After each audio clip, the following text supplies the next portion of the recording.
let us argue your motion. Your Honor, just very briefly, first, given the nature of this, can Corporal Hancock step out of the room? Oh, yes. That's okay. I'm intending to take testimony from her. She can step out before you. Sure. Sure.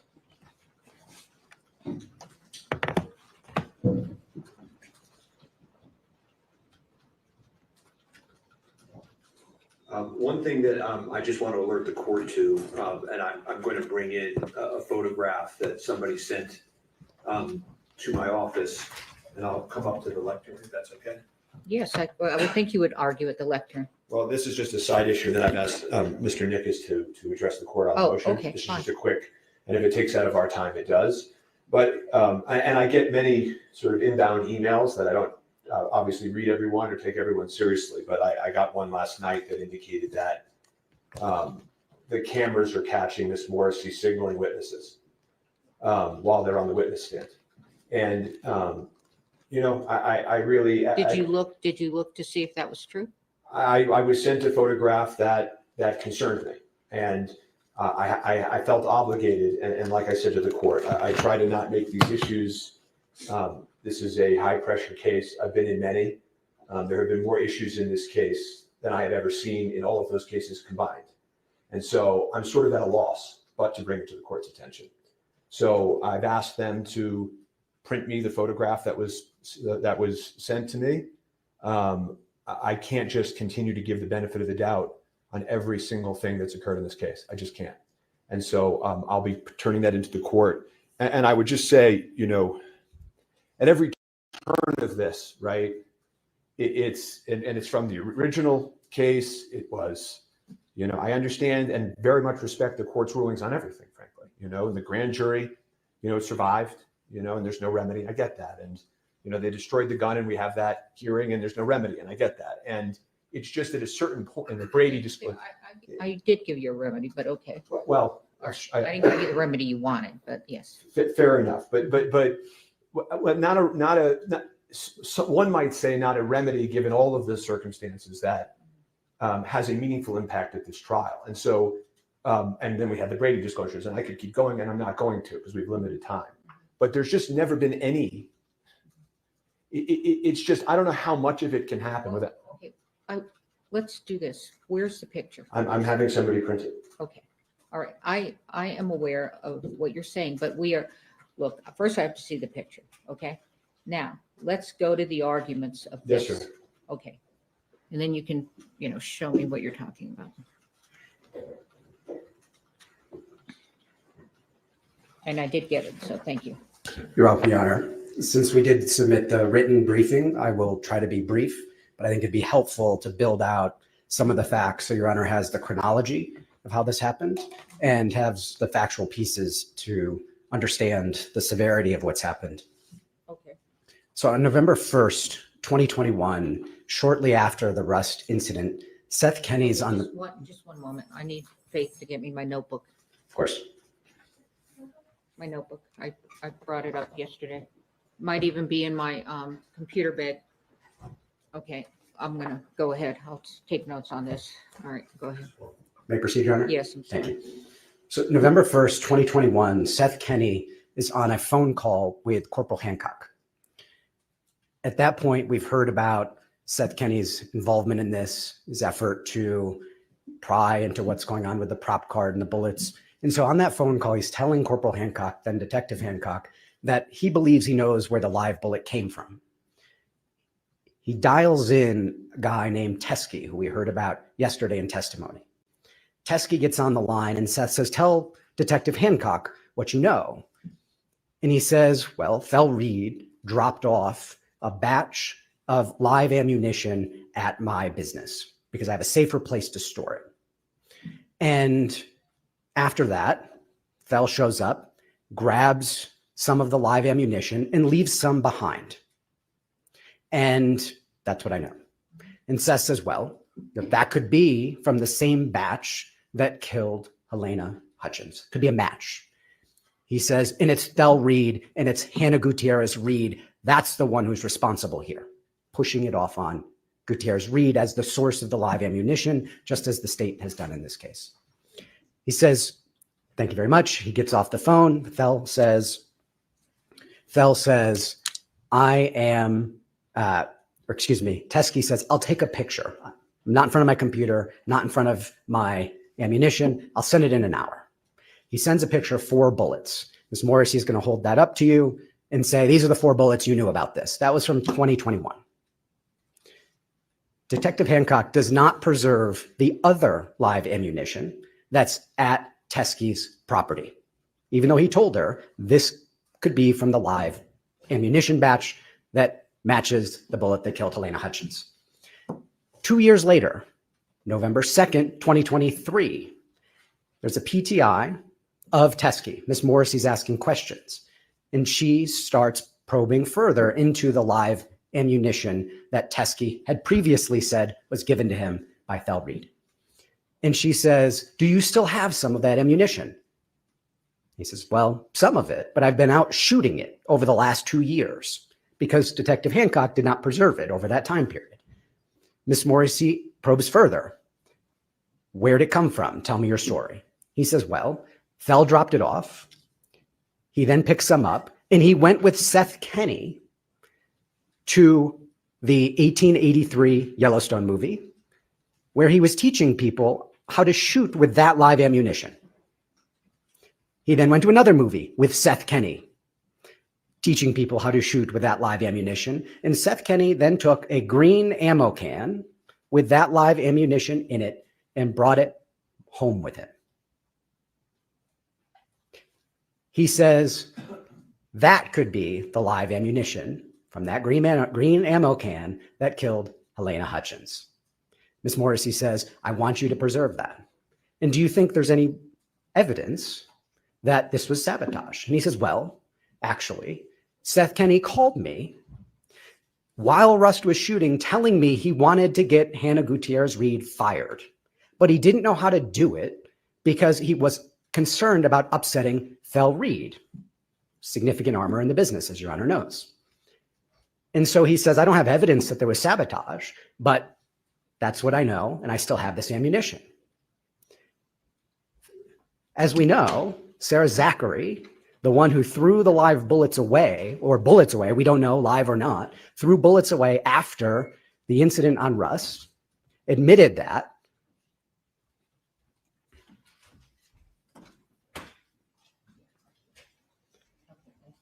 Was on set, texting with Seth Kenny, angry with Hannah, on the license, the ATF report for the Pieta that was involved in this accident. She was on set. They were close. We know that.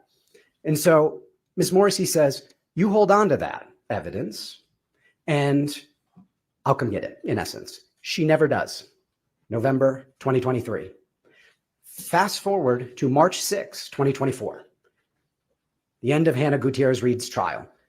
Teskey's in Santa Fe, sees what happens, shows up at the sheriff's office, as we heard from Ms. Popple, and delivers that live ammunition that Hancock had not preserved, that Ms. Morrissey had not collected, that he believed could be from the same batch, from that same green ammo can that we care about, that matched the bullet that killed Halyna Hutchins.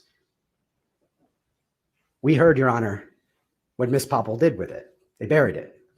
I'd like to say charitably that it was under the pile of the 5501 information that they didn't disclose, but that's even too charitable because they put it under a different case with a different number. We asked March 26th, we want all of the ammunition from the Rust set that you've collected. April 16th, we show up for that viewing. We want all the live ammunition from the Rust set that you collected. It's not there. After Teskey had turned it in, after Ms. Popple had created the report, the supplemental report she said she created when she took this in and did not disclose to us, it was not there.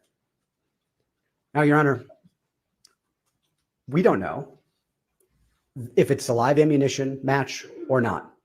But what we do know is the state had it. It's disclosable under Giglio. It's disclosable under 5501. And there's a case on point, Your Honor, State versus Allison, where a criminal defendant had been charged with conspiracy, aggravated assault, dishonest related crimes. And he had an arrest record in the prosecution's possession. He had a statement and an arrest record. It was not disclosed under 5501. The criminal defendant shows up at trial and testifies. He's a great guy, honest, no criminal record. The prosecution whips out his arrest record and his statement, disclosable under 5501, which it never disclosed, and said not true. Court breaks. Defendant says, you didn't disclose that under 5501. And the prosecution says, who cares? He's up on the stand lying. This would not have been favorable to him at all. And so, Judge, I want a continuance. Give them a continuance. That's their remedy. Come back tomorrow. I'll disclose everything. I'll make it all right. And then we'll continue. Trial court says, fine, I'll give you that continuance. Limited remedy. You'll have all the information. Do with it what you will. If it's negative, fine. If it's not, that's for you to use at trial. He's convicted. It gets appealed. It ends up in the Supreme Court of New Mexico. That decision was reversed. The continuance is not adequate in those circumstances. They're in the middle of trial. The defendant would have done things differently. The defendant would have opened differently, would have asked questions differently. Too much about where the source, in this case, of the live bullet came in before this was presented at trial. The court said, it doesn't matter if the defendant knew or should have known of it. What we're talking about here is not the defendant's knowledge, not whether it matches, not whether his criminal arrest record would have hurt him or not. We're talking about the conduct of the prosecution. And that's exactly what we're talking about here, Your Honor. We're talking about a prosecution that didn't preserve those bullets, that didn't collect them at all, that didn't turn them over, that we already have a 5501 culpability finding with respect to the last set of information. And Your Honor, the bottom line is we've got 5501 violation, culpability. We don't need to show bad faith. We've got a Brady violation. We've got a Giglio violation. Now, this is critical evidence in the case that was never disclosed to us. We heard Ms. Morrissey say, I'm going to have Detective Hancock come in and testify. We could have Ms. Popple testify. They could say it doesn't match, et cetera, et cetera. It does not matter. It did not matter in Allison. We were entitled to it. A continuance is not a sufficient remedy. This case should be dismissed, Your Honor. This is over and over and over and over again. And Your Honor, you've given them a fair chance. You said, grand jury, as Mr. Spiro said, I'm going to give you a remedy on Trumbetta. I'm going to limit it. I'm going to give you your remedy. You've given them more than enough opportunities, Your Honor. This is not the first time. It's not the second time. It's not even the third time. It's time for this case to be dismissed, Your Honor. That's what Brady requires. That's what Giglio requires. That's what 5501 requires.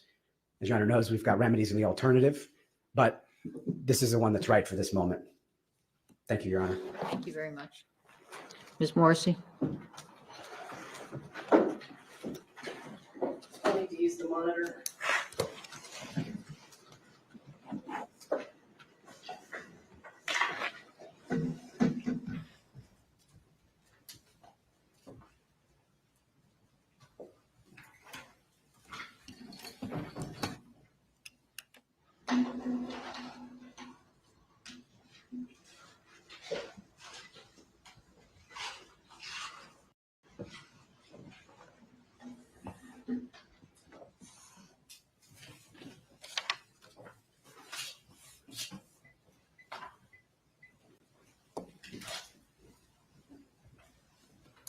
Your Honor, there have been absolutely no violations of our obligations as prosecutors. I want to walk you through everything that has occurred in this regard, everything that these defense attorneys knew well before today, and everything that was also disclosed to Ms. Gutierrez's counsel. So what you can see from the transcript of Mr. Teskey's interview during the Gutierrez case prior to her trial is that Mr. Teskey is Thel Reed's close friend. And Mr. Teskey stores Mr. Reed's ammunition. And the reason that he stores it for Mr. Reed is because Mr. Reed lives in a single wide mobile home that doesn't have a lot of security. And because he's a professional armorer, he has a bunch of guns and ammunition. Mr. Teskey is a retired police officer who has a whole bunch of security at his property. So Thel Reed has 300 rounds of live 45 caliber ammunition. And he and Seth Kinney are hired by the producers for the show 1883. Everything that I want you to know, Your Honor, everything that I'm telling the court, Mr. Bowles has this information, and these people have this information. So nothing I'm telling the court is new. So they get hired on this to do what's called a cowboy training on the set of 1883. So the cowboy training is where gun experts, that being Thel Reed and Seth Kinney, take the actors to shoot real guns with real ammunition so that they have a better idea of the recoil and how the gun is actually supposed to look, and to help them with their acting techniques. In fact, the fact that production companies do this was actually something that Mr. Baldwin pointed out to Detective Hancock during his interview. He himself has done this with a production company. So when they're through with the cowboy training camp in Texas, they've got some rounds left over. And Seth Kinney says, I'm going to take these. And Thel Reed lets him take them. So, and let me back up. When they originally went to the cowboy training camp in Texas, they didn't take all of Thel's ammunition. They took a certain amount of it, and Thel left some in Troy Teskey's garage. All of this ammunition came from the same place. This was all from basically the same batch of ammunition that Thel Reed had, that he got from an ammunition manufacturer in Kingman, Arizona, named Joe Swanson. So they take 300 of his rounds. They go do the cowboy training camp. Seth Kinney then takes the leftover rounds back to PDQ. So then what happens is Mr. Bowles begins to tell Detective Hancock, hey, you need to go execute a search warrant at PDQ because there's this green ammo can that Seth Kinney took after the 1883 training camp. Hancock, to her credit, takes Mr. Bowles at his word. She gets a search warrant. She goes to PDQ. What Mr. Bowles said would be there was there, and you've seen pictures of it. There's a green ammo can, says 1883 live ammunition. They take it. They send it to the FBI for testing. Not only does it not look like the live rounds from Rust, but it has a different chemical composition. So at that point in time, Hancock has kind of realized, I think, that she's being led down this path by Mr. Bowles that's coming from Thel Reed. Thel Reed is trying to slough everything off on Seth Kinney.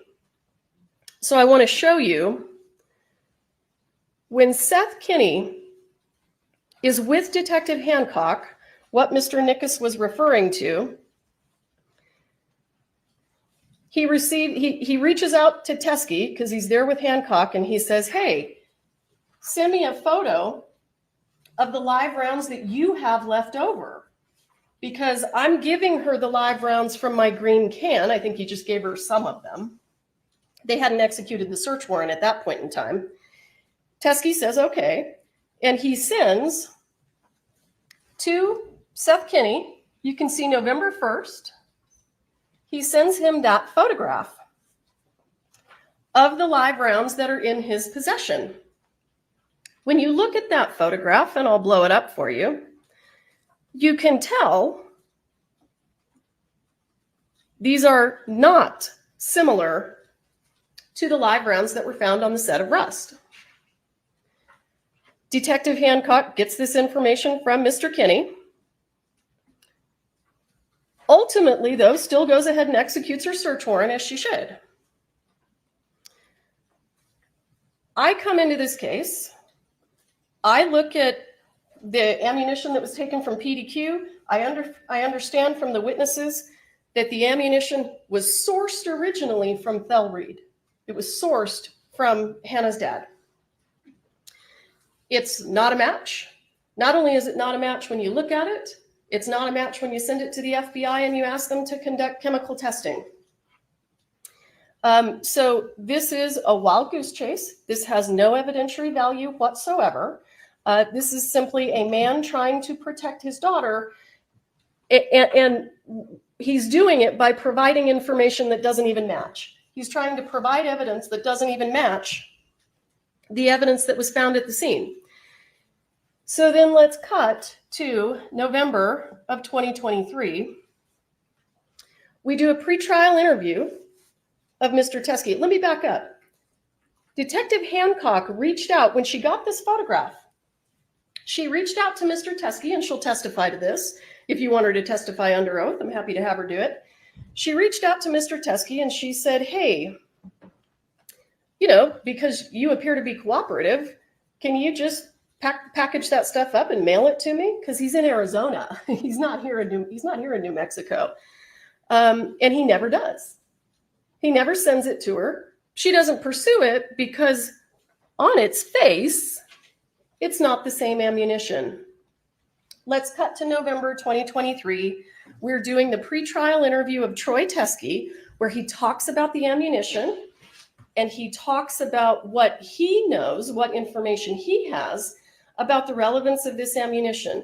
What's also very important, and I can have under oath testimony to this fact also, this pretrial interview that was done over Zoom was, well, Mr. Bowles was there. So this was never kept from Gutierrez's lawyers. It was her lawyers that were bringing it to us. So there was no issue there. The jury was completely misled yesterday. So this pretrial interview that takes place in November of 2023 is uploaded to our discovery server. And when it's uploaded to the server, Mr. Baldwin hasn't been indicted yet. When he is ultimately indicted, everything that is on that server is taken and it's put on a hard drive, and it's sent, I believe, to Ms. Clark, who isn't here right now. And certainly Mr. James is happy to testify that it was uploaded to the server, that he downloaded it onto that hard drive, and he provided it to Mr. Baldwin's counsel. So the jury was misled again yesterday when Mr. Spiro indicated we had no idea about any of this. They've had it the entire time. I don't want to hear about how the jury was misled. I just want to. So when I have the pretrial interview with Troy Teskey,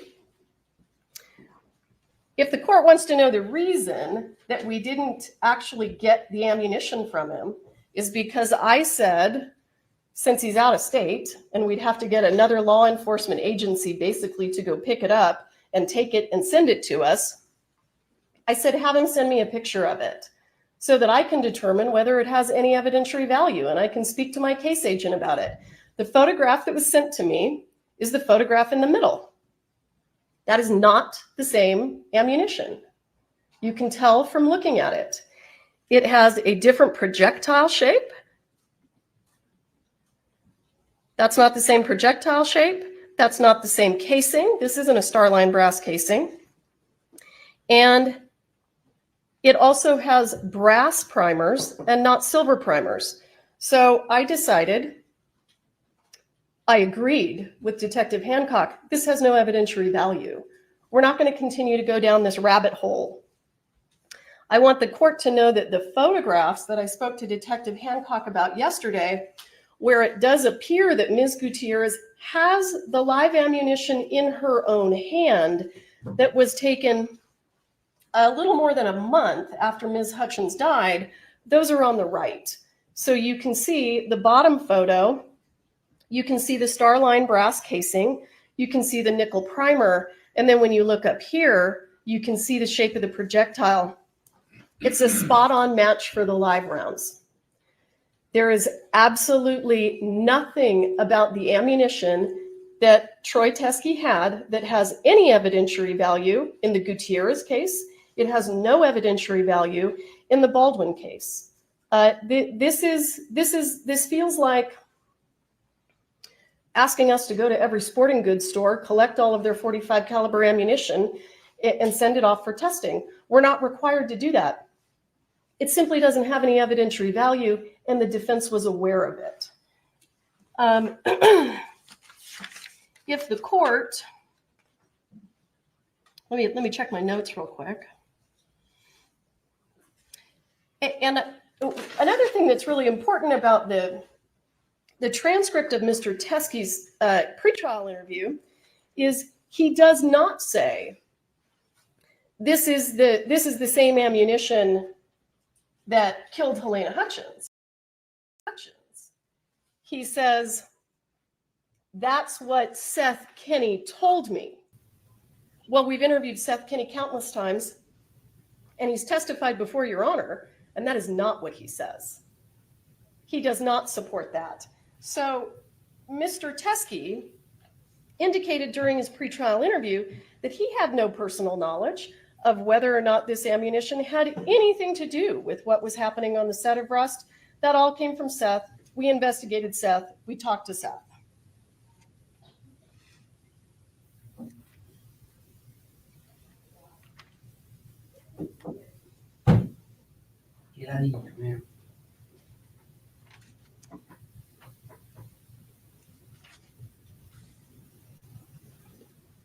The only way that this has, on the best of days, for this to be relevant information for even Ms. Gutierrez, it's not at all relevant to Mr. Baldwin, but even for Ms. Gutierrez, it has to actually have some exculpatory value. And you can tell from the pictures on the right, it doesn't. It doesn't have any exculpatory value. And I want the court to keep in mind, Hannah Gutierrez, when she was working on the set of The Old Way in August, before she came to New Mexico to work on the set of Rust, she sent Seth Kenney a text message. And in that text message, she said, is it okay with you if I shoot live rounds out of the set guns? And Seth Kenney responded and said, no, don't do that. In fact, what he says is, it always ends in tears. It did this time. Hannah Gutierrez admits to law enforcement that she loaded the gun. She points out the box of dummy rounds that she was sourcing ammunition from.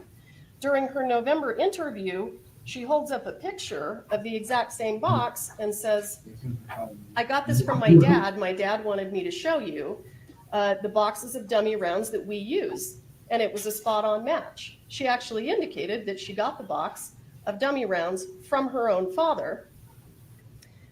None of this is exculpatory at all. This is the exact same batch of ammunition that has already been sent to the FBI and tested, because it all came from the same place. There's no reason for us to do it again. Thank you. Your Honor, I don't know at this moment if the court is intending to take evidence or not, so. She didn't call anybody. Okay. I can, if the court. It is your presentation. I'm not going to tell you what to do. It's not your presentation. If my offer is enough, I'm happy to go into that. I just wanted to say one thing to the court, which is just simply that Ms. Morrissey, in her presentation, didn't say one word, not one word. Isn't this properly for Mr.? Well, I don't even say that. Well, he was making a legal argument. If we're going to do an evidentiary hearing, there won't be multiple lawyers involved. But so I would just simply point out that there wasn't one word about what was actually turned in. I don't know if the court realizes that. That was all about stuff that happened that. All right, this is, thank you. All right, go ahead, Mr. Nikas. I'll be very brief, Your Honor. If this evidence wasn't as important as we say it is, they would have turned it over. The fact that they concealed it, the fact that they put it under a separate document number, didn't disclose a supplemental report, didn't disclose the bullets, didn't bring them to the April 6th evidentiary viewing. If it was that irrelevant, it had no evidentiary value, it would have been there, Your Honor, number one. Number two, Ms. Morrissey does not get to determine what has evidentiary value and what doesn't. 5501 says it's required to be disclosed, period, full stop. And in fact, in the Allison case, it was not exculpatory. It was inculpatory. It was the defendant's own arrest record and his own lies to the state. And yet the fact that it was required to be disclosed under 5501 and the fact that it was not meant, period, full stop. We're not going to have a mini trial about this in the middle of the trial. That's exactly what the Supreme Court reversed the lower court for doing. Ms. Morrissey is asking you to do. It didn't matter. It was inculpatory, but the trial would have been conducted differently. And because it would have been conducted differently, and that's exactly the truth here, this goes to credibility, it goes to the government's bias, proper motivation and incompetence. I'm taking those exact words from the motion in limine ruling that Your Honor made. That goes into evidence. It's relevant to Popple's credibility, to Hancock's credibility. It relates to every single thing we've planned in this entire case, Your Honor. And right in the middle of it, Ms. Morrissey doesn't tell you what was actually turned in. She shows you a picture from 2021, a subset of the rounds that were turned in by Teskey, a subset. He said he shot a bunch of rounds in those 2 years. The picture was only of 4. This is critical evidence, Your Honor, and whether Seth Kenney is right or wrong, or how we debate whether he was involved or not involved, that's completely irrelevant, because what we know is we don't have those bullets, and they were required to be disclosed so we could put on the case that's fair. That's exactly what Brady says, Your Honor. Brady says that the administration of justice requires fairness. That was the entire premise of the decision, fairness. And that's all we've wanted from the beginning, Your Honor. And you've given them chance after chance after chance, and there are no more chances, Your Honor. Brady says it, Giglio says it, 5501 requires it. All right, thank you. Before I, and we can take testimony later if you all want, but I'm going to require that the state, in fact, I'm going to order that the state by 11:30 this morning produce the supplemental report, the file itself and anything in it, and also the rounds. May I respond? I'm not finished. And the rounds that Ms. Popple took from Mr. Teskey. I want the court to understand that last night, the defense reached out to Ms. Popple and said, we want you to bring the rounds to court tomorrow. And she got their message. And then they reached out to her again and said, no, never mind. We don't want you to bring the rounds to court tomorrow. Thank you, Ms. Morrissey. Thank you, Ms. Morrissey. I have them. I don't, okay, where are they? They're here. I'll go get them. All right.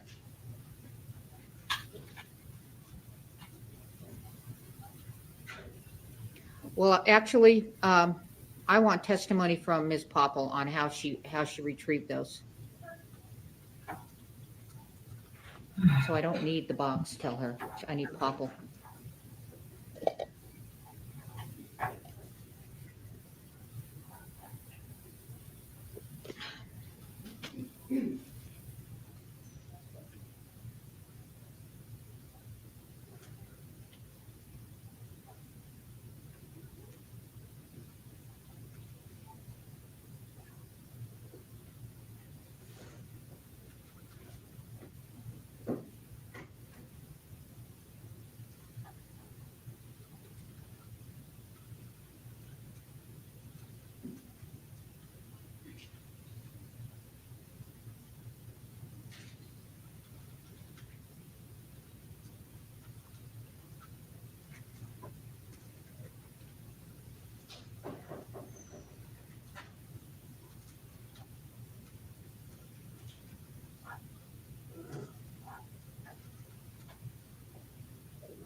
I have tendered the supplemental report to the defense. Please raise your right hand. You swear affirm under penalty of law that the testimony you'll give in this case will be the truth, the whole truth, and nothing but the truth? Yes. All right, thank you. Have a seat, talking to the microphone. I would like to read the report. May I see the report? Yes.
Where is this box of evidence? I'd like to see it. Do you need to do it, Martine? I need the box of evidence.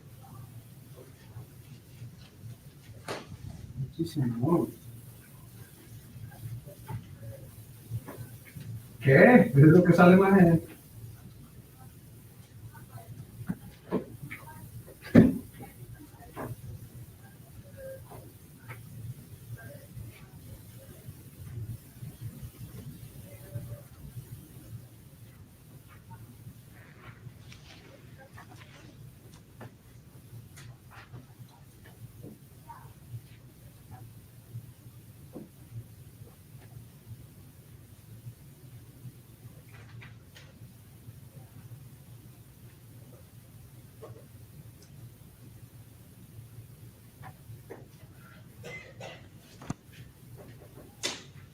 Muchísimo, me parece muchísimo. Hasta de estupidez, ¿no?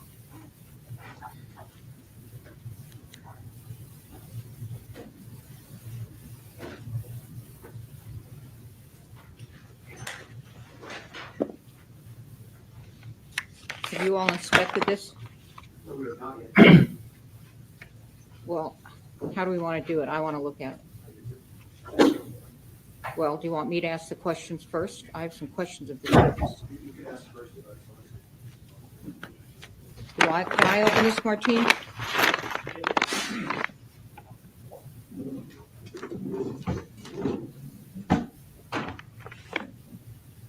Anywhere? Like not in the middle. I mean up at the top? Oh. Anywhere's fine. Maybe you need gloves too. Do you have gloves? Can you get some additional? So anywhere, I can just cut into it.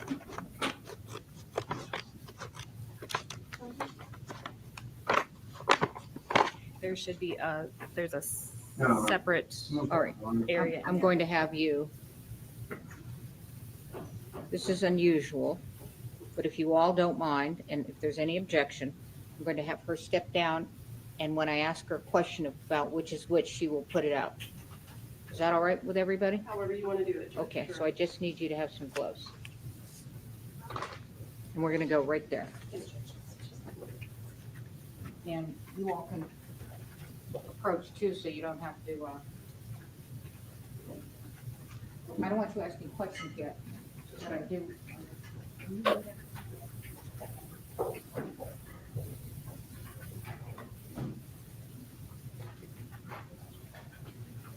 All right, please pull out the 3 Starline brass 45 Colt.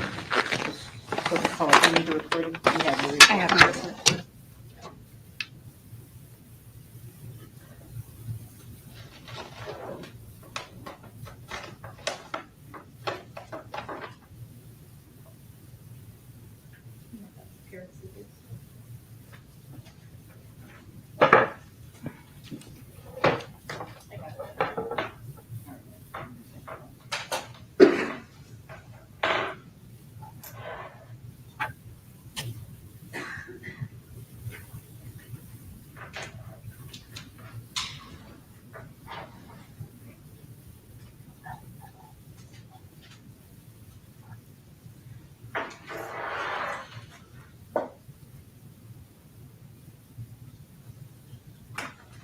Let's do the two DHA 45 Colt with silver and color cotton.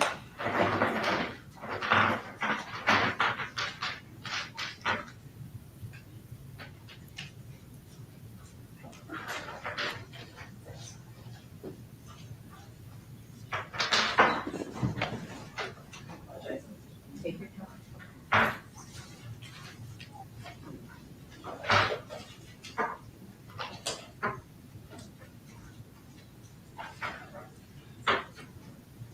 I will be gloves if necessary. Well, that's your thing. Oh, thank you.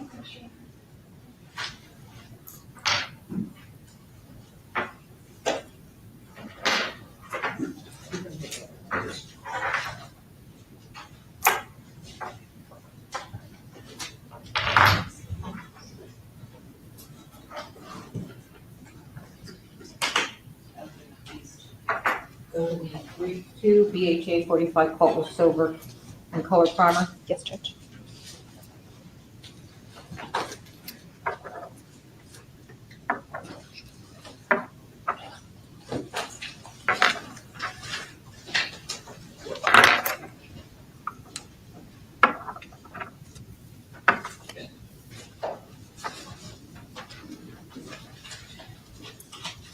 One CBC 45 Colt with brass and color primer. That would be this one.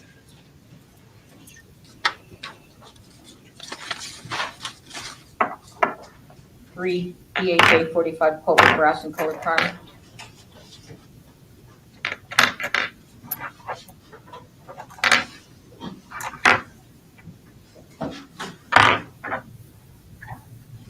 These three.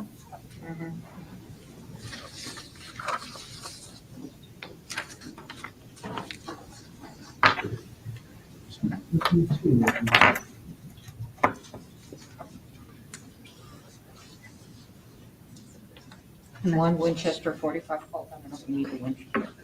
That one. Two Winchester 45 Colt. It's silver primer with brass primer, silver casing. Okay, got that. Okay, one SIG 45 Colt. All right, and then 10 Starline brass 45 Colt. All right, so do we have the microphone close by? All right, can you pick this up? Are you picking it up? That's my question. We've got one here. All right, so point out to me, let me ask you this. Did Ziegler tested the rounds in the Hannah Gutierrez case, correct? Yes. He didn't test any further rounds after the Hannah Gutierrez case? No. Okay. In the Hannah Gutierrez case, can you point out what types he did test from here? I'm uncertain what types he tested. This is a witness testifying, Ms. Morrissey. Please stop. We sent all of the, All right, let me ask it a different way. Do you recognize any of these types of bullets to have been gathered on the Hannah Gutierrez, on the rust set? the Starline brass with silver primer are similar to what was collected on set. And everything that was collected on set went to Ziegler? Yes. All right, thank you. I don't have any further questions, but I'll certainly allow some. I don't know if you want to be there with her or what. If she could take the witness chair.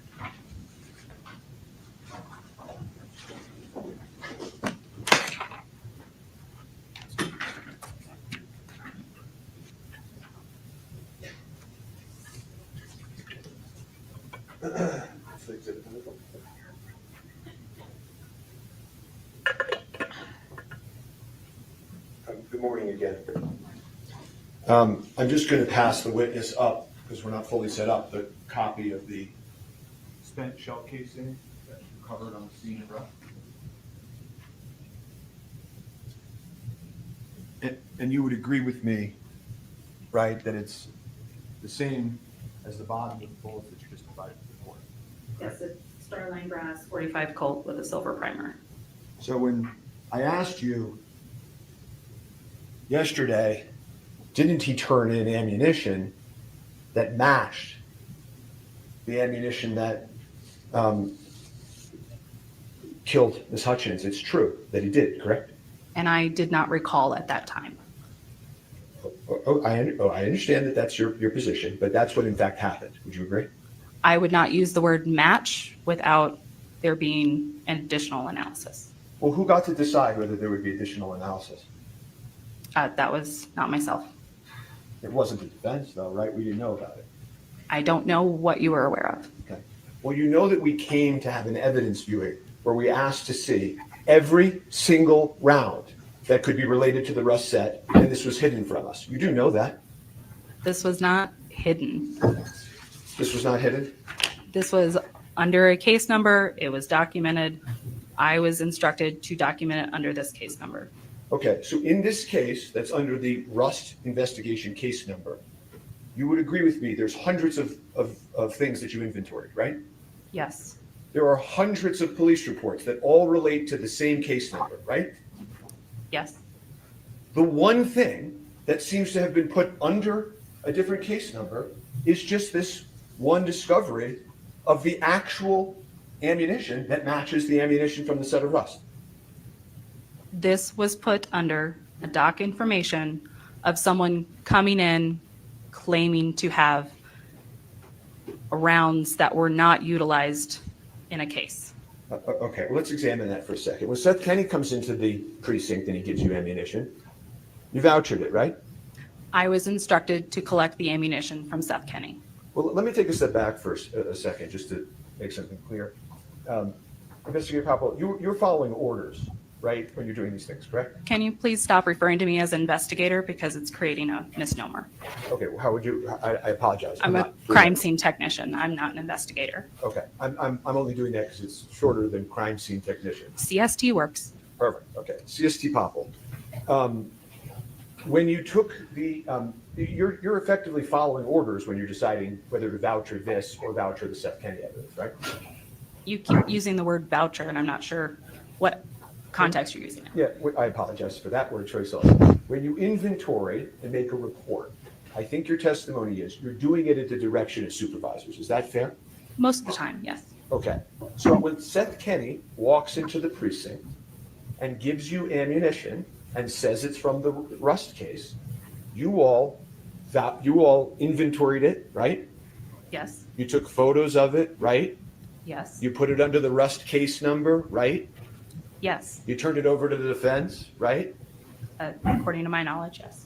Okay. Somebody else comes in to the precinct, okay?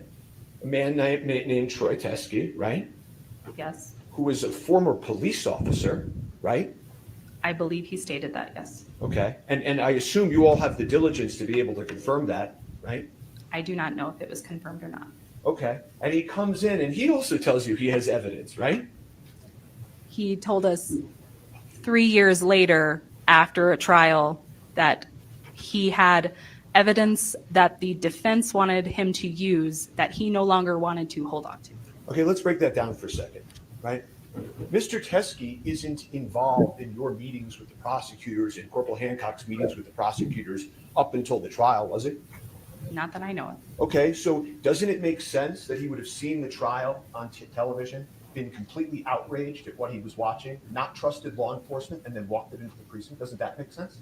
I do not know what would make sense to Mr. Teskey. Okay, didn't he in fact tell you, I don't trust Miss Morrissey and the prosecutors? He did not state that to me. He didn't on your oath? You sure about that? I do not recall him stating that.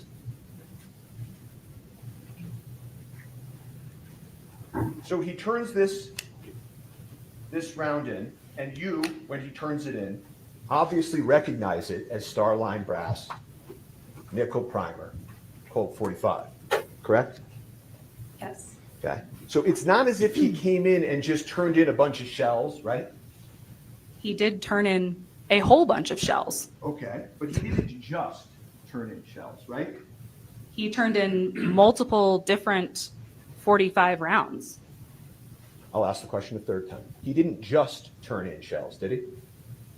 He turned in multiple 45 rounds. Including rounds that matched the round that struck Ms. Hutchins, right? Again, I wouldn't use the word match without further analysis. And The reason that we don't have further analysis is you all didn't send this to the FBI for further analysis, did you? We did not. Right? Because if you had, it would have potentially proven the fact that all along this ammunition did come from Seth Kenny. Isn't that true?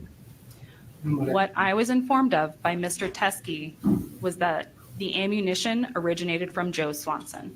And then went in the green ammo can to Seth Kenny. I do not recall him speaking about a green ammo can. Okay, well, let me ask you this. You know, the other thing that you're saying, I took you at first to be saying, well, it's just a bunch of ammunition, and now we've gotten to the point where it's actually the same type of ammunition. And then you've also stated in your testimony that it's like, well, there's this guy, Troy Teskey, that just walks into the office like it's random. When really Mr. Teskey and his involvement in this case was very well known to law enforcement, correct? I had never heard his name before. Okay, but he came in and he said, I'm here to give evidence about the Rust case, right? He stated that he had evidence the defense had wanted, and he no longer wanted to hang on to it. Well, And he was the one using the word evidence. okay.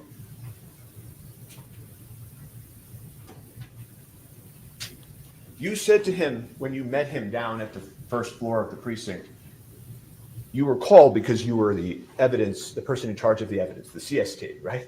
Yes. Okay.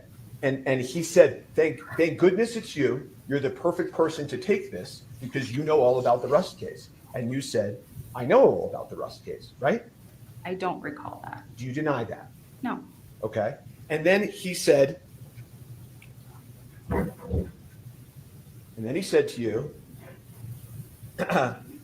this ammunition was in Seth Kenny's possession, and you said Seth Kenny's law enforcement is well aware of Mr. Kenny, right? I don't recall that.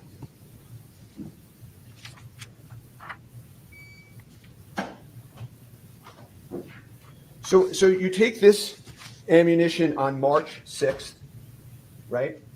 Yes. The standard operating procedure for the Santa Fe Police Department says you're supposed to make your report within 24 hours, right? Correct. Okay. So tell the court, did you make your report within 24 hours?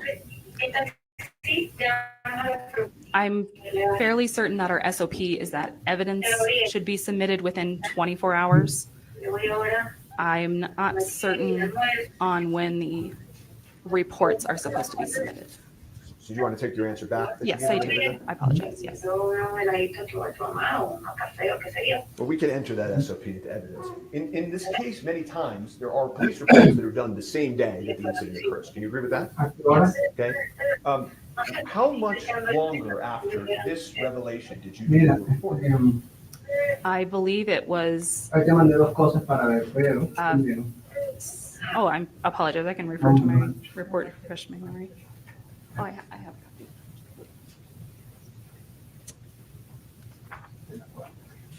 I believe it was the following month that the report was made.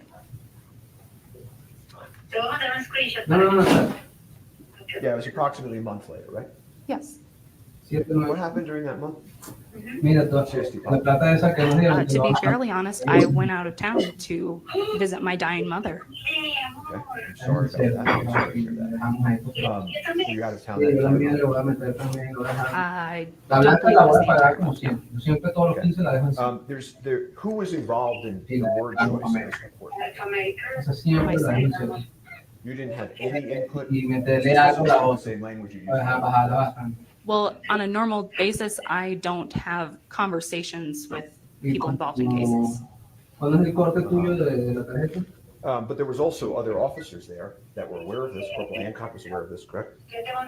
She was notified about it. Okay, and so was your supervisor who was there with you, correct? Yes. So you're not telling me and this court that you had no input at all? This. It was reviewed by my supervisor. I don't believe any corrections were made to it or requested by him. You know, it's just, there's a funny sentence in it. It says, it's a sentence I've never seen in a police report. You tell me if you've ever seen this in a police report in your entire career. It says, it should be noted that this is not actual evidence from the death investigation collected by SO detectives. You are not reading my section of the report. You're reading what was written by Lieutenant Brian Brandle. I was going to say, it doesn't look like you're writing. So the lieutenant writes in, thank you for clarifying that. I just got this report as you know, right? The lieutenant writes in, it should be noted that this is not actual evidence from the death investigation collected by SFSO detectives. ¿Cuál es I believe so, yes. Okay. primer nombre? In your career, going back to when you were at CST in Florida, all the way through to present, have you ever seen such a sentence in a police report in your entire career? Not that exact sentence, no. Que ahora me acuerdo. Yeah, me neither. Tampoco me acuerdo. Para lo de tu tarjeta, está ahí. Algo pusimos y dice, no, esa es la respuesta incorrecta. No tenía otro navegador.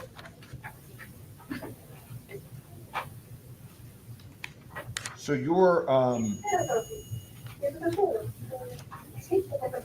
Ahí está. could you just look at this report for a second and help clarify for me which parts of this you filled out versus the lieutenant?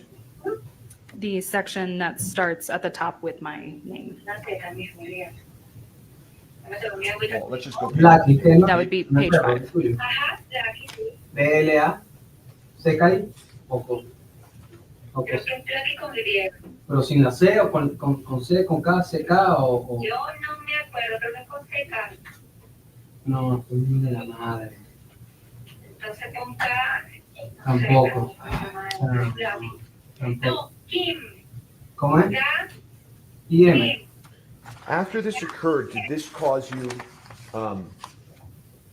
No. did this cause you concern? Así lo que la cuenta. Seriously, Papo, that this was handled this ¿En way? serio? Sí. It did not.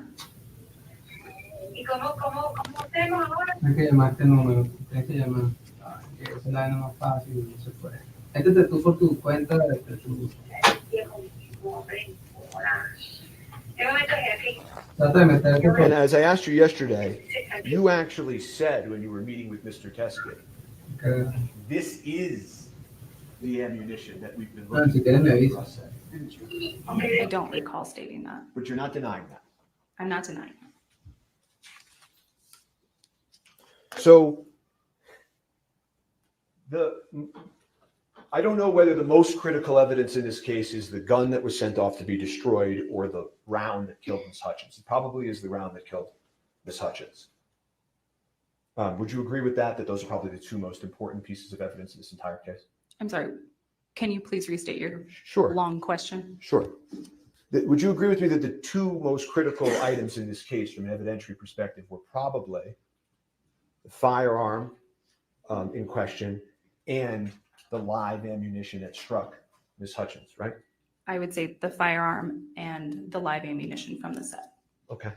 And so the firearm, which we've had hearings, discussions about, was ultimately broken beyond repair by law enforcement, right? Was broken by the FBI lab. Okay. And the report that was issued by the experts for the prosecution about that firearm and whether or not it had been modified before was buried also by the prosecutors, correct?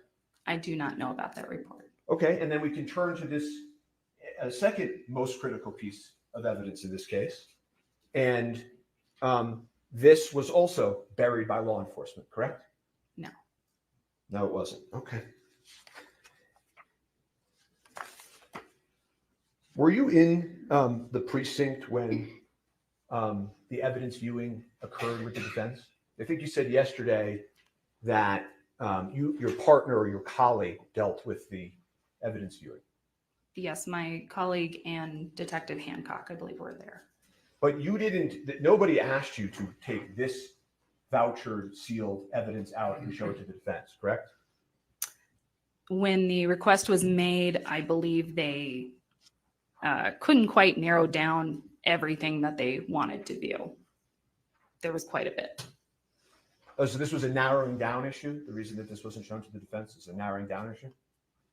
No, I'm stating that they couldn't quite tell me in detail what they wanted to see.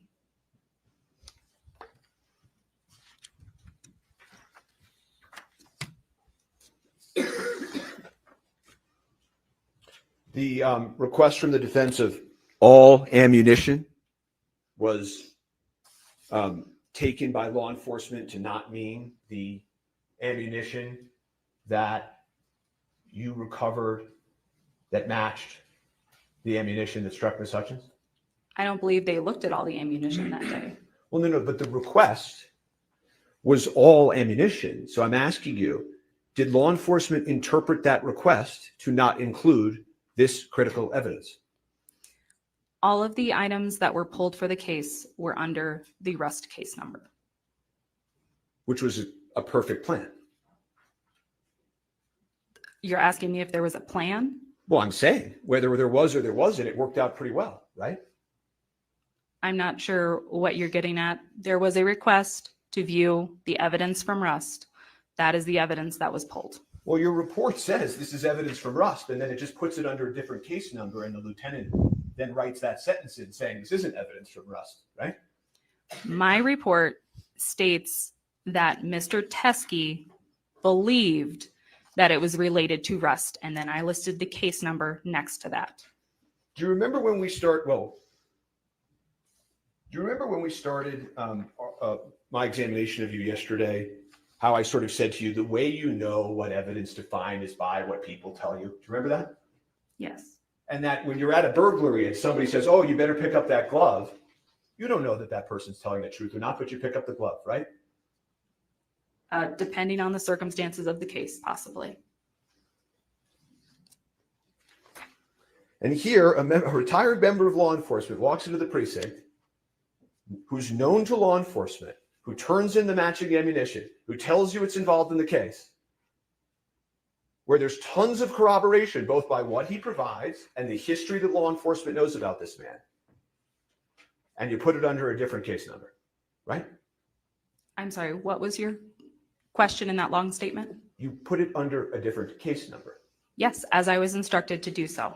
Okay, so you need to finish up so that Ms. Morrissey can cross-examine. Yeah, I'm trying to review this in real time. So I will pass the witness.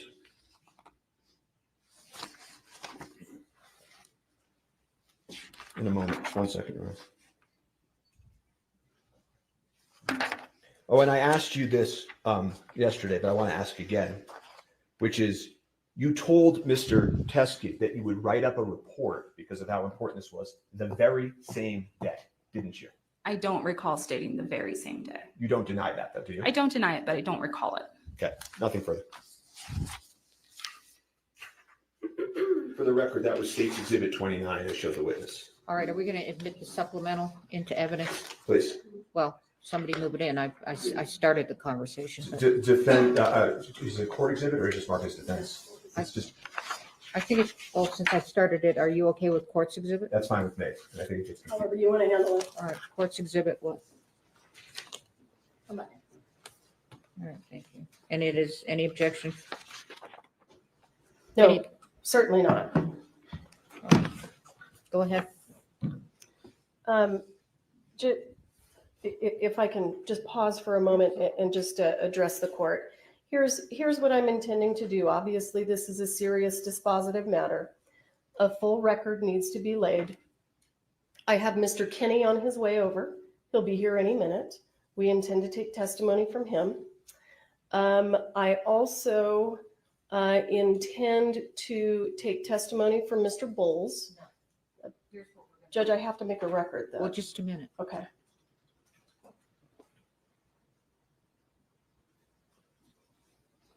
The issue is the disclosure, I okay? understand. All right, so, That's why I want to call these people, is it goes to the heart of the disclosure. So all I'm asking the court for, well, we don't have time for this. So what I'm going to do, for example, like with Hancock, I'm going to have her get up on the stand and continue testifying about the case. And then this portion, just like you did with Popple yesterday, we will ask. You can call, move Seth Kenny up. You can move Seth Kenny up, but he's going to do all of his testimony if you're going to do that. so here's the only thing I'm trying to do, and I don't mean to be frustrating. The only thing I'm trying to do is make sure that if this court grants this motion to dismiss, that I have made a full record, and I am entitled to do that. So I am getting my witnesses over here so that I can make a full record on this issue. Well, what's interesting to me, to be quite honest, is that yesterday you didn't even want to do a written reply. You wanted to just give an oral response. I never saw these. I've never seen these, and I never saw the report. I have absolutely never seen these until this morning. All right. I've never seen the report until So this ask morning. questions of this witness, and then you can line up your witnesses, and I'll see. But we're going to go with Hancock after this. Ms. Popple, I just presented to the court that I've never seen these until this morning. Do you agree with that? Yes, You've never shown me these, or I've never come in to see them. Is that right? correct. Have you ever provided me that doc report? No, I have not. Okay. So, do you know who Troy Teskey is? No, I do not.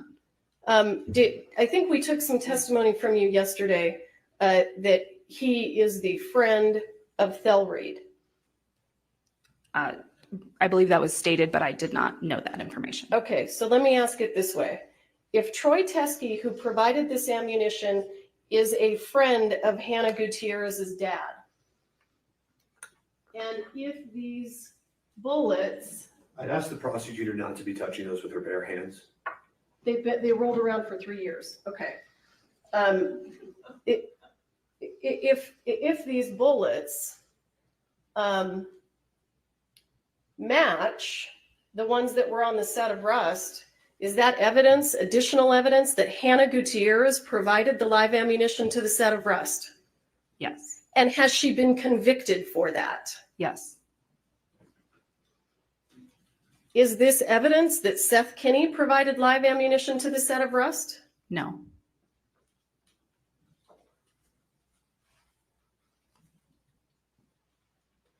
So let me ask you, Ms. Popple, if you buried it, how did the defense attorneys know to cross-examine you on it yesterday? I do not know. Do you have any idea when the defense attorneys learned about this ammunition? No, I do not. Do you know who they learned it from? No. Those are some important inquiries. Those are all the questions I have for Ms. Popple, but we'd like to take additional testimony. All right. I thought I had one more question. Oh, and I'm sorry. Would it refresh your memory about whether or not you're supposed to write a report within 24 hours if you I looked at- don't think that was in dispute. I think he, All right. right? Never mind. Okay, so you're off the witness stand. Do we want to leave these out, or do we want to gather them up? I think they need to be vouchered and kept. obviously. Why, okay, well, so it'll be Courts Exhibit 12? Is that how you want to do it? Yes, I think it should be a court exhibit since this is a hearing, yes. Okay, Courts 12. And my only question is, do you want them back in do you plan to examine anybody with these? They have to be at the courthouse if we can, yes. Well, she divided them all up is my only point. So is she going to keep coming back and dividing them up, or what are we going to do? I think yesterday there was some testimony that I think was frankly just misleading, that none of the, No, this is my question. Yes, You all, okay. What do you want to do with that? Because if you're asking a witness, then we're going to have to pile them out of there, and somebody's going to have to line them up and identify what's this, what's this, what's this, okay? So do you want them staying out like this, or do you want them in the bag? That's all, that's my question for the day. I think they should remain vouchered, and they are open like any voucher would be at a trial, when and if a witness is questioned about them. Okay, so here's my question. If I put them back in the bag, they're all going to be commingled, and you may not recognize them, so you can cross-examine appropriately or examine appropriately, okay? You're lay people. You have knowledge. I don't need to go into it. That's my only question. Want it in the bag, or do you want it out? So what I would ask is, let us quickly just photograph it, and then we'll ask CST Popple to put an active voucher, but remain at the courthouse. That's what I would ask. Is that okay? Absolutely. My question for the court is, are we going to complete this motion hearing? No, we're not going to complete it yet. Okay, I'm going And to, can you just give us an idea so that we can be prepared for how you intend to proceed with regard to the motion hearing? I'm going to have Hancock come up.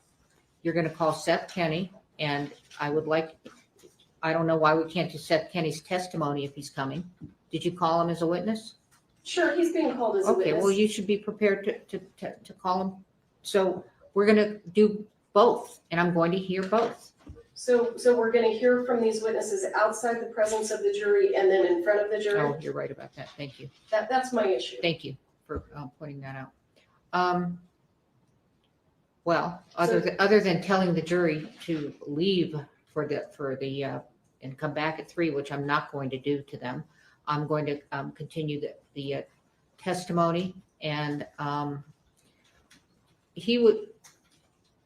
Well, you said actually. I'm now thinking why can't the jury hear this? They heard Popple. I'm sorry? They heard Popple. Oh, absolutely. No, I'm not making a comment on whether or not the defense gets to bring this in front of the jury. I'm making a commentary on the jury doesn't hear our motion hearing, and I just want to They're not going to complete hear. the motion Okay. hearing. I'm going to take evidence from each of these folks. Do you have, is this a problem? So I don't know what I'm going to do yet, so this is why I want to do it this way, okay? I want Hancock on the stand. You can question her about this issue, okay? Seth Kenny comes, you're going to do all of his testimony, including this, okay? Bowles is separate. He wasn't going to be testifying, okay? And on Bowles' testimony, the jury will leave, okay? And anything further on this motion, the jury will leave. But I think that they can do Hancock and Kenny in front of the jury. Can Mr. Spiro and I approach? Sure.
Tell Steve to bring the jury. Yes, sir. Yes, ma'am.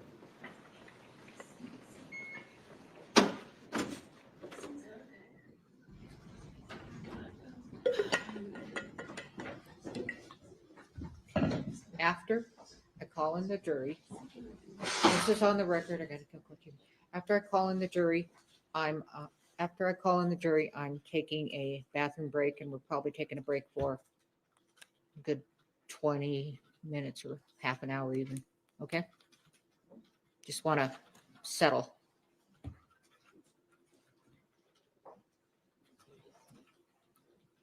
Are you bringing him in right now? Yes, he's calling him in. Okay.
All right, you may be seated. We're on the record.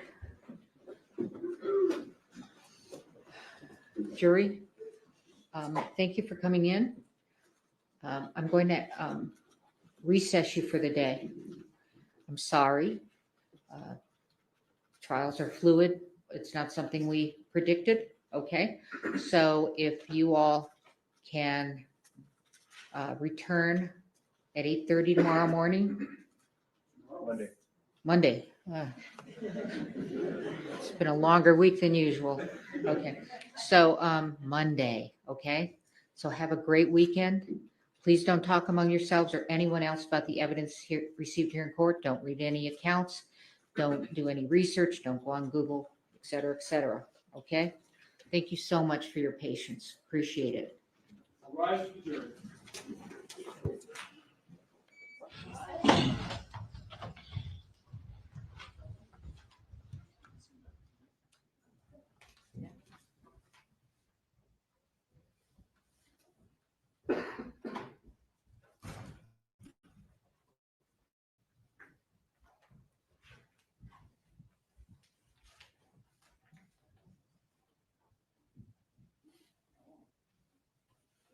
Thank you. We're still on the record.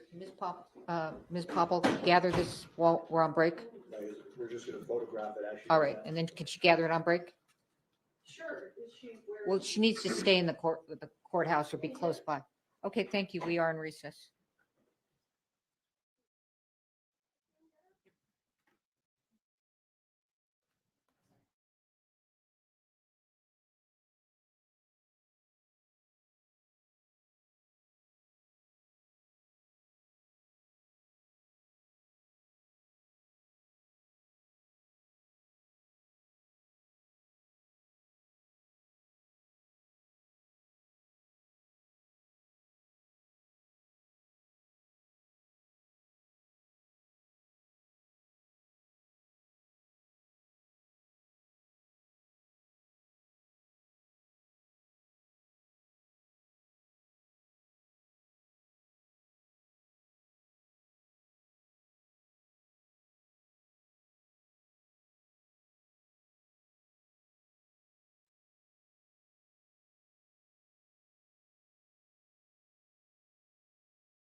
we're not, where's everybody?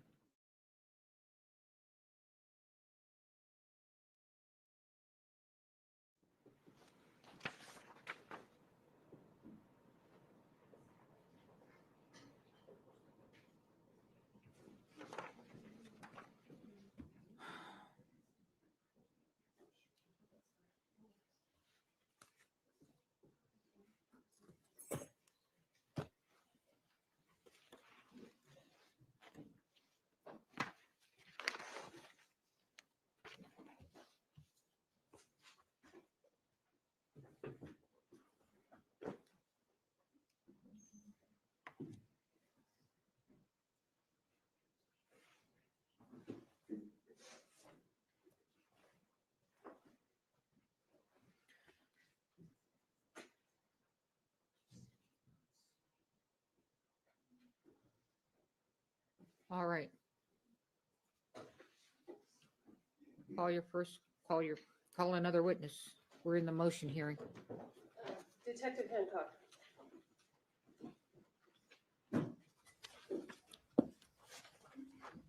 Your Honor, just, I can do it after Detective Hancock. What? We may approach very quickly. Yes.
jury. Caution them. Okay, all right, there you go, 1 o'clock, bye. All rise.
Ms. Johnson? I'm not sure where she went. I can-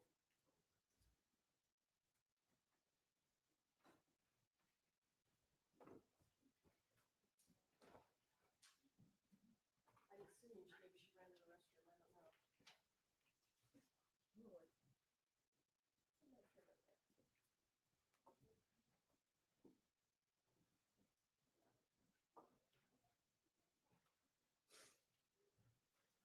Do you know where Amanda is? Okay. She's in the restroom. Do you want to begin? Okay. Part of the team. I said he's part of the team. Sure, sure.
All right, we're back on the record.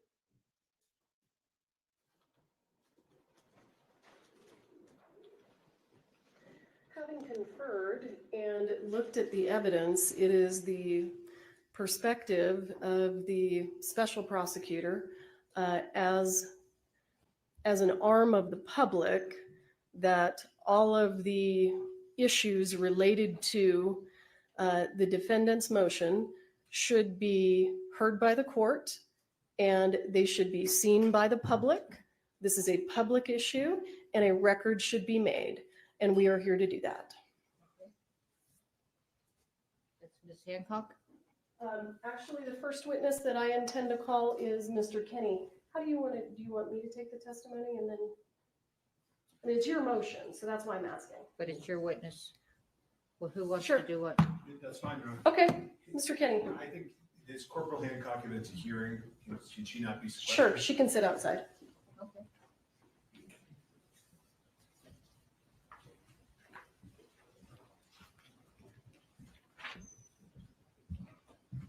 Will you raise your right hand?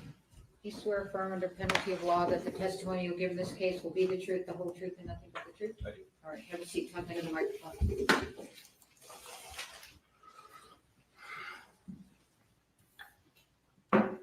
Good afternoon, sir. Good afternoon. Please go ahead and state your name for the record. Seth Kenny. Mr. Kenny, what do you do for a living? I am the owner of a company that provides props to a number of feature films as well as episodics TV, including firearms, tactical gear, leather. Hang on just a second. Okay. Move it a little closer to you.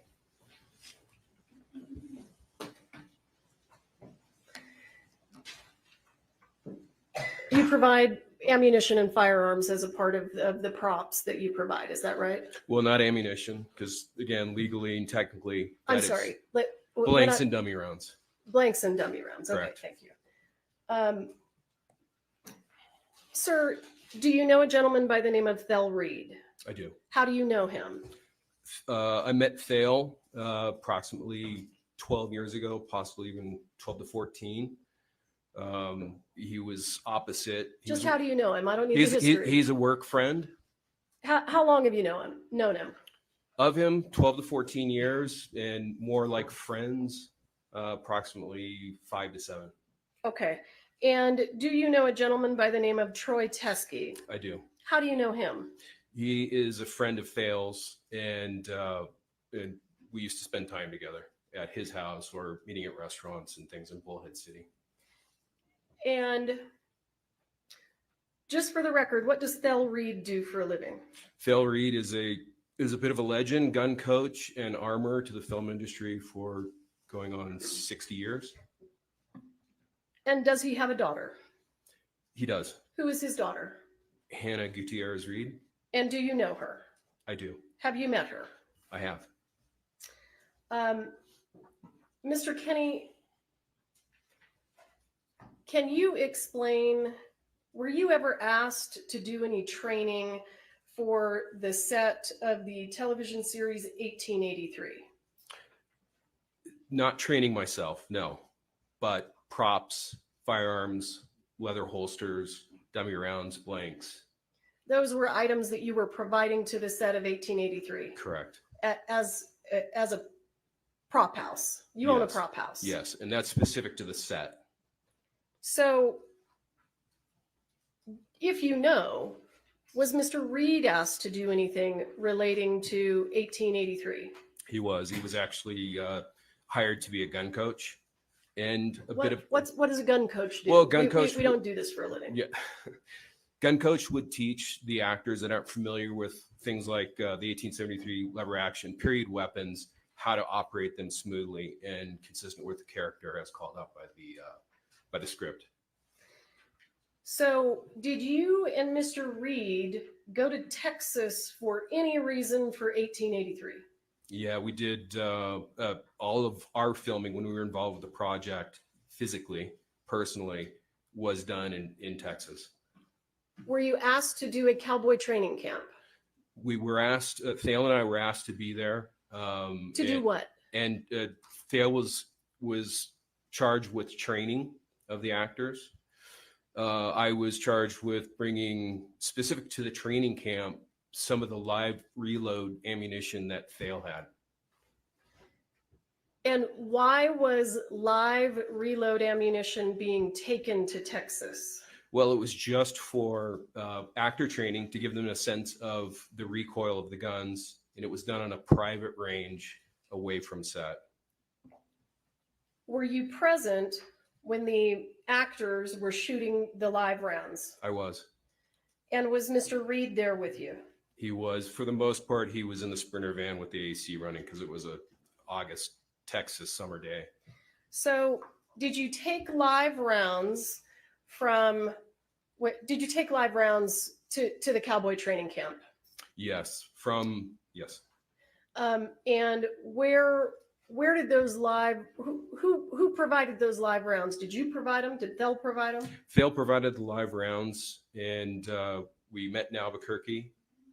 And at that point, he loaded up his luggage and everything he needed for a couple of When months. you say you met in Albuquerque, how did he get to Albuquerque? He and Hannah, his daughter, drove out together. We met in Albuquerque, prepped her out for the Nick Cage movie. And just for the record, where did they drive from? They both drove from Bullhead City, Arizona. Thank you. So they came to Albuquerque, and did they have the live ammunition with them? They did. And where did you all go from there? She loaded up and left to Livingston, Montana to work the Nick Cage movie. And Thale and I loaded up the Sprinter with everything we needed, and we headed straight to Texas. And did you take that live ammunition with you to Texas? We did. And did the actors get to have their training camp? They did. And was there any ammunition left over? There was. Where did it go? It stayed in Texas for an undetermined amount of time. I could never figure out when it came back to my shop. With who? When you say it stayed in Texas, did it sit by itself? It was with the prop master for the day of the show up at the shooting range, up at the firing line. And from there, it came back into the Sprinter van, my Sprinter van. And then at one point or another, it made it back into the hotel room. And I lost track of it once it was in the hotel room. And from there, when it got loaded back into the Sprinter van and came back to Albuquerque. So, but it doesn't come back to Albuquerque by itself. So tell us how it gets from the cowboy training camp to Albuquerque. Well, it's driven back. By who? By myself. Okay. So, and how is it packaged? What kind of a container is it in? All the live ammunition from the cowboy training camp was in in a typical household gray bin, approximately 2 feet long, 16 inches tall, about the same width. And it stayed in there and was packaged within each caliber individually within smaller boxes that typically held about 50 rounds. Do you have any idea approximately how many rounds were taken to Texas? Yeah, I know exactly. It was 325 rounds. How do you know exactly? Well, it was a guess of fails that there was between 200 and 300, and they were loosely combined in a small military green ammo can. And when I opened up that bin in Texas at the firing range for the first time, I had brought along 10 boxes, white plain boxes with styrofoam inserts that held 50 rounds each. So I populated those boxes, and then it took a picture of those boxes. And one of the boxes is dog-eared, means it's partial, and coincidentally, it held exactly 25 rounds. In case I missed it, how many rounds came back to New Mexico? Between 50 and 100. And when they came back to New Mexico, where did they go? They went, because I was running low on space, they went into the bathroom. Were they in the green can? No. Once they had been populated into the small white boxes, the green ammo can went to the firing line, and it was being used for the spent shells, for the spent cases of fired brass. So how were they kept at PDQ? They were kept in that same gray bin, large household typical gray bin, and within the same boxes that they had populated or gotten populated into at the Texas firing line. So I'm going to show you what has been previously entered into evidence as Defendant's Exhibit A21. Do you recognize that? I do. What is that? That is that gray typical household bin marked live ammo 1883.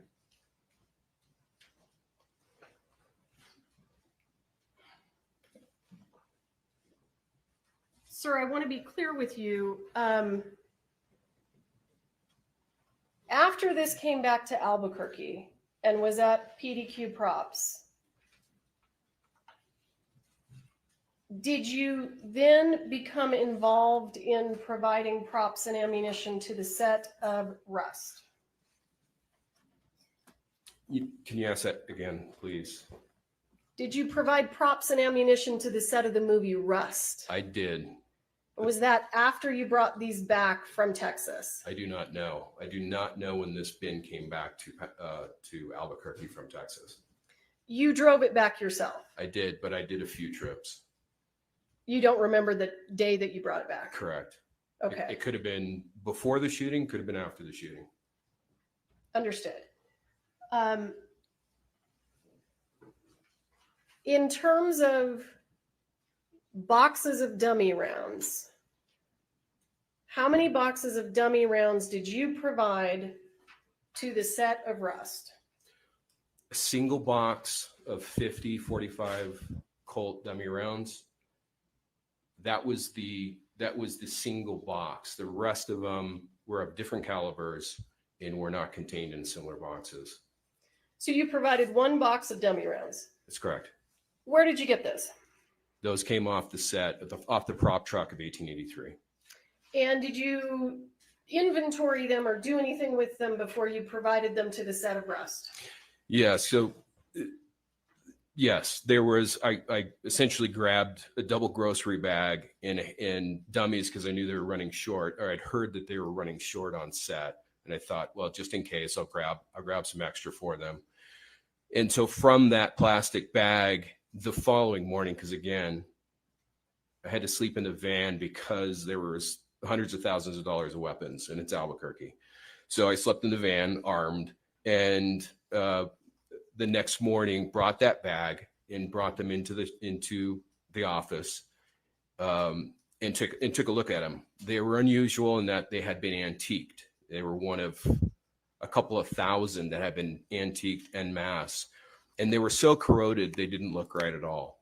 So I sat there, and each one took about a minute to polish before it had an appropriate patina. And I also noted that a few of them had a muddy rattle to them, and I just attributed it to whatever liquid chemical agent that they had soaked the rounds in had infiltrated the interior of the case, and again, not a metallurgist, but had done something to the number 2 lead shot, a single piece that served as a rattle to differentiate live from dummies. Okay, stand by. I'm just looking for some exhibits. We've got a lot right now, so I need to flip through for a second.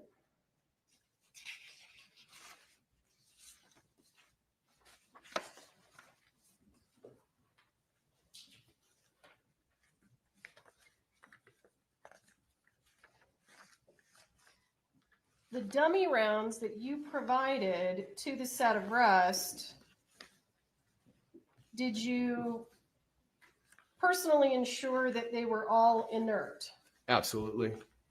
And was the box full when you provided it to Rust? It was 50 rounds individually inserted into styrofoam, each housing, each section. So it's essentially a 5 row wide, 10 row deep styrofoam insert that holds the rounds separately from each other, and then is inserted into a small white enclosing box, cardboard box. And when you provided them to the set of Rust, how did they get there? Did you drive there yourself?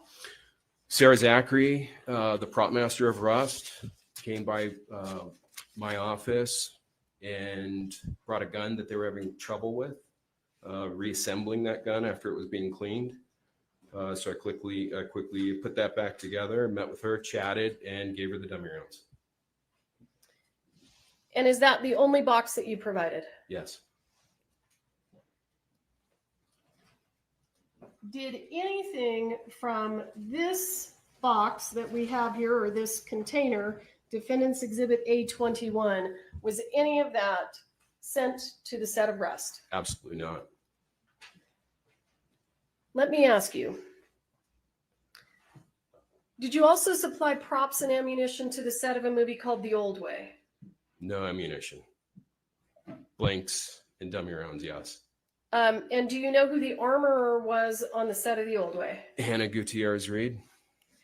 And you indicated that you didn't supply ammunition. If you know, do you know if dummy rounds were used on the set of The Old Way? They were. Dummy rounds were used. And where did those dummy rounds come from if you didn't provide them? They came from Thale Reed. How do you know that? Because I witnessed them packing up her car and assembling all the blanks and dummy rounds that she was going to need. So did Hannah stay in touch with you when she was working as the armorer on the set of The Old Way? Loosely, yes.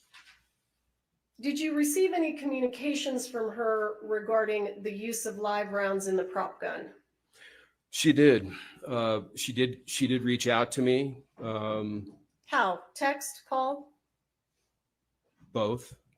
She called on one particular day because she had been looking for 45 Colt ammunition, live ammunition to shoot. How did you know that? Because she asked me at the office. And I thought it was odd because Thale had live ammunition and why was he not giving his daughter any? I found it peculiar. So at one point in her travels from Albuquerque to Livingston, Montana, she stops along the way and stays with friends in Denver, Colorado. And at one point between Denver, Colorado and Livingston, Montana on her travels, she called me and told me she finally had found live ammunition, 45. So once she makes it to Montana, does she contact you about shooting live ammunition out of the prop guns? She does. She texts me this time and she asks if she can shoot live ammunition out of the set guns. Well, how did you respond? I said absolutely not, and it's a big mistake, and I even said it always ends in tears. And did you have any additional communications with her about live rounds after that?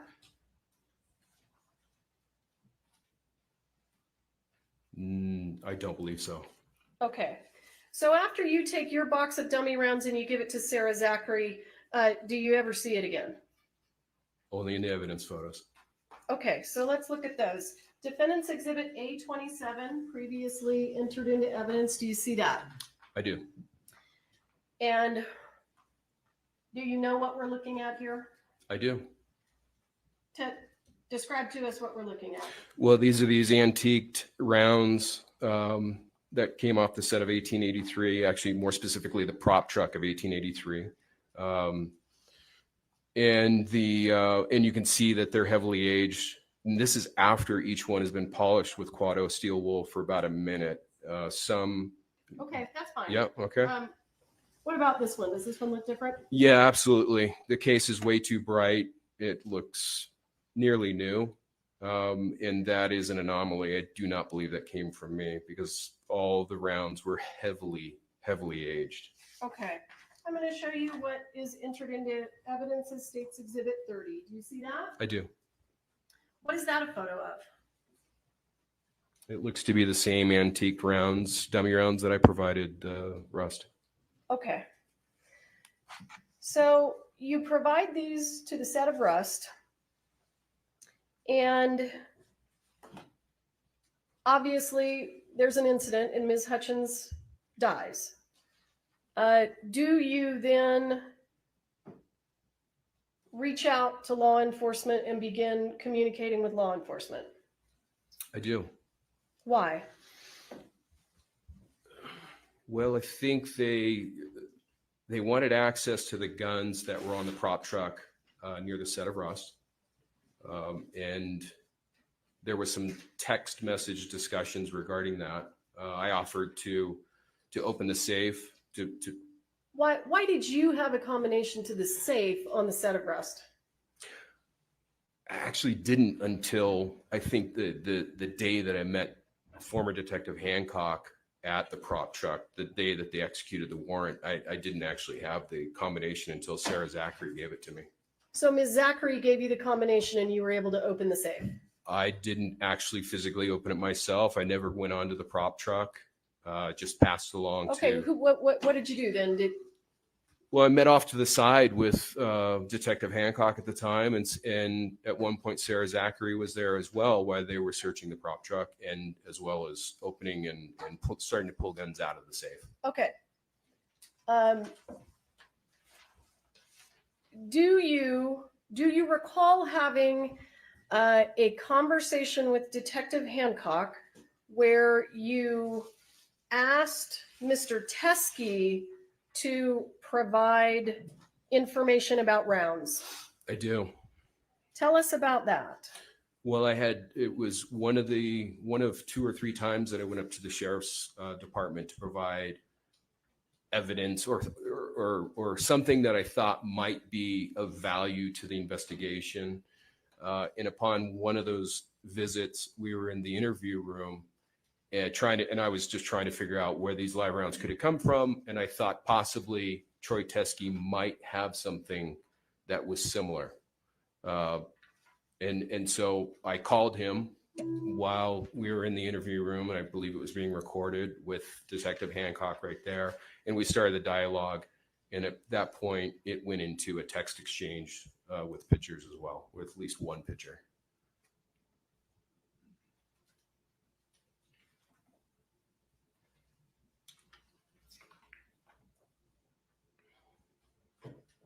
I haven't had an opportunity to mark this as evidence, but I'd like to.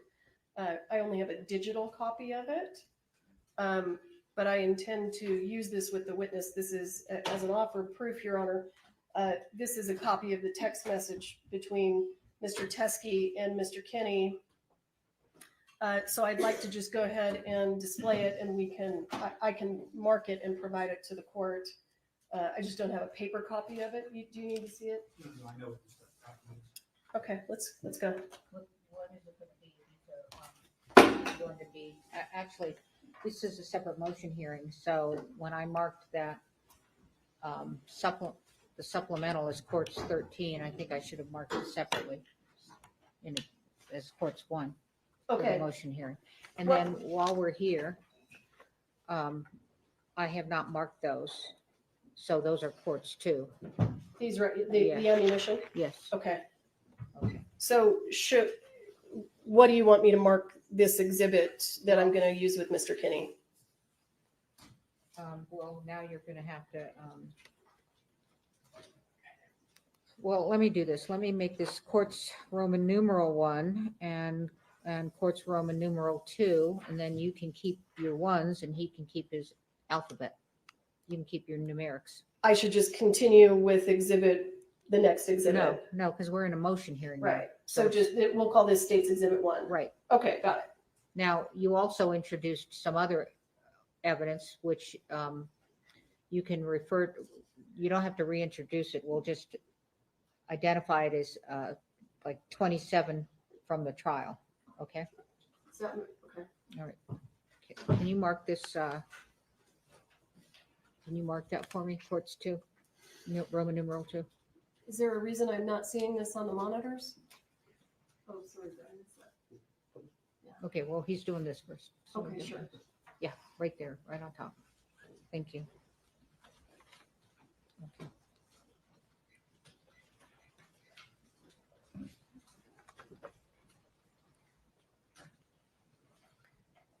Do you see what's in front of you, sir? Video.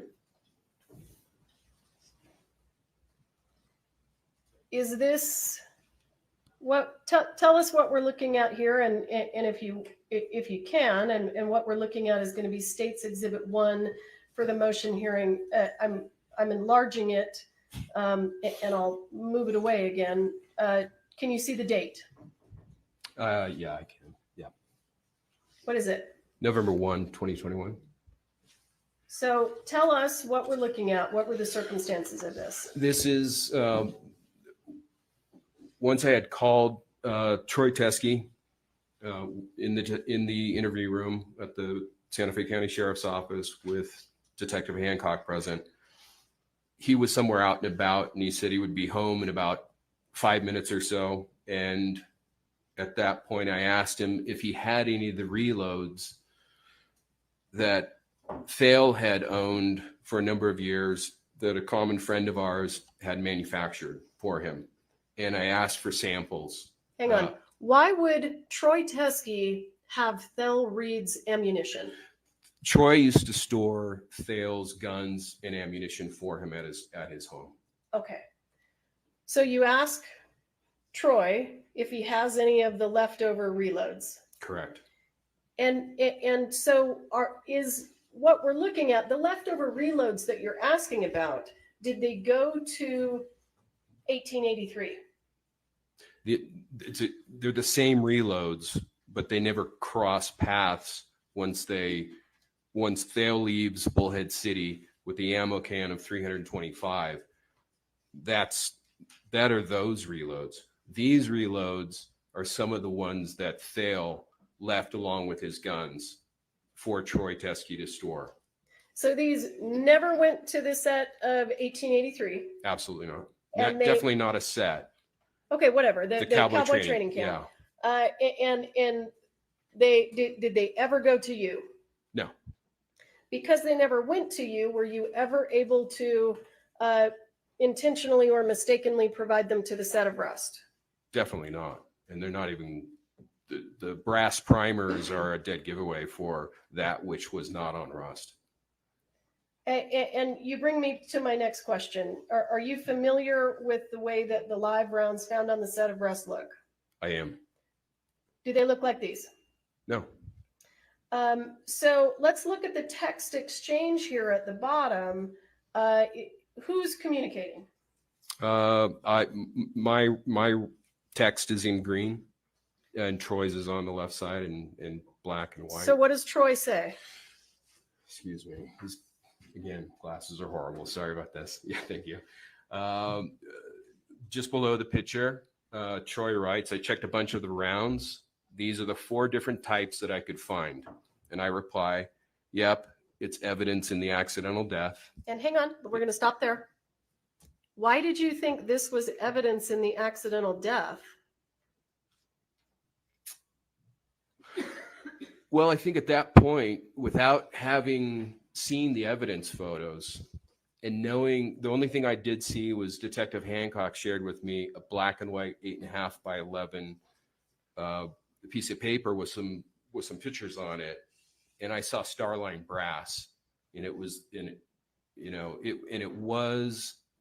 it was the nickel primer Starline brass case, and I hadn't really connected the dots that the gentleman that loads these hasn't had nickel primers in 10, 12 years. How do you know that? Well, he says he only used Winchester primers. No. Did you speak to him? How do you know that? Yes, I did.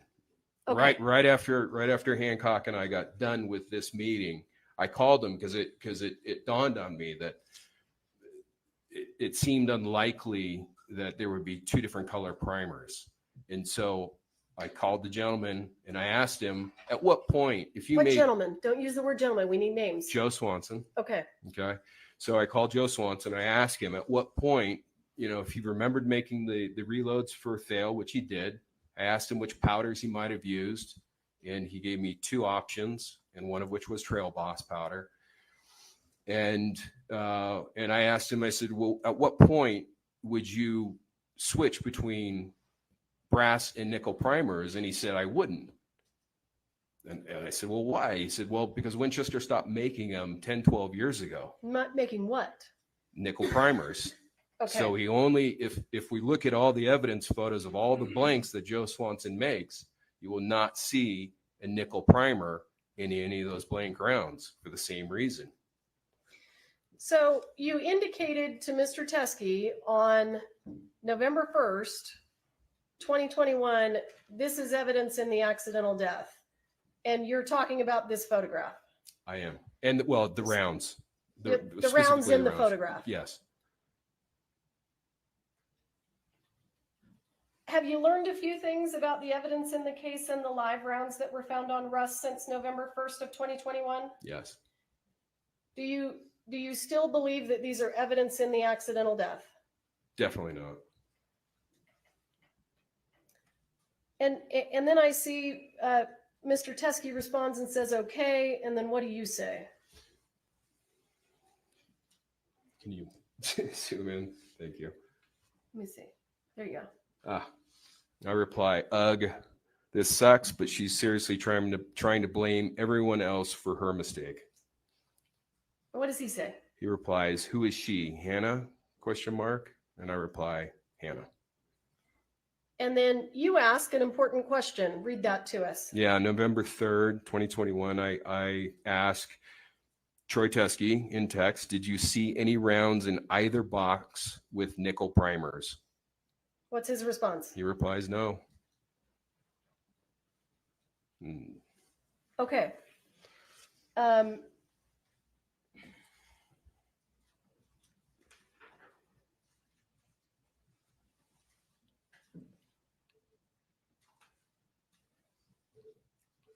Is that just a close-up of the same photo of the ammunition? It is. And you have testified that this is dissimilar. This is dissimilar to the live rounds that were on the set of Rust. Yes, and from this photo, we can only see that we have 4 different, cases, different manufacturers of cases. The brass primers are obviously a dead giveaway, but what we don't see on the inside is that the powder is different than Rust. The actual powder itself, as well as the projectiles, are different than what was found on Rust. So, Mr. Kinney,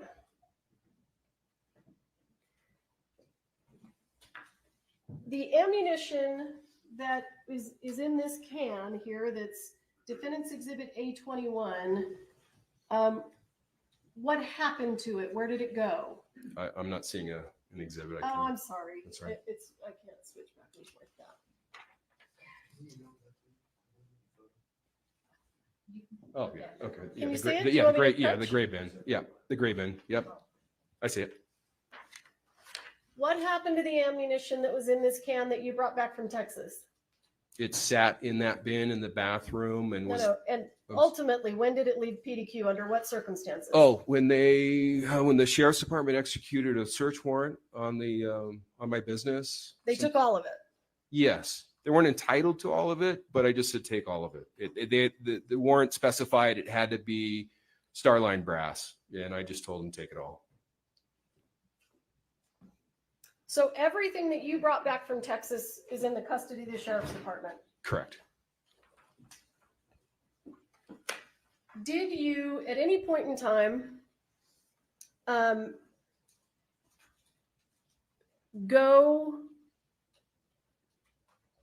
did you ever exchange ammunition with Thel Reader Troy Teskey again after the death of Halyna Hutchins? No. So any ammunition that would be in the possession of Mr. Teskey, is that anything that you have ever had possession of? No. I've only once received 45 Colt live ammunition from someone, and that was Thale, and that on our way headed to Texas. And I hadn't opened the can until we got to Texas. At some point in time, Mr. Kinney, did you have reason to believe that Mr. Reed and Mr. Teskey wanted to blame the introduction of the live rounds to the set of Rust on you? To varying degrees, yes. I wasn't, yeah, Thale definitely. And later on, Troy, it seemed palpable that they were trying to point the finger at me. Okay.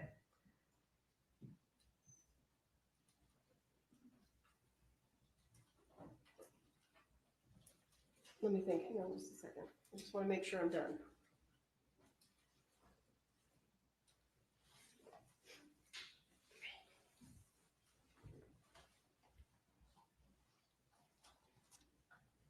How certain are you that you didn't provide any live rounds to the set of Rust?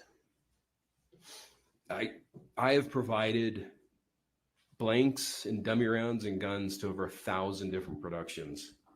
And on average, it's 5 to 10 guns per episode, per feature film. And each gun would typically have about 10 dummy rounds with it. So that's between 50 and 100,000 dummy rounds.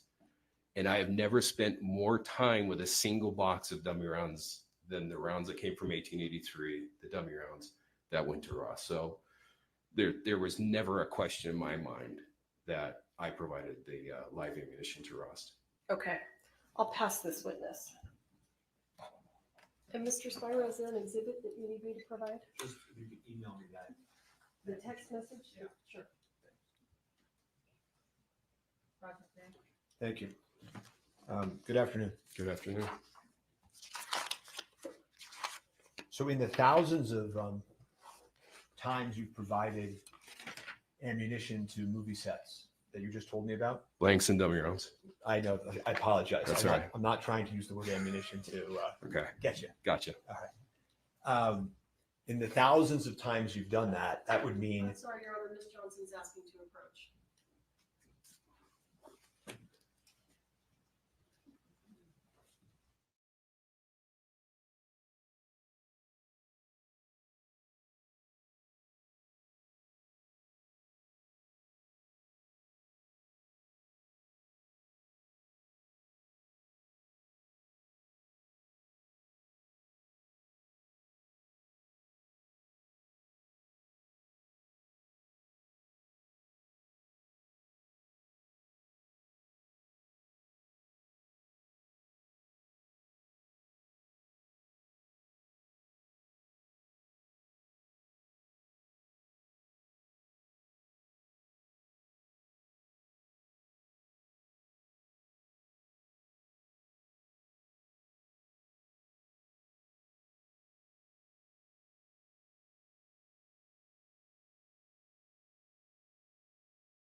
thousands of productions that you've 1,000-ish, not thousands.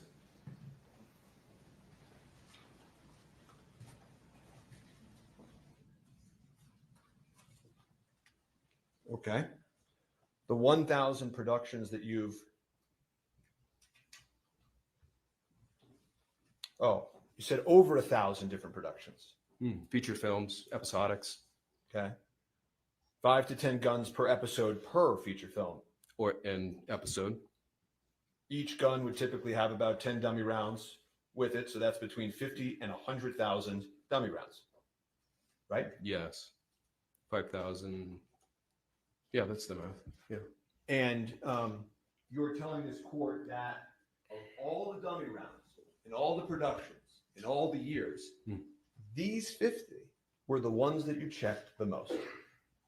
They required the most time because of the antiquing and because that, again, some of them had a muddy rattle. So there was no point in providing a dummy round that had a muddy rattle to set. That's the last thing you want to have happen.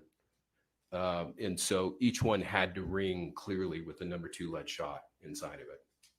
And of all the dummy rounds on all the sets, these ones had a muddy rattle. No, the ones that were excluded had a muddy rattle. I see. You provided 45 long Colt dummy rounds to the set of Russ, correct? Yes. And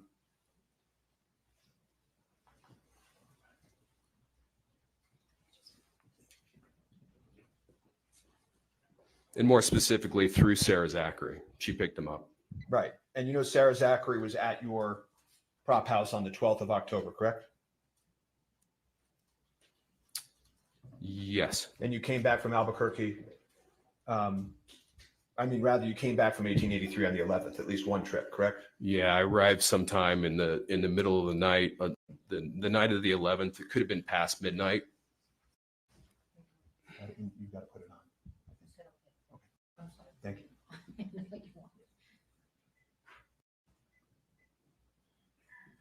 You arrived the 11th. Night of the 11th. She comes the 12th. Yes. Shooting happens on the 21st. Yes. Russ needed 45 long Colt dummies. May have knew they were running short. Okay, they may have not needed it the most of all time, but they needed it, right? Possibly. You have already told this court that you had brought 45 long Colt rounds from the set of 1883, correct? The dummy rounds from the prop truck. Yes. There were also live ammunition on 1883, correct? No. There was no live ammunition on the set of 1883, not on the set of 1883, at the cowboy camp, just off the set of 1883. Not even close to anything that was filming. Okay, so not anywhere close to filming, not on the set, but at 1883's cowboy camp. The cowboy training camp for 1883. Yes. Okay. Live, yes. And you brought some of those live rounds to PDQ, correct? Yes. The live 45 long Colt rounds to PDQ, correct? Yes. And you've told this court that when you brought them back, they were between 50 and 100, correct? Yes. Okay. And you provided 45 long Colts. Again, you say dummies, I get it. To Sarah Zachary, correct? Correct. Those were Starline brass with nickel primers, correct? Yes. The invoice you provided to Sarah Zachary and the set of Russ had 200 listed as the amount that you provided, correct? I don't recall. Do you deny it? Sounds about right. It could be. The invoice was generated weeks after, so it was done from memory at that point. Okay. Have you been watching any of this trial? Just the headlines, whatever comes on the news. Okay. Do you know that on direct examination of CST Popple, that this was entered into evidence, which is states 30? I haven't seen her at all during this trial. Well, eventually on cross-examination, it turned out that these were, of course, the rounds provided, correct? Except for the bright one in the lower row in the middle, just above the 2 zeros that are next to each other. Yeah, in the evidence number, I don't believe that is a round that came from PDQ. When you say you don't believe, what you think you said in direct is you're not certain, but you don't believe, correct? It's 2.5 years ago. It does not appear, I'm 99.9% sure that was not inclusive of the original styrofoam insert of 50 in the box. Okay, so it sounds like you're not certain, but fairly certain, and it's been a long time. Is that fair? Yes. Okay. At the time, when your memory was fresher, you actually received a photograph of this, and you told Detective Hancock this, and it has a nickel primer, which is sketchy. Correct? Can I don't know what the photograph is. A photograph of what? Did you, in fact, tell Detective Hancock that that picture, that round, was sketchy? I recall saying that, or texting her, possibly texting her saying that, because it was concerning because it didn't look like any of the antique rounds that I had provided. Right. So at the time, years ago, when you first see this, when your memory was fresher, the word you used was sketchy, correct? I recall that, yes.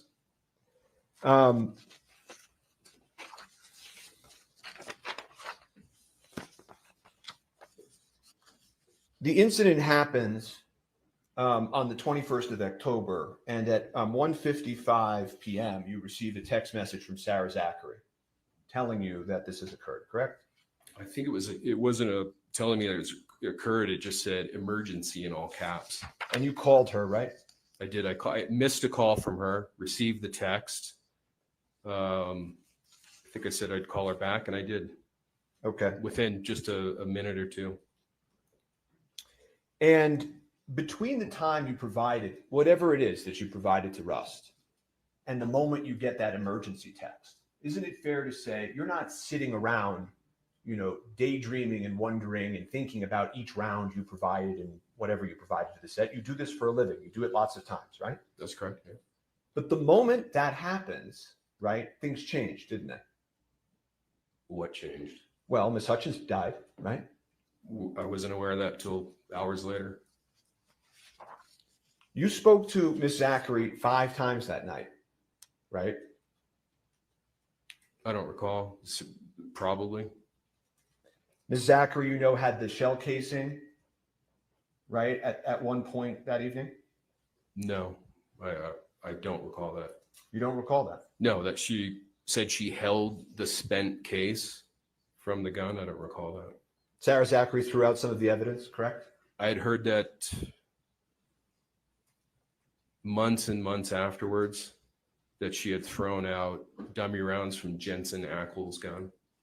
Months and months? I believe so. Sure about that? Fairly. It's been a long time. Right. And the only messages that we have from around that time we're going to look at. But you knew at that moment that you had just provided 45 Starline brass dummies, correct? With nickel primers. Nearly all the dummy rounds I provide are Starline brass. And you would agree with me that anybody who did provide that round or brought it onto the set would have every reason to want to deny that, correct? No.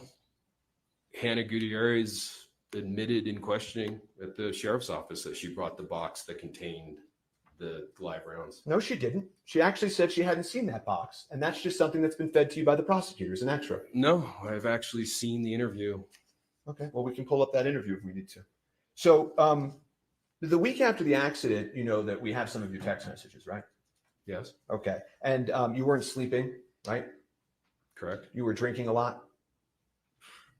I don't even remember. You were talking to your cop buddies to try to get advice about the case. I don't recall that. You texted Sarah Zachary in the days that followed. Do not say anything or write anything to anyone, right? Yes, I remember that text. Do nothing, say nothing, write nothing, correct? Correct. She told you she wanted to get a lawyer, right? Yes. You told her not to get a lawyer, right? Yes. In fact, at one point you just said, shh, with an emoji, right? I don't recall that. Okay. You did provide Detective Hancock. Do we have that photo that was entered into evidence on the screen? Okay. Did you email that? Yeah. Okay. Well, we'll get it in a minute. But the one that you just saw on the screen of you and Mr. Teskey, do you remember that photograph that you just looked at? With the reloads? Yeah. Yes. You actually took a screenshot of that and sent it to Detective Hancock, correct? It sounds like something I would do. I don't recall doing it, but it sounds accurate. Okay. Does it sound like, I don't have the photo, so, but the photo that you took and sent to, of the screenshot that you sent to Detective Hancock, it included that line. Yes, this is evidence in the accidental death, right? That was my speculation prior to learning that the live rounds from Rust had nickel primers, Well, sir, that's the problem with your testimony, isn't it? which is what? In the very same text chain, you ask about nickel primers. So how is it possible that you didn't know about it when you said that this is evidence in the accidental death? Because the meeting with Hancock and the text exchange with the pitcher occurred on November 1st. 2 days later, on November 3rd, I had asked by text whether or not any of the rounds had nickel primers. And he replied, Troy Teskey replied, no. And at that point, that was the reason why. So this is, I think it's Court Exhibit 2, perhaps, of this hearing. This one? No.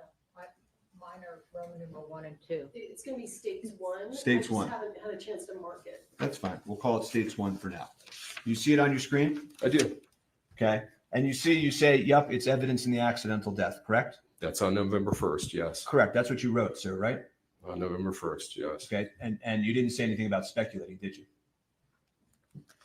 No. Okay. But when you screenshot this to Detective Hancock, which I'm going to talk about in a minute, let me ask you, after he says, okay, you say, this sucks, but she's seriously trying to blame everyone else for her mistake, correct? Yes, that's what it says. Okay. So it's, this sucks, but she's trying to blame everybody else, right? Yes. This sucks that it comes from the same batch, but it's really her fault because she loaded into the weapon, right? Well, first off, I pronounced that ugh. And then what was the second part of your question? But it's her fault because she loaded into the weapon, correct? Certainly. And you said that over and over again as you continue to meet with law enforcement, that whatever happened here, it's her fault. She loaded it, correct? Well, certainly she's responsible for loading a live round into a gun on a movie set. How come when you provided the screenshot, this is defense 1 for the hearing, how come when you provided to the defense A, sorry, Your Honor. How come when you provided the screenshot of the text message to Detective Hancock, you left out the, this sucks. But seriously, she's trying to blame everyone else for her mistake. If you put that back up, I think you'll see that the digital keyboard is in the way of whatever's underneath it. I see. And is there something with your phone where you can't take multiple screenshots and just go further down like you did 10 other times in this case? That's a picture of a picture. I understand that, but I'm asking you, That's why didn't you provide the message of, ugh, this sucks? I did. And what I'm saying to you is that when you take a picture of a phone with a keyboard up, it's going to block the lower half of the message. Okay, so on November 1st, you agreed to an interview with Detective Hancock, correct? Sounds about right. Yeah. No other Yeah, officers, November 1st, yeah. no other officers were present, correct? It was just Hancock in the interview room, correct? And you talked about your phone call that you made with Troy Teskey, right? I did it in front of her. No, I know. You were very, very cooperative, correct? I thought so. I don't think you mentioned on direct examination, but tell me if I'm wrong. You also made a phone call to Joe Swanson in front of Detective Hancock. I don't recall it being in front of Hancock. It was as I was driving away, and it dawned on me that I kept on seeing brass and nickel, and it didn't wash with me. It didn't make sense. Joe Swanson and the original batch of the ammunition was very much on your mind. Fair? Of the reloads, yeah, I was fairly confident that somehow some of that reloaded ammunition came in through a piece of leather, or Hannah had been gotten hold of some of it, been shooting it, commingled it with dummy rounds.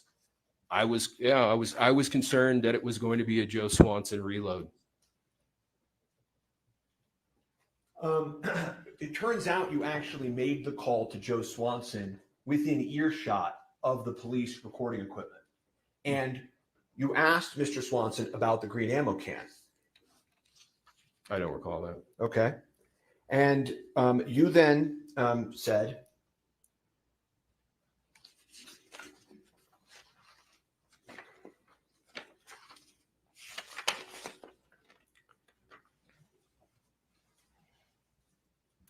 shit. Well, she didn't do her fucking job. Now I recall. Yes. I bet you do, right?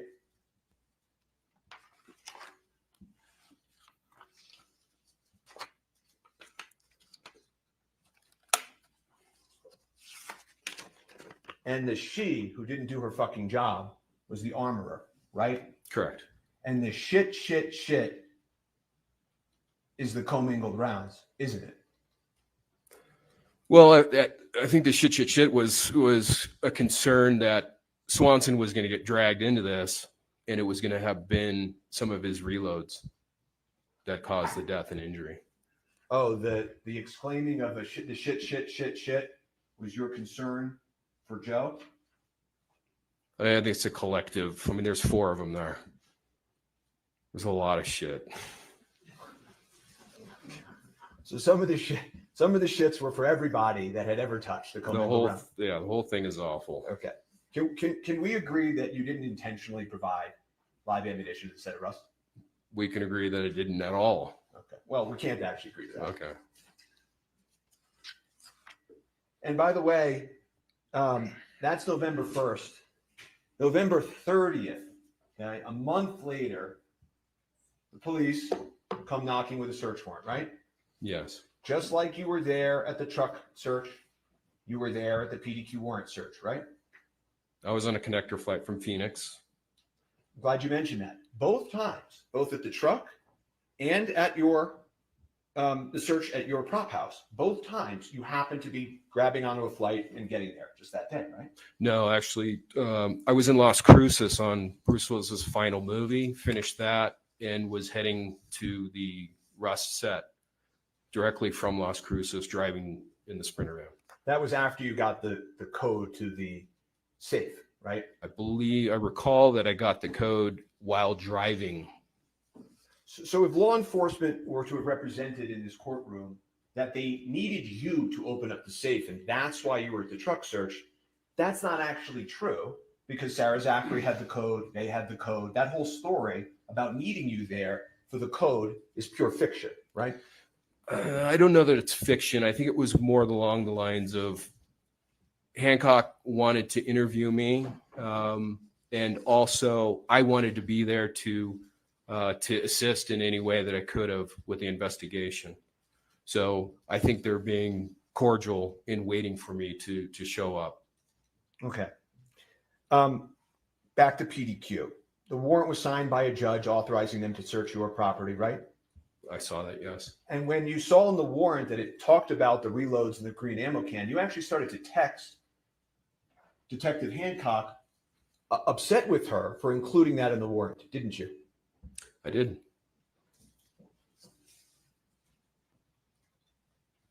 You had video surveillance at PDQ, correct? There was, I don't recall exactly at what point the camera overrode itself. Well, that wasn't my question. My question was just you had surveillance footage at PDQ. In fact, in the Yeah, but excuse me, if the footage has been overwritten, then I don't have it. You have surveillance equipment there that records, whether it's overwritten or not. You don't know. Is that your testimony? I have surveillance equipment. Yes. Okay. And actually, during the search of PDQ, you were looking at your phone because you have a remote access trying to see the surveillance footage and what it was catching. Remember that? I don't recall that. No. Did you deny it? If I was actually inside the premises, You're inside the premises on your phone looking at the surveillance equipment that you have remote locked into your cell phone. I don't recall. It's But you're- possible. Okay. And the testimony you have given this court is at that point in time, right? There's a green ammo can there, correct? Yes. The same green ammo can you're calling Swanson and Teskey about in front of Hancock, correct? He sounds, yeah, roughly accurate. Yes. Right. And written on it was the word empty, right? Was it? Oh, on, yeah, black ink next to the silver duct tape on top. Yes. And lo and behold, law enforcement doesn't find anything in the empty can, right? There was tags and office supplies and other things in it. But we know at one point there was ammunition in it, right? Last time was in Texas. Nothing further. Unless the court has any questions for the witness, I don't This have witness any. is excused. Thank you, sir. Next witness.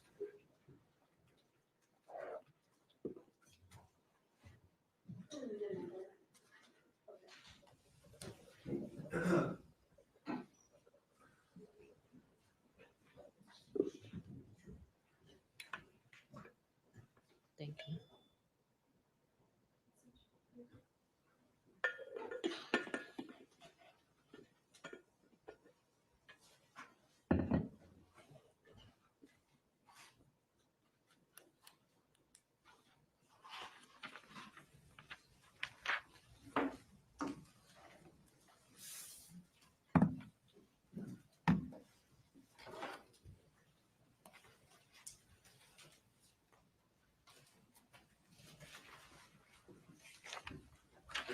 Raise your right hand. You swear affirm under penalty of law that the testimony you'll give in this case will be the truth, the whole truth, and nothing but the truth? Yes, sir. Thank you. Have a seat, talk into the microphone.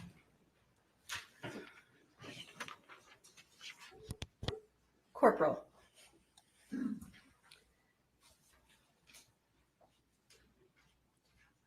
On November 1st of 2021, did you have a meeting with Seth Kinney? Yes. And what was the purpose of that meeting?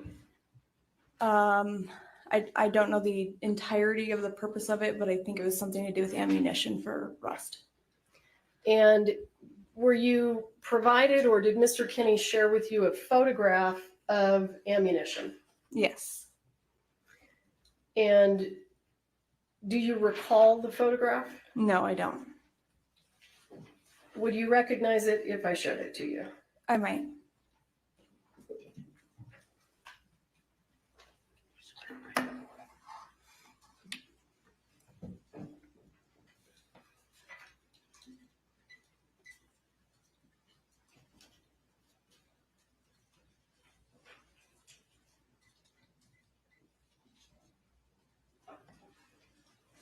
Does that look familiar? Not entirely, no. Okay, let me show you something else. Would it refresh your memory if you saw the text exchange between Mr. Kinney and Mr. Teskey? Yes.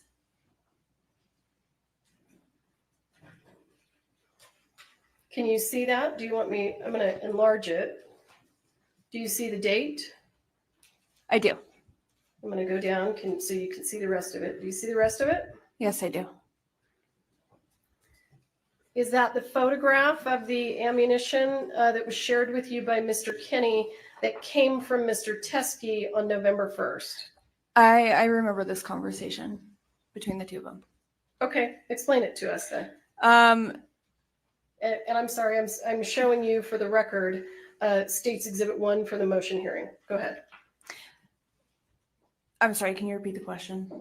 Well, tell us about the conversation. Yes. Tell us about this meeting. What happens? So this was a conversation with Troy and Seth and I guess an exchange of where the rounds that Troy may have had that could have been in relation to Rust. Right? Yeah. So did you see this photograph on that day? Yes. And were you able from the photograph to determine whether or not these rounds were similar to the rounds found on the set of Rust? These would not have been similar to what we had found on Rust. Okay. And from this vantage point, how can you see that? So some of them, well, a lot of them have an actual head stamp of companies or manufacturers such as Winchester, BHA. I think the other one says CBC. It's a little hard to see with the shadowing in the picture. The only one out of these that would have been somewhat similar to what we had found on Rust is the third one from the left, which shows the Starline brass logo and it says 45 Colt.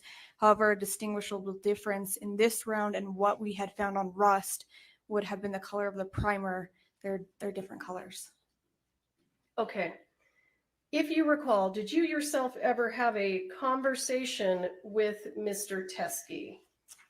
Not where it was just me and him, but I have had a conversation with him in the conversation. So let me ask you this. After you were provided this information, the photograph and the information about the rounds, where was your understanding of where those rounds were located?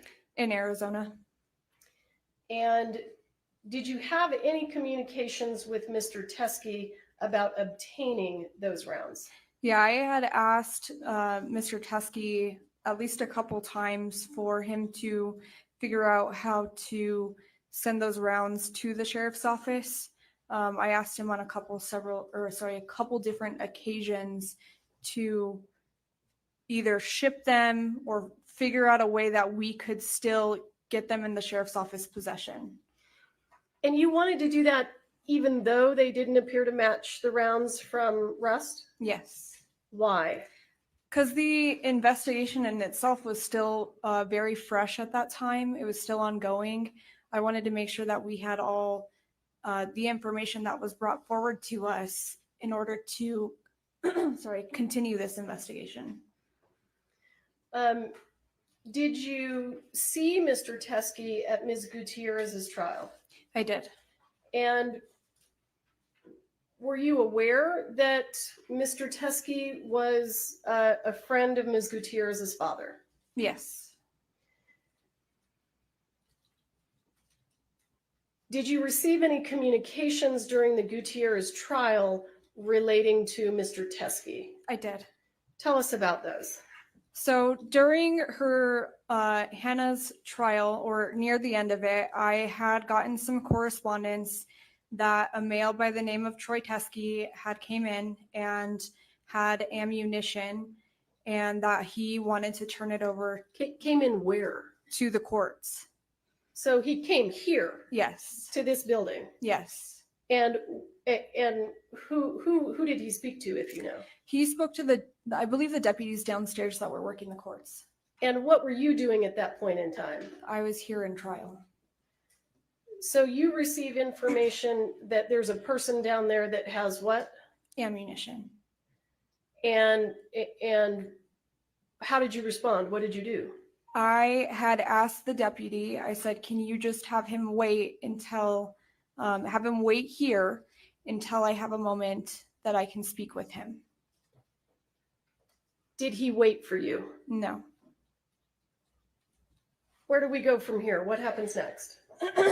From there, I believe we had a break. I had asked where Troy was. They said he was no longer here. And then further on into the day, I don't know if it was a call or a text message, but I had gotten word that Troy had shown up to the sheriff's office and was trying to turn over that ammunition. At that point, we're still in trial, so I have a little bit of limited time and where I need to figure out logistics with this. And I believe I had gotten a call from the lieutenant or someone there, and I said, okay, well, I'm still here, but I will make contact with him at a later point and get a statement from him so we can figure out what to do with this. And at that point in time, were you aware that he had left some ammunition at the sheriff's department? Yes. And did you take steps to contact Mr. Teskey to take his statement? I did. I called him twice when I had found out that he had shown up to the sheriff's office. I didn't receive, or he didn't pick up the phone, and I never received a call back. And let me ask you, why is it important for you to take his statement? Because I need to figure out what to do with this ammunition and how it would potentially be tied to the case and in what way, so I can figure out what to do with it after that. At the time that you were reaching out to him that day, do you have any idea whether or not this is related to the case? Just by him saying it might be, but not in what context it would have been. But you didn't speak to him? No. Okay.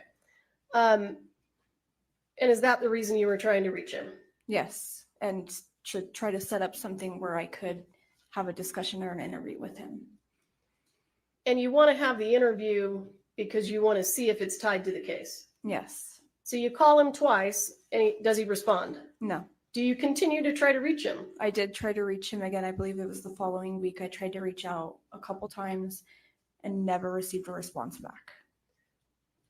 So if you don't have a witness who will give you an interview regarding the items that they've dropped off at the sheriff's department, how do you know that they're in any way related to the case? I really wouldn't, because I didn't have a discussion with him. Has Mr. Teskey ever returned your calls? No.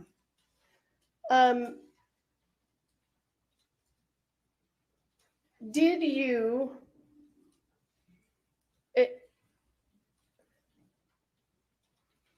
are you aware that the exchange between Mr. Teskey and the people at the sheriff's department that took place when you were in trial with me, are you aware that at least part of that was recorded on a body-worn camera? I know now. When did you learn that? Today. And have you had an opportunity to review it? Yes. Never been given this, Your Honor. I just got it. So Okay, I just want the court to know. This is I can give it to them. This is the newest of the revelations. So there's when Teskey comes into the station, it's being recorded on a body worn camera. I believe that the defense did have it because they knew what Mr. Teskey was saying to Popple. That's the basis of the cross-examination. Well, it's not it hasn't been admitted as an exhibit. Sure, and I can call Popple and have it admitted as an exhibitor. I can call Brandle, but it's a motion hearing. How do you want me to handle it? She's now seen it. I can give it to the defense. No, I'm going to have the person that whose body it was on. Let me ask you, in the meantime, while I'm listening to this testimony, can I have the exhibits from Popple that she testified about the bullets and what they were, when they went to the FBI? Her inventory of bullets. May I have those exhibits? I know there's a lot of them. Sure. I think there are probably some also from the defense. So does the defense want to go through their file? Do you want me I to just do it? want the ones that Popple testified off of, not any I cross. don't remember exactly. Are you looking for the one that I just highlighted specifically? No, I'm looking for the ones that Popple testified she inventoried and had tested. Are you asking for scene photos or no? Just the ones that she had at the Yes, sheriff's yes, department? where she went through and somewhere in Ziplocs. Okay, so not scene photos, just the ones from the sheriff's department? Okay. Do you have those? There should be. And just for the record, Judge, we don't have the body worn camera. I'm hearing you. I want to look at the bullets. The physical. Okay, I'll take the physical. You don't need photos of boxes? No, just no, bullets? Okay. I want what she testified of, the ones that were gathered at the scene, and then she went through how she tested them. There. Okay. All right, I think these are fine, Ms. Morrison. Okay, thank you. Oh, you want the actual bullets? Well, these are fine. Okay, I Well, thought I you had was gonna, photographs. I was gonna take the photos, but these are good too. Okay. Are You these, want the photos may I also? ask, are these all these aren't all that were gathered at the scene, were they? They are, These are the sum total? correct. There were only 5 live rounds in addition to the spent casing. Okay, which ones were, okay, were only the live rounds tested by the FBI? No, there were more that were tested by the FBI. There were dummy rounds that were sent to the FBI that were confirmed to be dummy rounds. Okay, that's what I want to look at. The Do you have dummy- pictures? Do you have pictures of that? I don't think we've had her testify to that. I don't know. Can I have all the exhibits that were entered while she testified? That's the best way to put it. Sure. Sorry to interrupt. No, it's fine. Do you want them from the state and the defense? Yes. Okay, because Do you want to announce what they are? Hayden, can you tell us what the exhibits are during Popple's testimony? Or I actually can, because I took notes. There they are. Let me do it.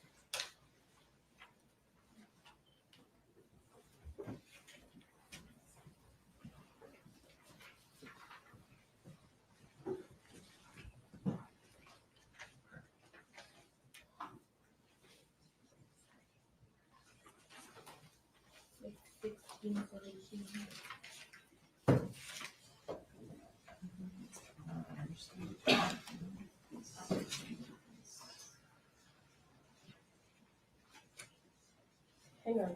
We need to catch up with you if you're going to give us numbers. Hang on.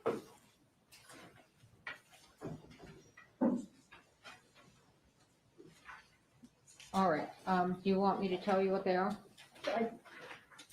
I think Brian next to me has them. I'm just trying to get there.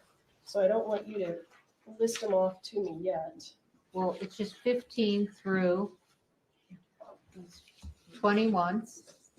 And I'm looking to start here at 15. I'm not finding 15, so give me just a minute. I've got 18 set aside, I've got 17 set aside, 15, 16. What was the other one?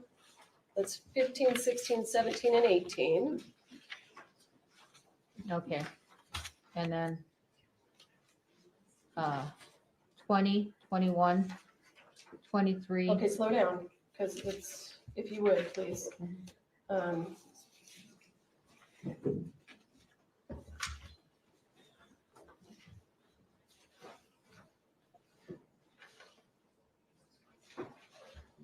What was give me the first number again? We've got a ton of 20, exhibits 20, here. 21, 20 and 21? uh-huh, Okay, hang 23, on, 25. Hang on.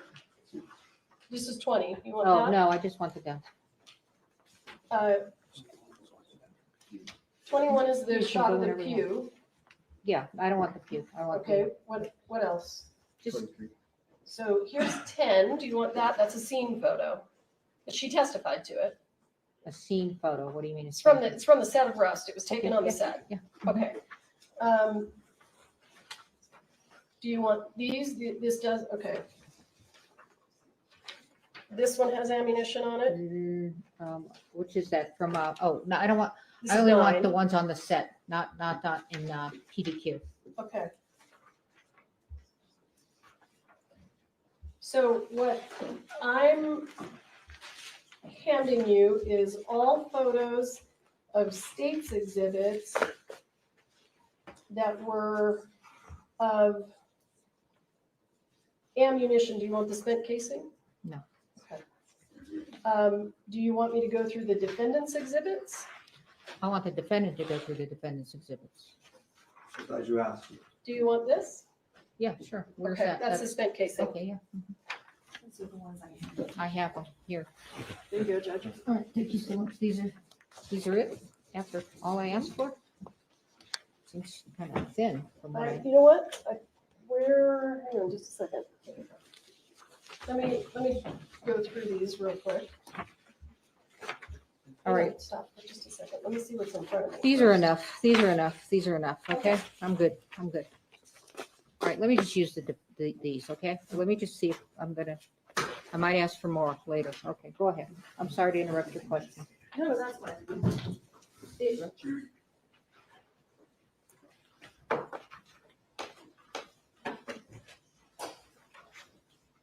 Due to Mr. Teskey's refusal to speak to you, were you ever able to tie the items that he dropped off at the sheriff's department to the set of rust?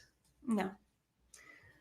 Given that this is a motion hearing, and if the court wants me to do this a different way, please tell me. Over the lunch break, were we able to obtain the video and watch it? Yes.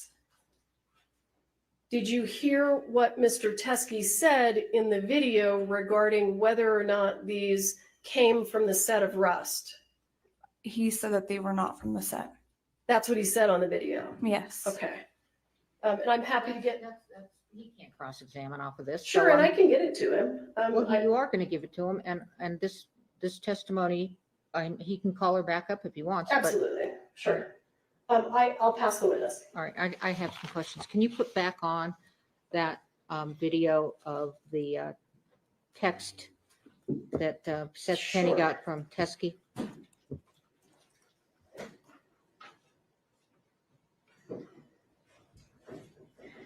If you guys have a flash drive, I'll give you that video right now.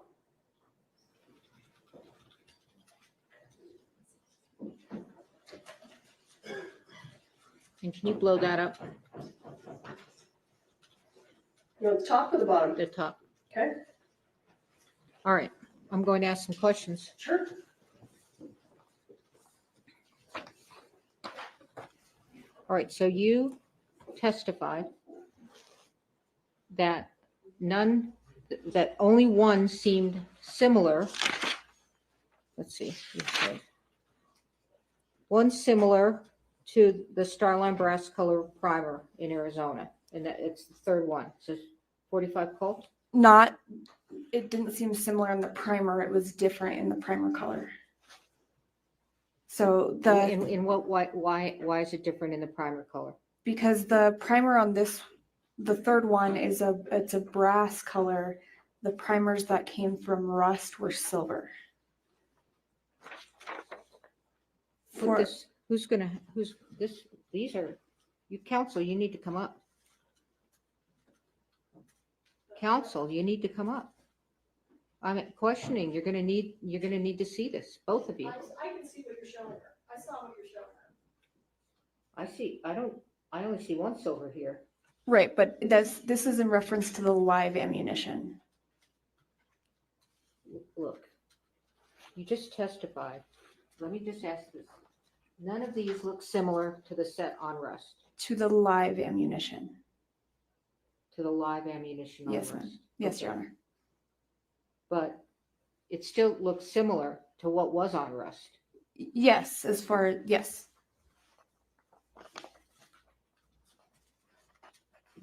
It looks similar to these on rust. For the dummies, yes. Yes, it looks similar to dummies on rust. Dummies, but not live. Okay, I understand your distinction on Okay. live. But they still look similar. That one, the third one from the left, still looks similar to dummies on rust. Yes. All right, thank you. Can I proceed, John? Yes.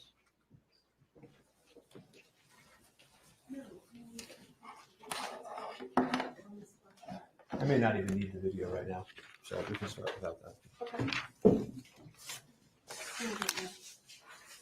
All right. Good afternoon, Corporal. Afternoon.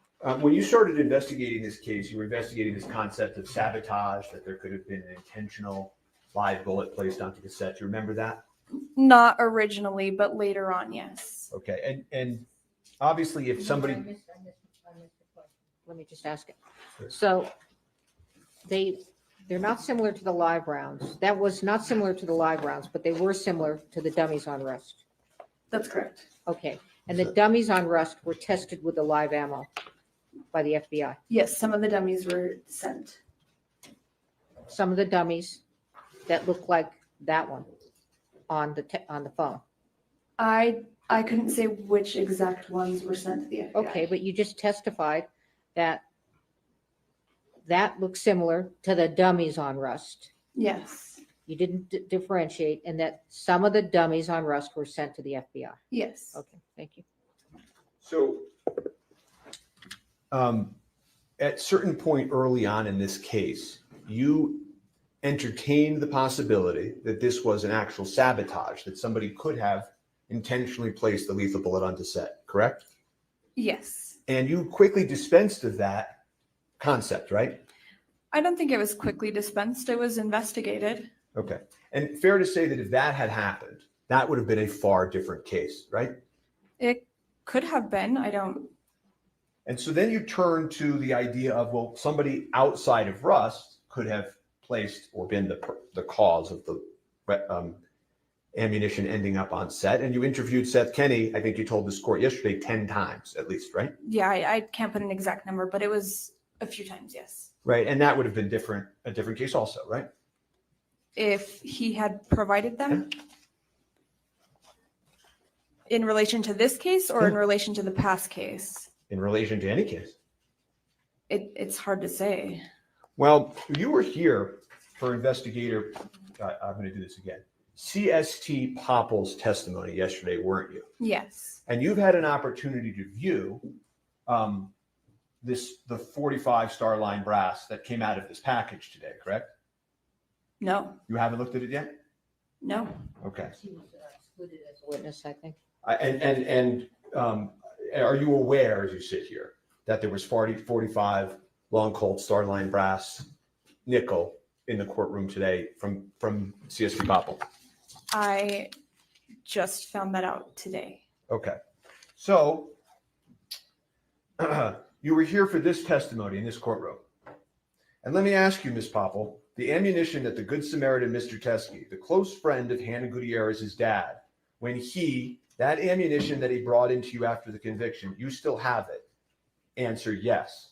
Question, you can bring it in here and you can show it to the jury, right? Answer, yes. And they can see for themselves that it does not match the live ammunition from the set of Rust, correct? Yes. And that it is obvious. Just when you look at it, it is not. Yes. Remember that testimony that you were sitting here for? Yes, I do. And that turns out to be completely false, doesn't it? You're correct. Mr. Kenney was just here. Did you see him in the hallway? I saw him in passing, yes. You interviewed him, I think you said over 10 times, right? Yeah, I don't know the exact number. 40 plus phone calls, I think. It was a lot. Okay. And we have some of those text messages. And I'm going to put up defense.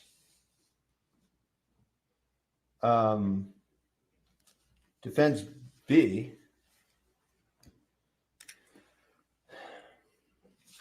On the screen. And it's not working.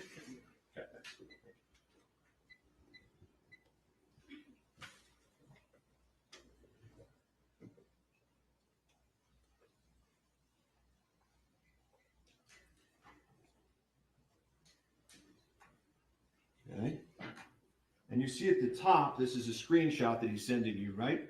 Yes. And you see it ends with, yup, it's evidence. Yup, it's evidence in the accidental death, right? Yeah, I can see that. Okay. And he does not include the ugh, this sucks when he sends it to you, right? You don't see any ugh, this sucks on this, do you? No. It talks about how it looks like it's been reloaded. And that's him telling you that, right? Sorry, let me just read it really quick. Sure. Okay. And you ask a very interesting question, Corporal, that sounds a lot like the question the court just asked you. You ask, do you think it could have come from the same batch since it's a different color, right? Yes. And he says, in writing, in no uncertain terms, I thought the same thing regarding the primer, but Joe has been known to mix different color primers and blanks. So no, still highly likely that it's from the same batch. Did I read that right? Yes. And you had that information in the month following the incident, correct? Yes. Okay. So we're going to fast forward. I'm not going to go through the Seth Kenny story with you today. Okay. Okay.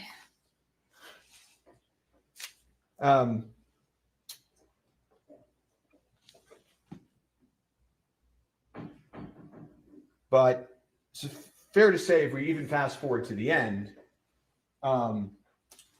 Teskey comes in, and you had known Mr. Teskey's name because Seth Kenny had called him in front of you, right? Yes. And Seth Kenny's name came up, withdraw.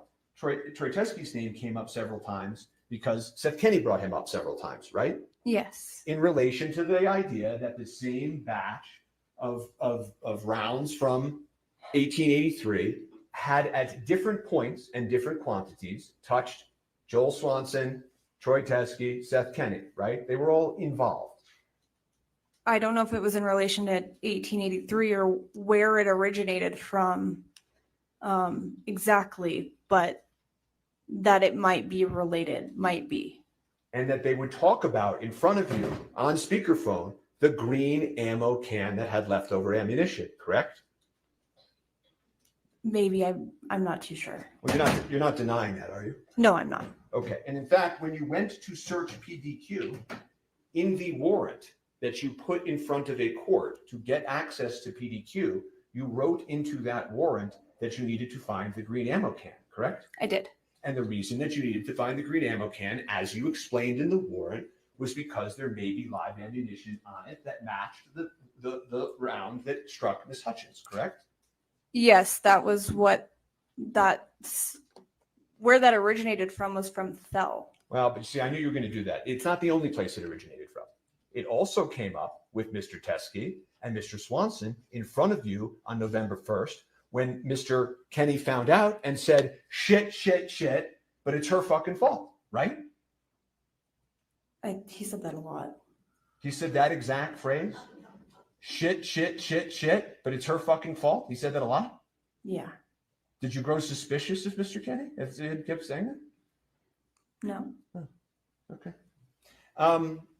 So in any event, you knew that Mr. Teskey was at least somewhat involved because when you're interviewing Mr. Kenny, he's calling him in front of you, correct?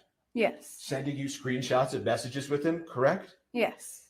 Mr. Teskey showed up here, according to you, at the Hanna Gutierrez retrial, correct? Yes. And Mr. Teskey then walked into the police precinct with ammunition that he claims and says is matching to the ammunition that struck Miss Hutchins, right? I don't think he ever made the statement it was matching. Well, that's really for law enforcement and the FBI to decide, isn't it? Which would have been investigated if he would have answered a phone call or returned a phone call. Okay, and I know we're going to get to that. Don't worry, but wasn't the first excuse you gave, Corporal. The first thing you said when this came up on direct examination was that you didn't know it was related to this case. Do you remember testifying to that on direct? How would I have known if I wasn't given an opportunity to talk to him myself? You would have no way of knowing that the man who was on speakerphone with you talking to Seth Kenny, the man whose screenshots you received, the man who showed up at the Hanna Gutierrez retrial, the man who walked into your precinct talking about the Rust movie, you would have no way of knowing that it was related to Rust? I would have need to come to the conclusion myself that it could have been tied back to Rust. There's been many people throughout this investigation that state that they have evidence or testimony to give that wasn't in relation to what I was doing. Uh-huh. So is there other evidence in this case that has this quantum of proof that you have hidden from the defense? I don't think I've hidden anything. Is there any other evidence in this case that you think this court should be aware of, that you're aware of, Corporal Hancock? No.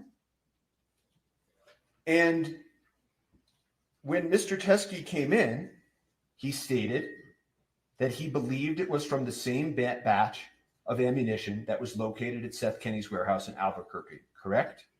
When he came in? To the precinct.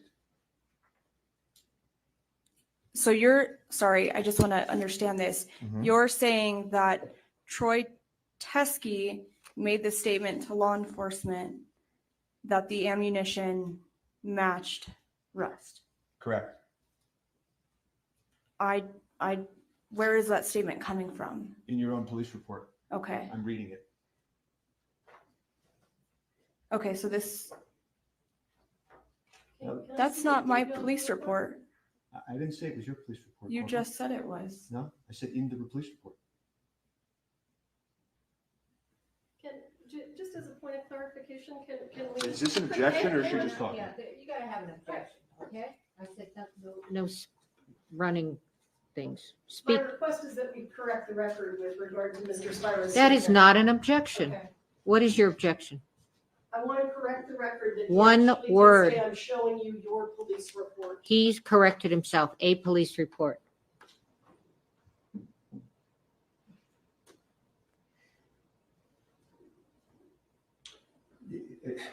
In the department, in your sheriff office's police report, okay? I don't mean your personal police report, but in your sheriff's office police report, right? Okay, understand. And not only does this police report come into the very same sheriff's office, correct? Right? This is your police department, right? Yes. Okay. Not only does it say live rounds of ammunition that he believed to be connected to the Rust case, right? You saw that, right? Okay. Yes. Not only does he say it's the same batch that was at Seth Kenny's, right? I mean, that's what it says there. I don't remember that statement in the video, but Well, I'm glad you brought that up because the videotape, whatever there is that has also not been turned over, it didn't necessarily capture every conversation that Mr. Teskey had inside the police department that day. You don't know that. that's correct. Okay. And the other thing that I wanted to mention at this point is it's not as if Mr. Teskey was talking to some random auxiliary cop that happened to be walking through the station. He was talking to CST Popple, wasn't he? Yes, he was. The same CST Popple that testified yesterday, right? Yes. That testified that everywhere in this case that she went, you went. Remember that testimony? Yes. Okay. She goes to the church on the day of the incident, you're there, right? She goes to the search of the truck, you're there. You go to PDQ, you're there. In the prosecutor's office, you're there. Trial prep, you're there. And that's who took this statement, right? Yes.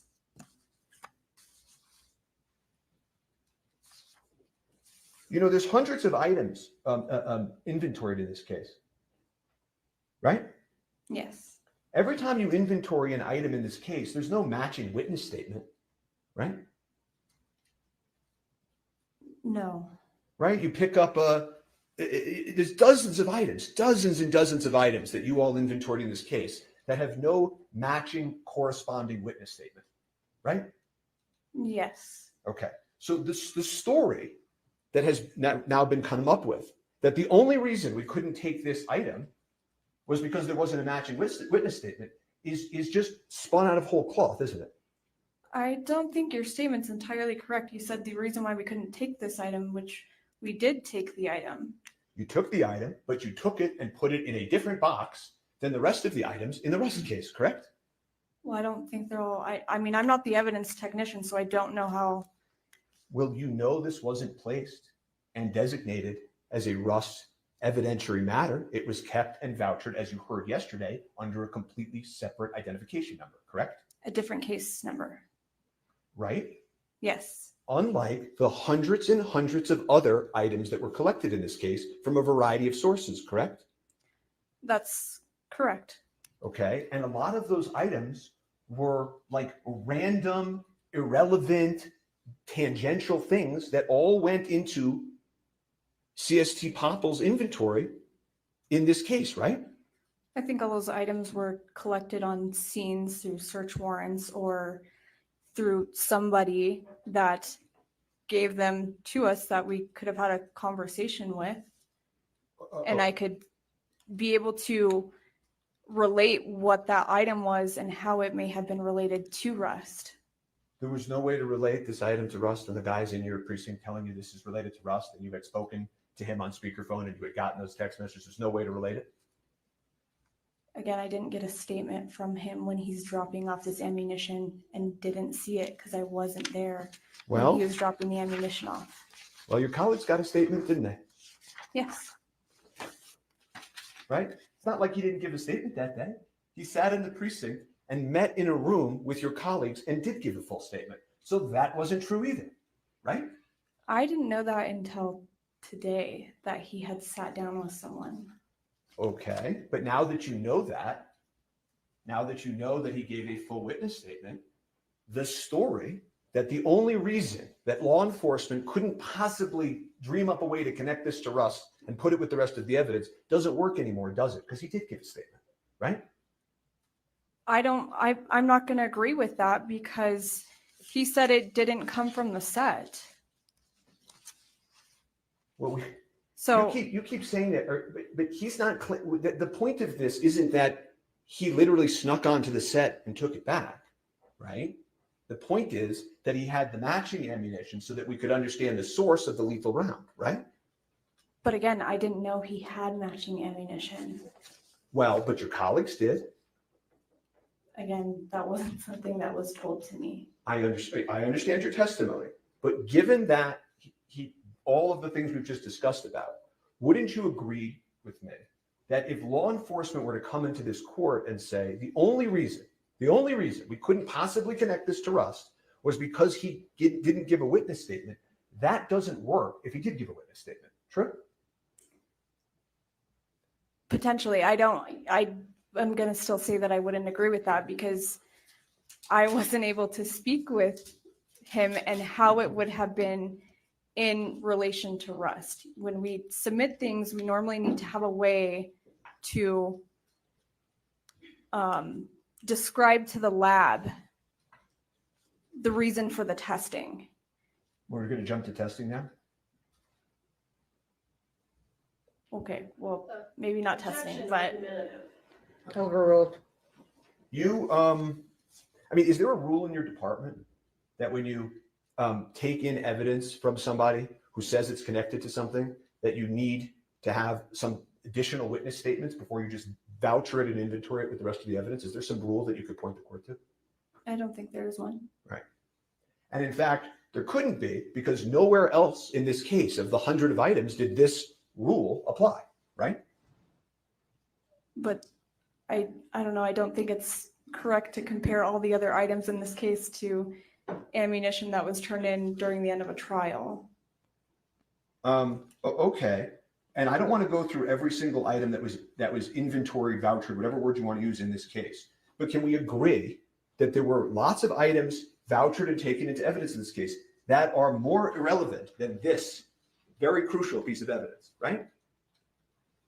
I would say that there were items taken in that were irrelevant to maybe trials and all of that, but Okay. I can't say how relevant this is if I don't know the origination of where it came from. And the real reason that you didn't inventory this with the Rust evidence is because this harmed and jeopardized law enforcement's case, didn't it? No, I wouldn't say it either way. Okay. Well, you then told the court, right? So we worked through a few of these things. One, first you said you didn't know how it was connected. Then you said nobody interviewed him, couldn't connect it. And then you said to this court that you followed up with Mr. Teskey, right? Yes. Okay. And when you follow up in cases, right, and have all your police reports, you write down in a police report, attempted to contact manager Chi Ho, returned my call, missed his call, voice message, right, in your police reports, right? In mine, that's not mine. In law, I shouldn't keep using the word yours. In the Santa Fe Sheriff's Office, when you all reach out to witnesses, there are often case supplemental reports indicating an attempt to contact someone, correct?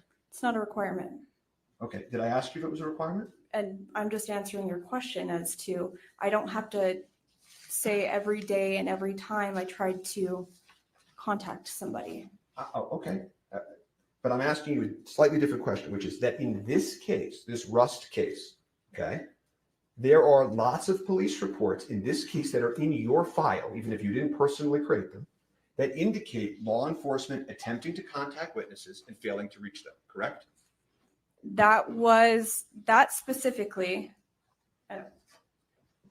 You can't answer that question, yes or no? well, I'm explaining why that was, I didn't ask why. I'm just asking. In your own file that you as the lead agent have, there are lots of police reports that say Detective so-and-so tried to reach somebody, couldn't reach them. Isn't that true? in this case, yes, and that was done for a specific reason. Okay, that's great. When you reached out, according to you, you were trying, moving heaven and earth to try to reach Mr. Teskey. Did you ever create a supplemental police report? No. Okay, let's go on to the next thing, which is you testified on direct examination that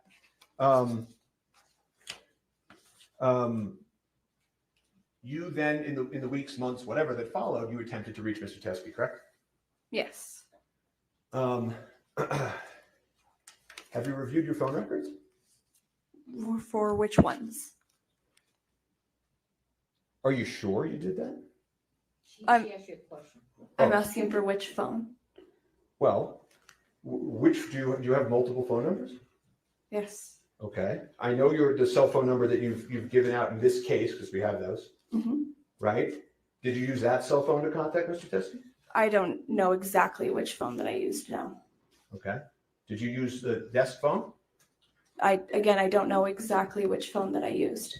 Okay, well, there's no phone messages or calls to Mr. Teskey from the cell phone that you used when you were conducting the rest of your law enforcement in this case, or the precinct, when you claimed to this court that you called. Yes, I did call him. No, but I'm asking you a different. Well, let me ask this. Well, you don't know what phone you called from? No, I don't. Okay.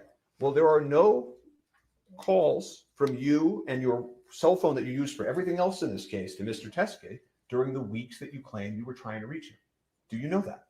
Okay, so that's my cell phone? Yeah. Okay. Okay.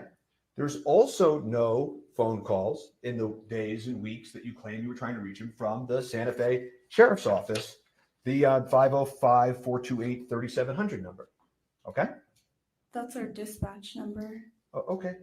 There's no messages from any Santa Fe Police Department's phone in his phone records during that time period that you claim you were trying to reach him. Yeah, but if I call, it's more than likely not going to come up from a no caller ID. That's a no caller ID situation. Yeah. Okay. All right. I would like to see the body worn camera at some time if that's even necessary for this proceeding, and I have no further questions for this witness. Court has some follow-up questions. So on testimony, I don't know who asked it, but anyway, you understood that Troy Teskey came over to the court and the deputies told him to wait for you, and that when you came down, he was gone, correct? Yes. Okay. I don't know if exactly when I came down, but when I was looking for him, I was told he had Okay. left. All right. And at that point, you were aware it was Troy Yes. Teskey? Yes. Okay. So then you find out that because assuming he couldn't reach you here, he went over to the sheriff's office, right? Yes, ma'am. And when you say today that he did not, he said these weren't from Rust, that's from you reviewing the lapel camera, correct? That they were not from the set. The set, and that's Yes. from reviewing the lapel camera, correct? Yes, ma'am. Okay, and you just reviewed that today. You didn't review it before. That's correct. All right. So when you find out, I assume from Popple, that he was over there and he dropped off the ammo, right? Yeah. But I'm not exactly sure who told me, but Okay. You can't confirm or deny that, well, you didn't know that he said it wasn't from the rust set. In fact, the report says that he says it was from the rust set, correct? Right, which I had just reviewed today as well. Right, right. But Yes. when Popple when you were advised that Troy was there or was there, your understanding was that he was claiming it was from the rust set. I wouldn't say it was from the set, but it could be in relation to rust. Okay, so he told Popple it was related to rust. Yes. Okay. And you didn't go over to the sheriff's office and look at the ammo. No, I was here. Well, I understand you were here, but you didn't there, you said, well, Hannah Gutierrez's trial was over, which I took to mean that it wasn't pressing, but this case was ongoing at that time. Yes.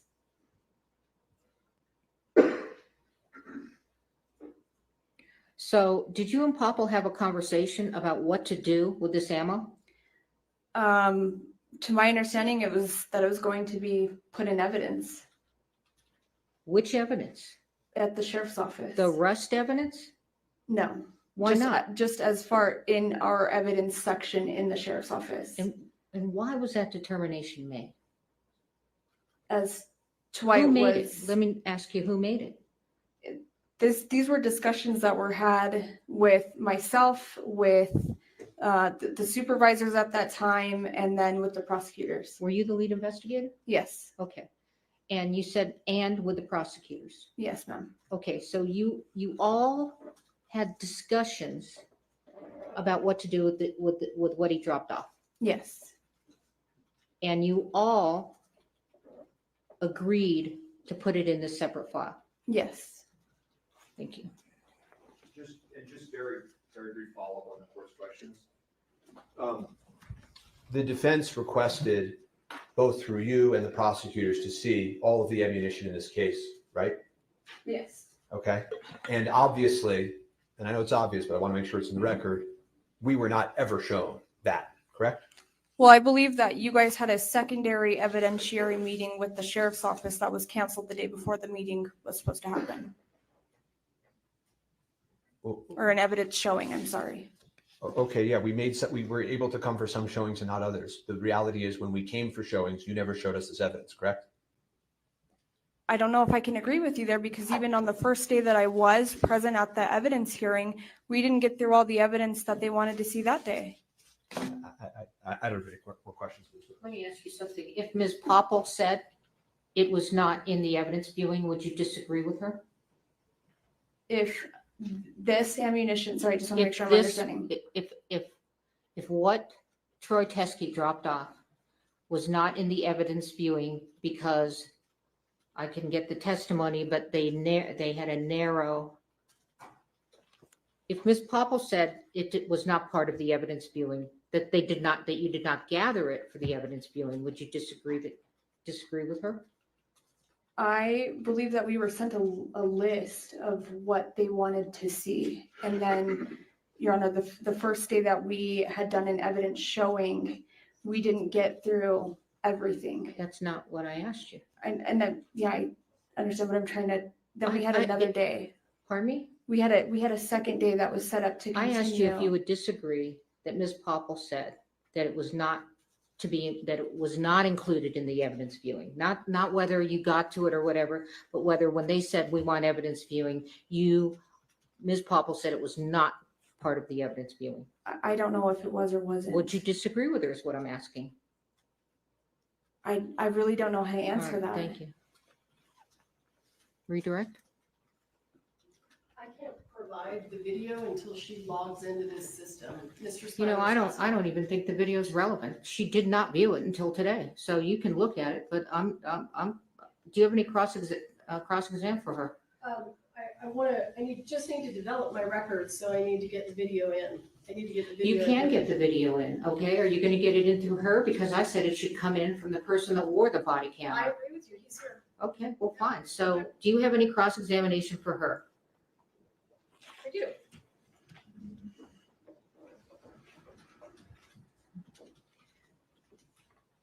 Corporal, as you sit here today, do you have any reason to believe that the ammunition that was provided by Mr. Teskey came from the set of Rust? No. Can I ask a question? Sure. When you say that there were discussions and the decision was made by all of you to put that ammo in a separate file, right? Is that correct? You said that? Yes, ma'am. Was Ms. Morrissey part of that discussion? Yes. Thank you. Let me give the court an offer of proof, and if Mr. Spiro wants me to, I'll testify under oath. You are going to Sure, absolutely, I'm happy to. I'm showing you State's Exhibit 16. How do you know that's related to the set of Rust?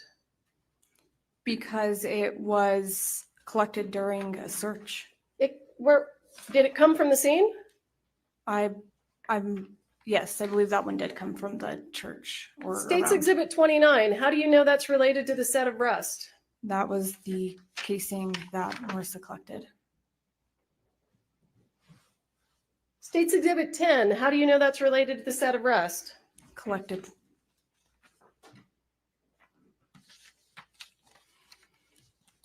All of these photographs and all of the items that are in evidence, how do you know they're related to the set of Rust? Because we got them from Rust. Or during the investigation or some part of the investigation. How do you Rust. know these rounds were in any way related to the set of Rust? I don't. Okay. Let's bring in Brandle, if that's his. Are you finished? Yes, I'm sorry. I Witness apologize. is excused. Thank Okay. you. Your next witness?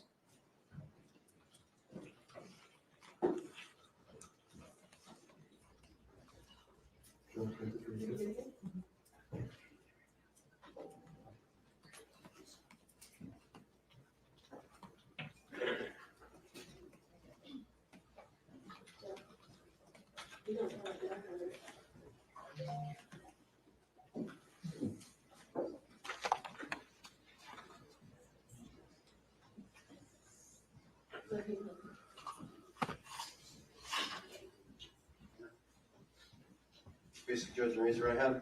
Do you swear affirm under penalty of law that the testimony you'll give in this case will be the truth, the whole truth, and nothing but the truth? Yes, sir. Have a seat. Talk into the microphone.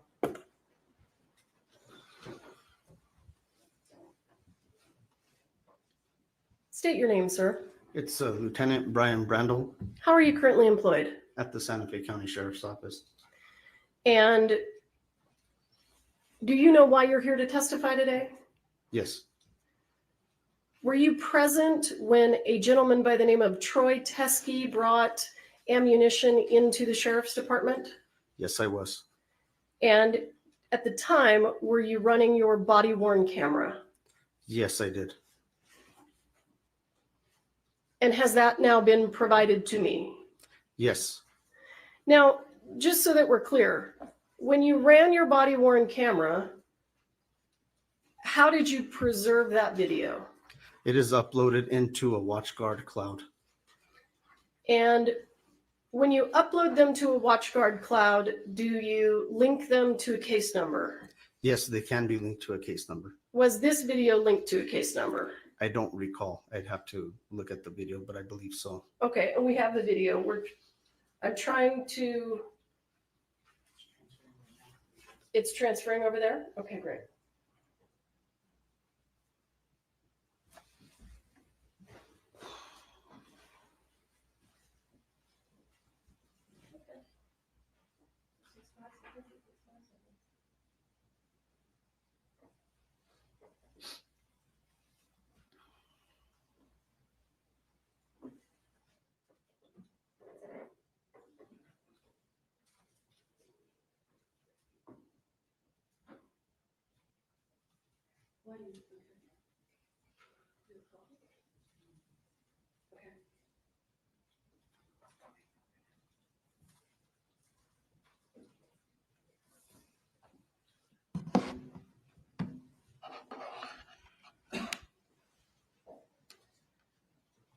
Have you watched the video today? Yes. Did you watch it with me? No, I did not. I have no idea where it is now, so. Well, we're gonna have to mark it before we publish it.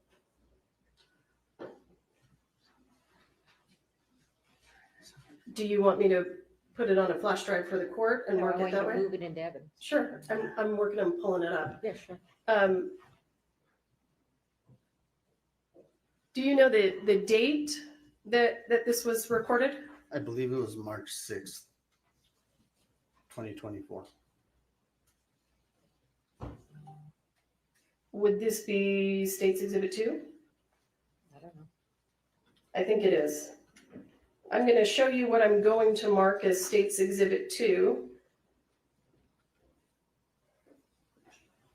Can we display? Yeah, yeah. Well, you're publishing it and, but go ahead. I mean, it doesn't I'm matter. not sure what, All right. do you fine. want to see the video or no? I do want to see the video. Okay. Just- okay.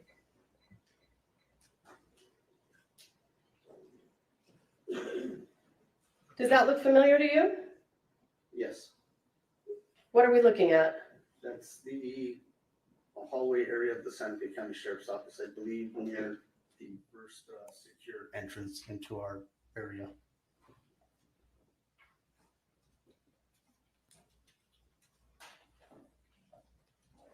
Is there a reason that we don't have volume? It does have a pre-record that's just audio, and at the time when I initiate the activation, then it has audio. And to be correct, I was in the hallway headed towards that area. No, where it's why secure. don't we have audio? Does it take 30 seconds for the audio to come on? It's when I activate it. So I believe it is set to a 30-second pre-video, and then once I activate the camera, the audio will It kick comes on. on, okay. Yes.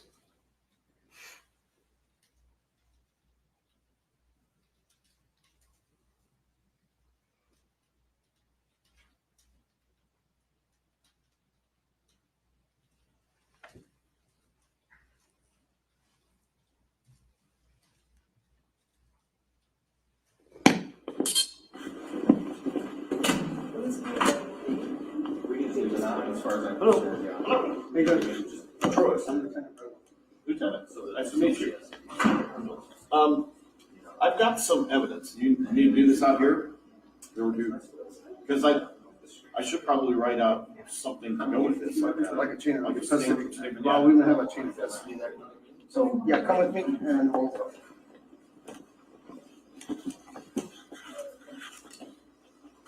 That's my wife. Hi. That's Becky. Are you okay with that? Yes, sir. Thank Where was Marissa? Went back to her area? There he is. Oh, Yes, there. Thank you very much. Thank you. So we have like a chain of custody. Where we go? Wherever you wanna go to get the evidence. You can go to the interview. it's fine. Sure, I can fill out a statement or something, witness statement. When I'm a witness, I was called here as a witness. Okay. To the bus trial. And I live in Arizona, so it's a long way. Right. I wanted to. When I got to the trial, he said, at the last minute, he said, okay, I want you to testify. No, right. Those first evidence. And then they didn't want the others. Okay. Well, I don't want to walk around with this evidence forever. That's fair, that's fair. Whether you guys do it or not. Yeah, I don't care what you do with it, I just don't want to have it. That's okay. And they're 45 cartridges, like, They're from the set? no. Okay. No. You want to know the details? Did you hear what the gentleman said? Yes. Was he asked if they were from the set? Yes. What was his response? No. Or do you want me to Well, write it down? let me start with, what is your name, sir? Troy, well, that's a great start. Troy what? Troy Teskey, Can you spell it for me? T-E-S-A-E. I've got all kinds of identification. You should see them. were you getting called by? I'm a retired police officer. By and- the defense? Okay. Yeah, but they didn't end up using it.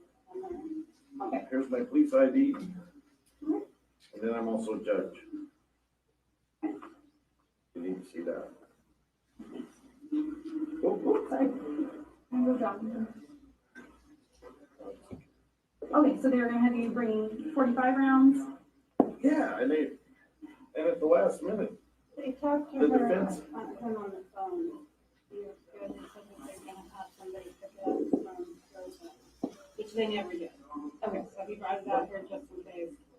Becky, this is my story. Okay, but get it out. I don't want it anymore.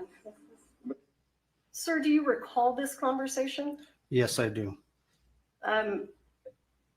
Do you know when Mr. Teskey is talking about being called as a witness in the Gutierrez trial, do you recall which side he was being called by? I only learned that when he identified that. What Speaking side? now, on the defense side. And when he said that he brought ammunition, but they didn't want to use it, was he referring to the prosecution or the defense? I, Do you have any basis to know that? If he doesn't, I'm assuming he'll tell me. believe it's the defense. Anyway, yeah. All right, I wanna go. They told me to, the defense attorney said, hey, why don't you bring those rounds? And I thought, and two times, Hancock and then Morrissey. Hancock first said way back on November 5th, and November 5th, 2021, which was a week after the shooting. Seth Kenny called me, you know Seth? Everybody seems to know Seth here, but Seth, he was a friend of mine, and Seth Kenny called me from Hancock's office. She was a detective at the time, and he said, "You're on the record. I want to know what's going on with you because I have these rounds from. It's the same batch. They came from Joe Swanson. Okay. You know him too? Yeah, I know of him. Everybody. I've Awesome. dealt with this case a lot. Okay, that's perfect. You're the perfect person to what's your first name? Marissa. Marissa? Oh, Yeah, I apologize. I'm the crime scene technician. all right. Well, I better jot that down. And I have some good notes on it. So my big concern was having these. They said, "Oh, okay." I said, "I have these rounds. I have a batch, a whole bunch of rounds." Okay. Or a bunch. And then they. I said, "Well, you probably don't want me to send you the whole batch. You want me to just pull something out and send you a picture." So I took a picture with my phone, sent it to Seth, and he was in the office with Hancock.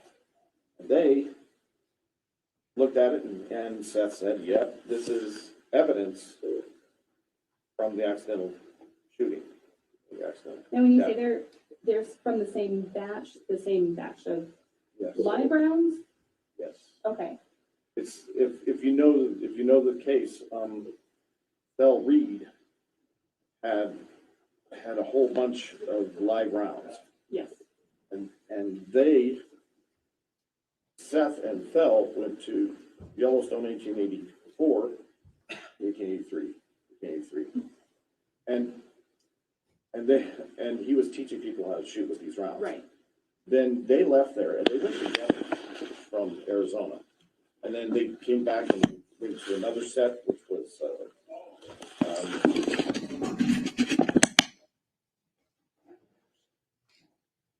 Sir, why does your video end there?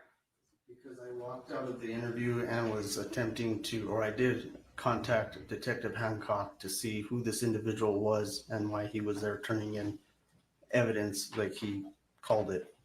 Okay. Did you know what it was evidence of?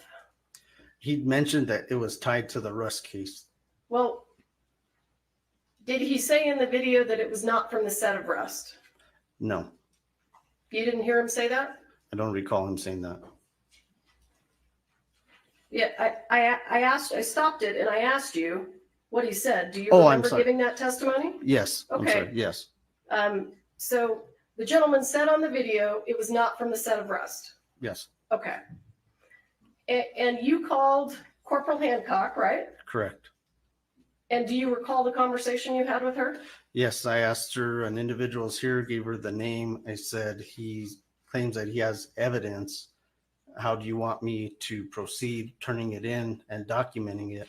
Or if she was available to come over and interview him. And at that time, you guys were still involved in the Hannah Reed case. So she was unavailable and she asked that it be documented and she would have to do further investigation onto it and interviews. Okay. I'll pass the witness. I don't know if you have any questions.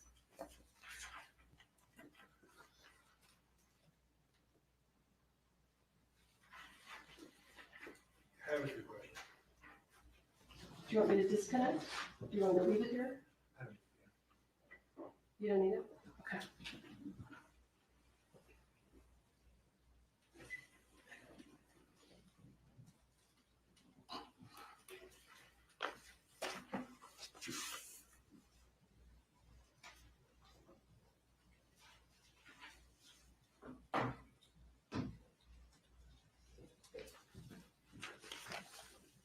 Good afternoon, sir. Good afternoon. The witness that was in the precinct told you he was a retired police officer, correct? Yes, He offered to make a statement multiple times, correct? yes, Told you he was a witness multiple times, correct? he did mention that. Told you he had evidence multiple times? He did call it evidence, yes, but we had to confirm that it is in fact evidence, which is why I relayed to Detective Hancock that she needed to conduct an interview with him. And what did Detective Hancock say on the phone? Tell me everything about that conversation. They were still at the trial and that she would follow up with him and the evidence as well. And that would have really messed up the trial, right? If they had taken that evidence and vouchered it and let anybody know, right? I'm sorry, rephrase that? That would have messed up the trial, right? I don't believe it was used in the trial because it was never collected on our investigation. And when Ms. Popple comes into the room, or when your camera comes in the room, she says, I've dealt with this case a lot, right? Yes, And Teskey says, you're the perfect person, right?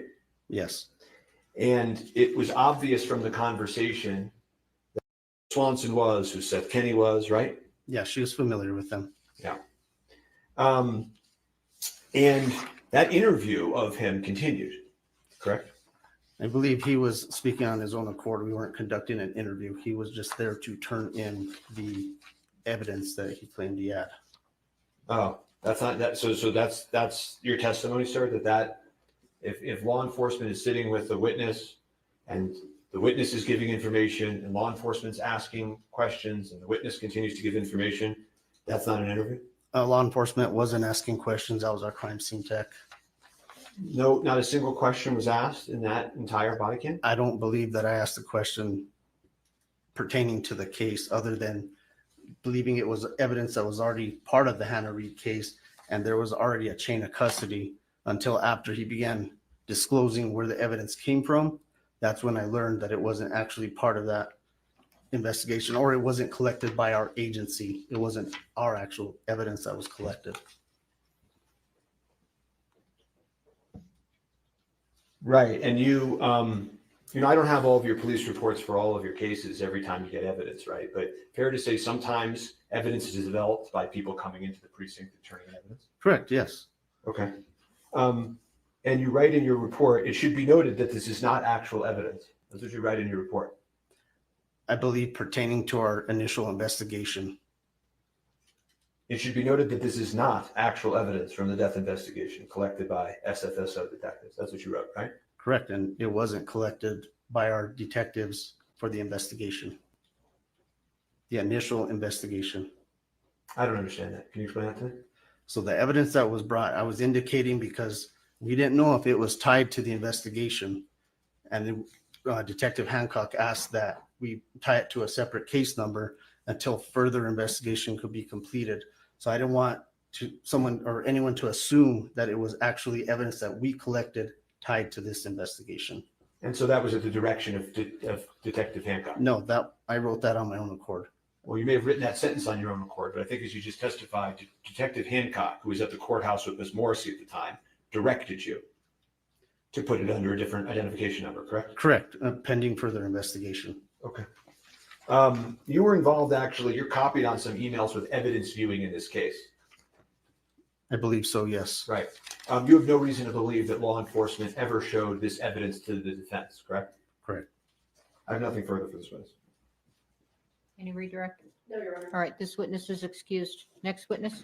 I don't think I have any other witnesses. All right. I'm happy to provide the information myself. All right, we're going to take a bathroom break and we'll be back in 3:30, okay? Or 3:25, okay? Thank you.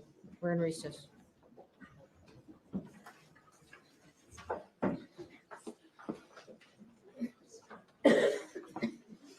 And can you just make sure that Ms. Morrissey is sequestered during the break? I'm gonna stay right here.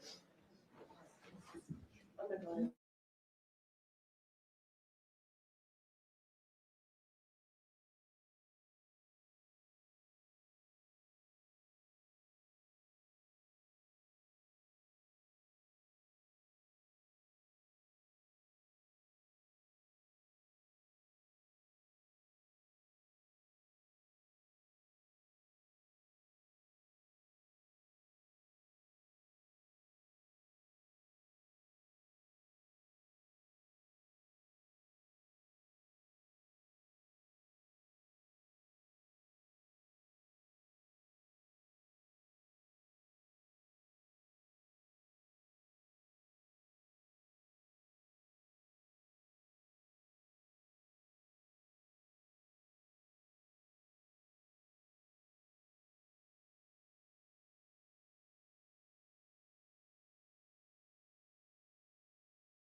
We're back on the record.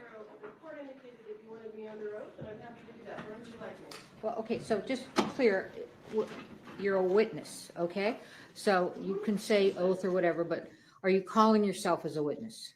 Or do you want Mr. Spiro to call you as a witness? It doesn't matter to me. How do you want to do it? I don't think it's necessary, frankly, for this evidentiary record for me to call Ms. Morrissey. I know what happened and the court knows what happened. I don't think that we need anything further. Okay, do you want to call yourself as a Sure. witness? No, well, just a minute. So he's willing, as I understand it, to rest now, Mhm. okay? Now, you don't have to say anything under oath if you don't want to. No, I'm happy to. Okay, so not only happy to, you know, I don't, it doesn't matter to me whether you call yourself as a witness. It doesn't matter to the defense whether you call yourself as a witness. So if you're calling yourself as a witness, there's no one here that's requiring you to be called as a witness. The information, everything that happened in this regard, especially as it pertains to me, needs to come out in the public. All right, so you're calling yourself as a witness. And I am, and it was my understanding that the court indicated to me previously that you wanted me to testify. I understand you've now changed your mind. I think it's a good idea if I do it. Where would you like me? Okay. Do you want me here at the podium? No, on the Okay, witness. sure.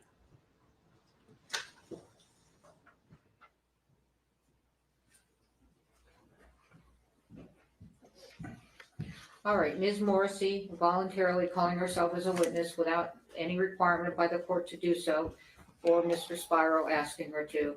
Please raise your right hand. Do you swear affirm under penalty of law that the testimony you give in this case will be the truth, the whole truth, and nothing but the truth? I do. All right, go ahead. During my investigation of this case and my review of the evidence in this case, I came to understand that there was a large batch of live ammunition that was in the possession of Thel Reed, Hannah Gutierrez's father.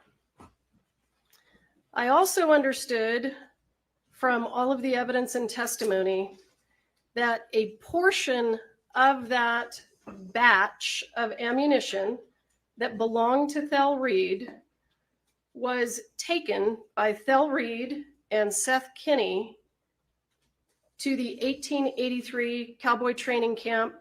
When that was over, leftover ammunition was taken back to PDQ props.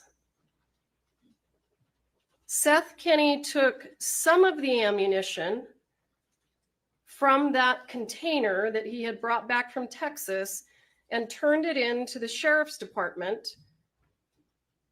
And it appeared to me that he did it to try to exonerate himself. They took it from Mr. Kinney and they tagged it into evidence under the Rust case. Law enforcement then executed a search warrant at PDQ props and they took the entire container. And I will say that I do agree, as I recall, although I don't have it in front of me, I do agree that the search warrant didn't really require law enforcement to take everything, but it was my understanding that Mr. Kinney gave them everything so that they would have it and could tag it into evidence. Portions of that ammunition were then sent to the FBI for testing so that they could be compared to the live rounds that were found on the set of Rust. The FBI testing demonstrated that the live rounds that were taken from PDQ props that were originally in Texas did not match the live rounds on the set of Rust. And that's testimony that we heard during the Gutierrez trial. So what ended up happening was Mr. Bowles, Ms. Gutierrez's lawyer, put Mr. Teskey on a witness list and was intending to call him as a witness to the Gutierrez trial. I conducted a pretrial interview of Mr. Teskey, and I want to back up. I did at this point have some understanding that Mr. Teskey had had contact with law enforcement regarding these rounds that he still had in Arizona. So these are rounds that never left Arizona. They were always in the possession of Thel Reed and Troy Teskey. They never went to Texas. They never came to New Mexico. That's what all of the evidence indicated. So I understood that Detective Hancock had communication with Mr. Teskey about trying to get those rounds, and Detective Hancock was unable to get those rounds from Mr. Teskey. I did not find that particularly concerning because those rounds had never left Arizona. The filming of Rust was in the state of New Mexico.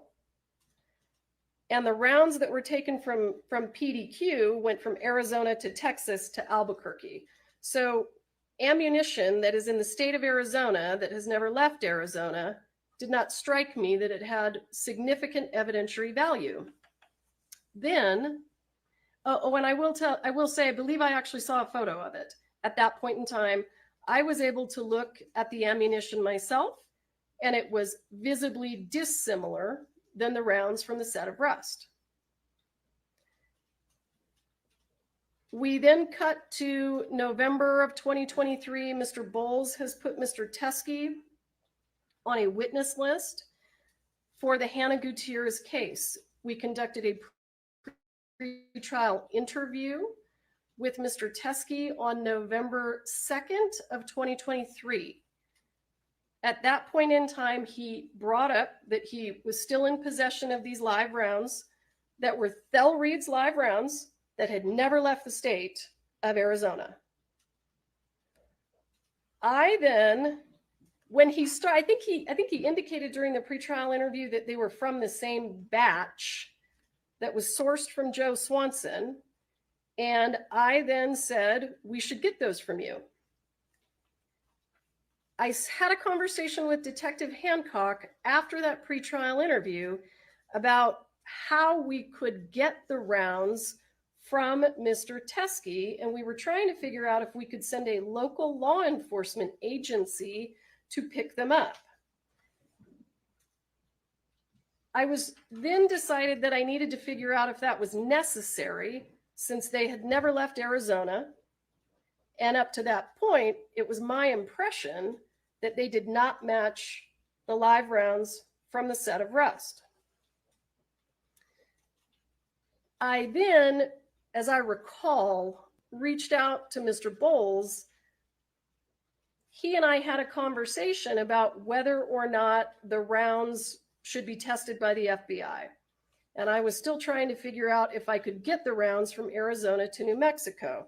So I asked Mr. Bowles to please send me a photograph of the rounds from Troy Teskey so that I could see with my eyes whether they were even remotely similar. If they were similar, I could go through the steps of obtaining the ammunition, connecting probably with local law enforcement, having a local law enforcement agency go to Mr. Teskey's residence and collect them. I didn't want to do that if they didn't look anything like the rounds from the set of Rust, because all six rounds from the set of Rust are identical to each other. So when I had this conversation with Mr. Bowles, he provided me the photograph that I showed this morning. And this is it was my understanding that this was a photograph from Troy Teskey. So Troy and I don't communicate. He's a defense witness. I can't communicate with a defense witness. So Mr. Bowles, as I recall, texted me this photo, and this is a photo that Mr. Teskey took at my request so that I could determine whether this ammunition was related in any way to the set of Rust, because it never left the state of Arizona. So if it never left the state of Arizona, the only way that it is relevant to the Rust investigation is if it has any similarity to the live rounds that were found on the set of Rust, because we were at that point trying to figure out the source of the live rounds. When I received this photograph from Mr. Bowles, I could immediately tell that these are very dissimilar from the live rounds that were found on the set of Rust. They have brass primers. So this is what was presented to the prosecution as the rounds that were in Mr. Teskey's possession. They have brass primers and not silver primers. One of them, the one on the left, appears to be a Starline brass casing, but they have truncated cone projectiles. We had seen ammunition that looked exactly like this, not exactly, but very, very similar. And that ammunition was the ammunition that was collected from the sheriff's department and went to the FBI for testing and was determined not to be similar in any way to the live rounds on the set of Rust. So when I saw this photograph, I could see that it was not at all similar to the live rounds on the set of Rust. And I decided not to take any steps to collect this ammunition because it was in Arizona, had never come to New Mexico, and didn't match the live rounds on the set of Rust. So what ends up happening is Mr. Teskey is called to New Mexico by Mr. Bowles to testify at the Gutierrez trial. And you can hear on the video that the court heard Mr. Teskey say, the defense attorney, that's not me, asked him to bring samples of that ammunition. According to Mr. Teskey, he brought the samples of the ammunition, showed them to the defense attorney, and the defense attorney said, I don't want those. I'm not going to use those. And by the way, I'm not going to call you as a witness. So Mr. Teskey sat in court during the trial. And then at some point, contacted the deputies downstairs and said, I have this ammunition. So he tried to give it to the defense attorney, who's the person who asked him to bring it. The defense attorney said no. And he then tried to get a hold of Detective Hancock, who was not available because she was with me. So then he ends up going to the sheriff's department and he leaves the ammunition at the sheriff's department. I was contacted, I don't think it was the same day, but I'm not 100% sure. It's possible that it was, by Detective Hancock, and she indicated that Troy Teskey had dropped off ammunition at the sheriff's department. Because I had already asked for a photograph of it, I believed that that ammunition was going to look like the photograph that Mr. Bowles had sent me. Corporal Hancock indicated that she was going to tag them into evidence and she was going to create what she called a doc report. And I said, great, do that. I was not aware at that point in time that a doc report would not have the same case number as Rust. I was not aware at that point in time that it would not be linked to the Rust case number. I understood that he had dropped off ammunition that I believed to not look similar to the ammunition from the set of Rust. And I had no idea that it wasn't going to have the same case number. I want to show the court, though, when Mr. Teskey showed up to testify with the ammunition that Mr. Bowles told him to bring to the state of New Mexico, he was not called as a witness, and Mr. Bowles said, "I'm not taking that ammunition from you." That's why. Because these are photographs from Hannah Gutierrez's cell phone extraction, and they show spot-on match for the live rounds found on the set of Rust. This is clearly the reason that Mr. Bowles said, "You and your ammunition better get out of here," because it would not have hurt the case, the state's case against Hannah Gutierrez. It would have been the best evidence I could have hoped for. These look exactly like the ammunition, the actual ammunition that we have in evidence. And they do look like the 3 rounds that are in that envelope. So when Mr. Teskey couldn't get Mr. Bowles to take them because they were the best evidence against his client, he took them over to the sheriff's department. And when he dropped them at the sheriff's department, I was told that there was going to be a report. There was a report. I assumed they looked like these. And Detective Hancock indicated to me that because he dropped them off and he didn't wait for her, she was then going to try to follow up with him, take a statement from him, so that we could get some idea where they came from, what the relevance was, if there was any relevance at all. And he never returned her phone calls. And that's all of the information that I can give the court, but I'm happy to answer any questions.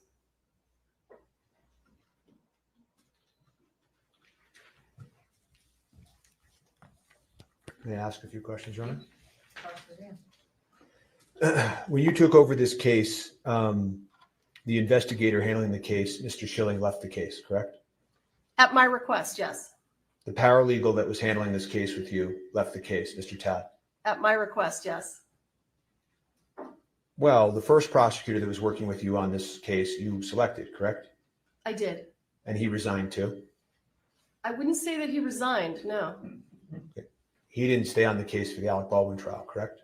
No, and he indicated that that was because he represented a labor union that's a national labor union, and he was not expecting the trial to be set so quickly. He wasn't expecting it to be set in July.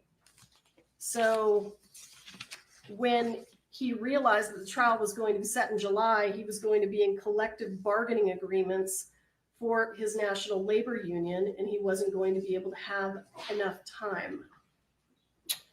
Erlinda Johnson, the next prosecutor selected, resigned from the case today, She did. based in part on the conduct we're here discussing, correct? I believe that Ms. Johnson Ms. Johnson didn't want my understanding is that she didn't agree with the decision to have a public hearing. On July 1st in this matter, you served a certificate of compliance with 5501, correct? I did. And you've never turned over the report or any of the evidence that we're talking about here at this hearing, correct? Let's take it one at a time. I did not turn over the report. I didn't have a copy of the report. The rounds that were left at the sheriff's department by Troy Teskey, I have absolutely no reason to believe that they are relevant to the incident that took place on the set of Rust. These are rounds that were in the possession of Bell Reed and never left the state of Arizona. You also did not allow the defense to view that evidence at any point during our request to review evidence in this case. I had never seen it, and I didn't realize that it wasn't under the same case number because I'm not a law enforcement officer and I don't work at the sheriff's department. But you are right. And you concede that they are Starline brass silver 45, right? I can. and this is the best evidence against Hannah Gutierrez. Yeah, you've said that a couple of times. Any favorable evidence you understand as a prosecutor has to be turned over to the defense, correct? I do. Any evidence that could be used as a defense to potentially be favorable has to be turned over to the defense. Absolutely. So the third Hague report that never got turned over to the defense, you understand that that's Brady evidence? I did, yes. Okay. And you also failed to turn that over in this case as well, correct? And let me give you a full answer to your question. When the second Hague report came in, and I provided all of this to the defense, I sent it to the person who is managing the discovery server and asked them to upload it. It wasn't until I realized during pretrial interviews that it wasn't there that there was a problem with it. So I then attempted to figure out what the problem was, and it was indicated to me that it appeared that the former paralegal who was working for the special prosecutor had removed it. So we then immediately provided it. Then during the pretrial interview of Mr. Hague, it was brought to my attention that the defense did not have the August 31st report that indicated that the gun functioned fine, perfectly fine. And that was provided immediately. I went back, I checked my email, I could see that I received it from Mr. Hague and failed to forward it on to be uploaded. And I provided it as soon as I was aware that you did not have it. The fact that nobody at the Hannah Gutierrez retrial cross-examined Mr. Hague about the report didn't clue you into the fact that nobody had the report? Actually, it didn't, and I'd like to address that. The reason that it didn't clue me in is because Hannah Gutierrez's defense was that the gun worked perfectly. The defense in Hannah Gutierrez was never interested in any evidence that there was an issue with the gun, because if there was an issue with the gun, it damaged her case. So what you could see, if you watched the trial or saw any of the transcripts, the defense actually brought in their own expert to say that the gun worked perfectly. So they had no interest in that information. And actually, you elicited testimony from Mr. Hague at that trial that was inconsistent, at least partially inconsistent, as the court's aware, with his third report, correct? Tell me what you're referring to and I'll answer your question. Well, there was a whole hearing about this where you saw this and you saw me go back and forth with Mr. Hague for 25 minutes. So I agree, but I need to know what you're talking about for me to answer your question. Okay, if you can't answer the question, you can't answer the question. I'll move on. I'm happy to, but you say that the extent of the communications you have about the doc report, as you relay it to the court, is that all you said in response was, "Great, do that." That's your testimony? Yeah, I assumed that it was going to be tied to the same case number. So I said, great, do it, file a report. No follow-up questions? No, because I had a picture of the ammunition that didn't match the ammunition from the set of rust. No concerns in your mind when you got the case file and you turned it over to us and it wasn't included? Absolutely not. There's a terabyte of discovery. I didn't know whether this 2-page police report had been provided. And in addition to that, I had no reason to believe, and still have no reason to believe, that those rounds have anything to do with these cases. As I asked you about Mr. Hague yesterday when Ms. Popple testified, you would agree with me that her testimony under oath was false? What part of her testimony was false? And I'll answer. That she said that these rounds don't look anything like the rounds on the set when you elicited that testimony. I agree with you, and I didn't realize that there were rounds that looked like that. It's okay. In any event, when the court, and you never tested those rounds either, correct? Any of the rounds that came from Mr. Teskey? No, because they came in just a few months ago. And the court asked you actually one question that I want to address, which is the court said to you, well, what's interesting to me, to be quite honest, is that yesterday you didn't even want to do a written reply. You wanted to just give an oral response. And what you said to the court was, I never saw these. I've never seen these. And I never saw the report. I have absolutely never seen these until this morning. Do you remember saying that to the court? with regard to the 3 Starline brass, with regard to the 3 cartridges that appeared to be similar to rust, yes. Well, I never saw them until today. Well, but you said also, I never saw the report, right? I never did. Right, but don't you think, given your duty of candor to this court, that that's awfully misleading to not tell the court at that point that you knew about this when it occurred long ago? That I knew about what? You knew that Mr. Teskey had turned in this evidence, that you knew that the report would have existed because you just told this court that the doc report was okayed by you. Sure. Don't you think it was misleading to this court to not just say at that point, you know, just so you know, I know about this. I knew about this then. I was involved. I did not intend to mislead the court. My understanding of what was dropped off at the sheriff's department is on this computer screen, and it looks absolutely nothing like the live rounds from the set of Rust. The truth of this matter is you don't like Mr. Baldwin very much, do you? You know, that is absolutely untrue. I actually really appreciate Mr. Baldwin's movies. I really appreciated the acting that he did on Saturday Night Live, and I really appreciate his politics. You told one of the witnesses who disagreed with you during an interview that you thought Mr. Baldwin was a cocksucker. I do not recall saying that. I know that that was something that Mr. Baldwin would say on the set of Rust. I don't recall saying that. Do you deny that under oath? Without having more information, I can tell you that I do not recall ever saying that. And if I did say it, I invite you to point it out to me. You called him an arrogant prick to another witness. To who? To what witness? I'm asking you, did you call him an arrogant prick during a witness interview? I don't believe I did. I don't recall. Do you deny that? Without knowing what you're talking about, all I can tell you is that I can't respond if I don't know what you're talking about. And you said also to witnesses that you would teach him a lesson. I never said to witnesses that I would teach him a lesson. Absolutely not. In fact, Mr. Spiro, I want to give a full response to your question.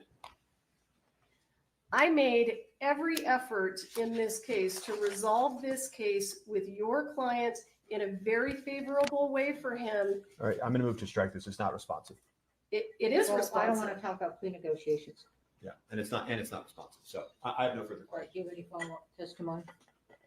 All right. I want to say I have no recollection of calling him any of those names. I have invited the defendant to tell me what he's talking about, and he has declined. I want the court to take notice of that.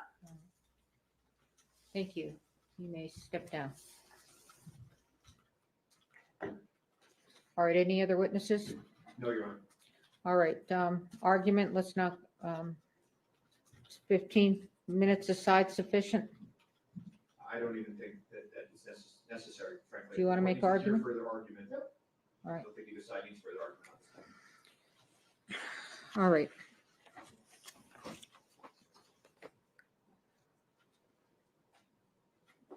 So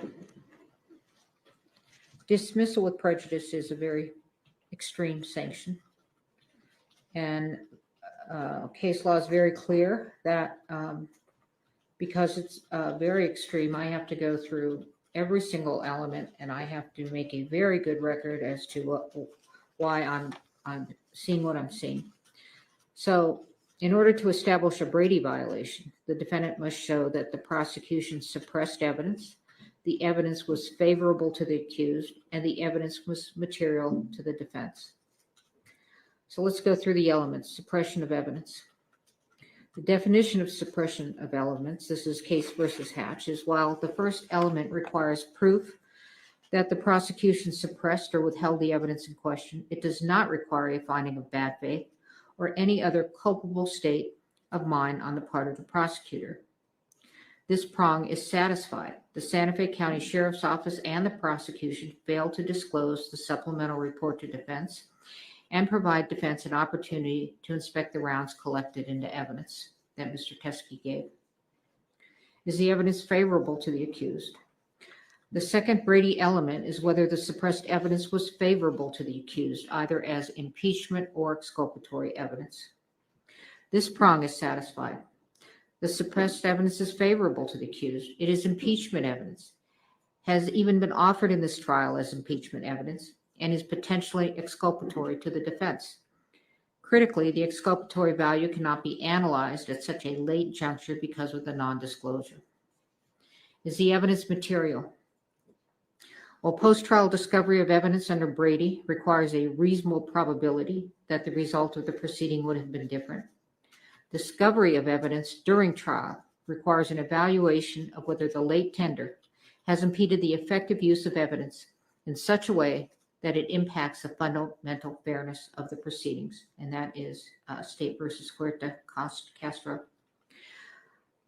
This evidence is material. The late discovery of this evidence during trial has impeded the effective use of evidence in such a way that it has impacted the fundamental fairness of the proceedings. The defense is not in a position to test the state's theory as to the source of the live rounds that killed Ms. Hutchins. I'm also going to take a look at Harper, State versus Harper. The assessment of sanctions depends upon the extent of the government's culpability, weighed against the amount of prejudice to the state. Quoting Chenard. Let's go through culpability. Our case law generally provides that the refusal to comply with a district court's discovery order only rises to the level of exclusion or dismissal where the state's conduct is especially culpable, such as where evidence is unilaterally withheld by the state in bad faith, or all access to the evidence is precluded by state intransience. The state is highly culpable for its failure to provide this discovery to the defendant. The state unilaterally withheld a supplemental report.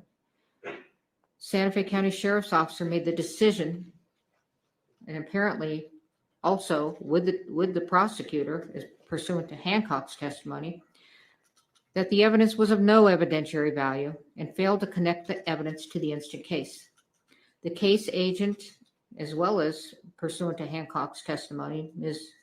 Morrissey, was aware of the new evidence and yet did not make an effort to disclose it to defense. The state's willful withholding of this information was intentional and deliberate. If this conduct does not rise to the level of bad faith, it certainly comes so near to bad faith as to show signs of scorching. Prejudice.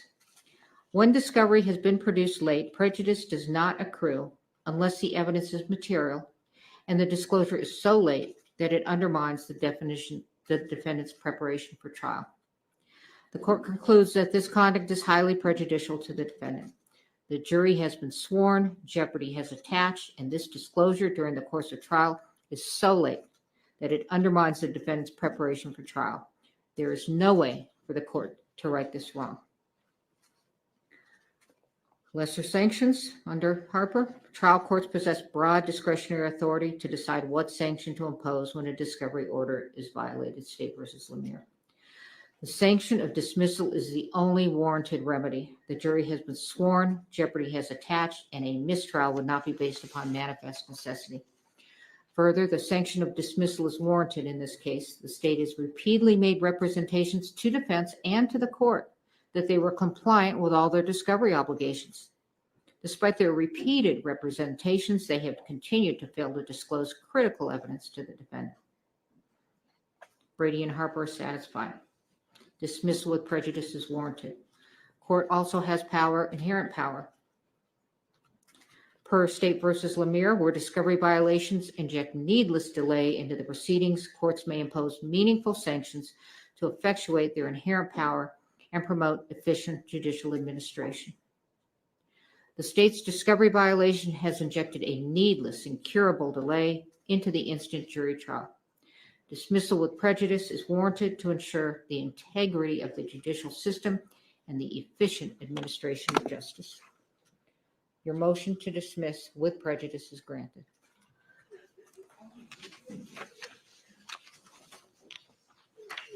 Now, with respect to the jury, I don't imagine you all want to return on Monday. I will take care of the jury. Thank you.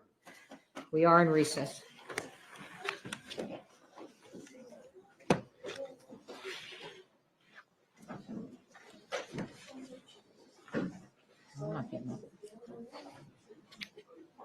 I'm going to.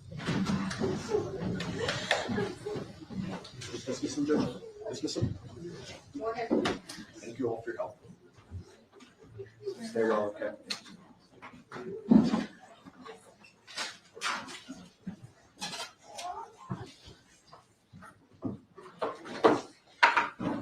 Okay, we're recessed. Get on the courtroom.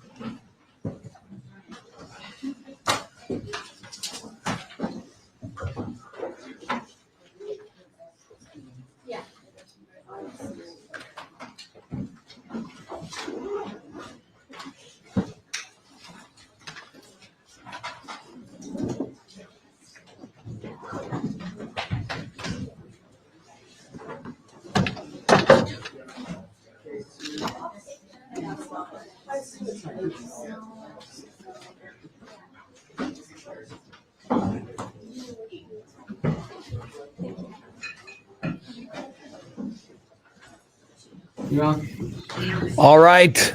Good day, Crime Talk aficionados. Wow. You know, we told you we thought this was going to turn into a circus. I just didn't expect it to turn into such a circus already. And why did it turn into a circus?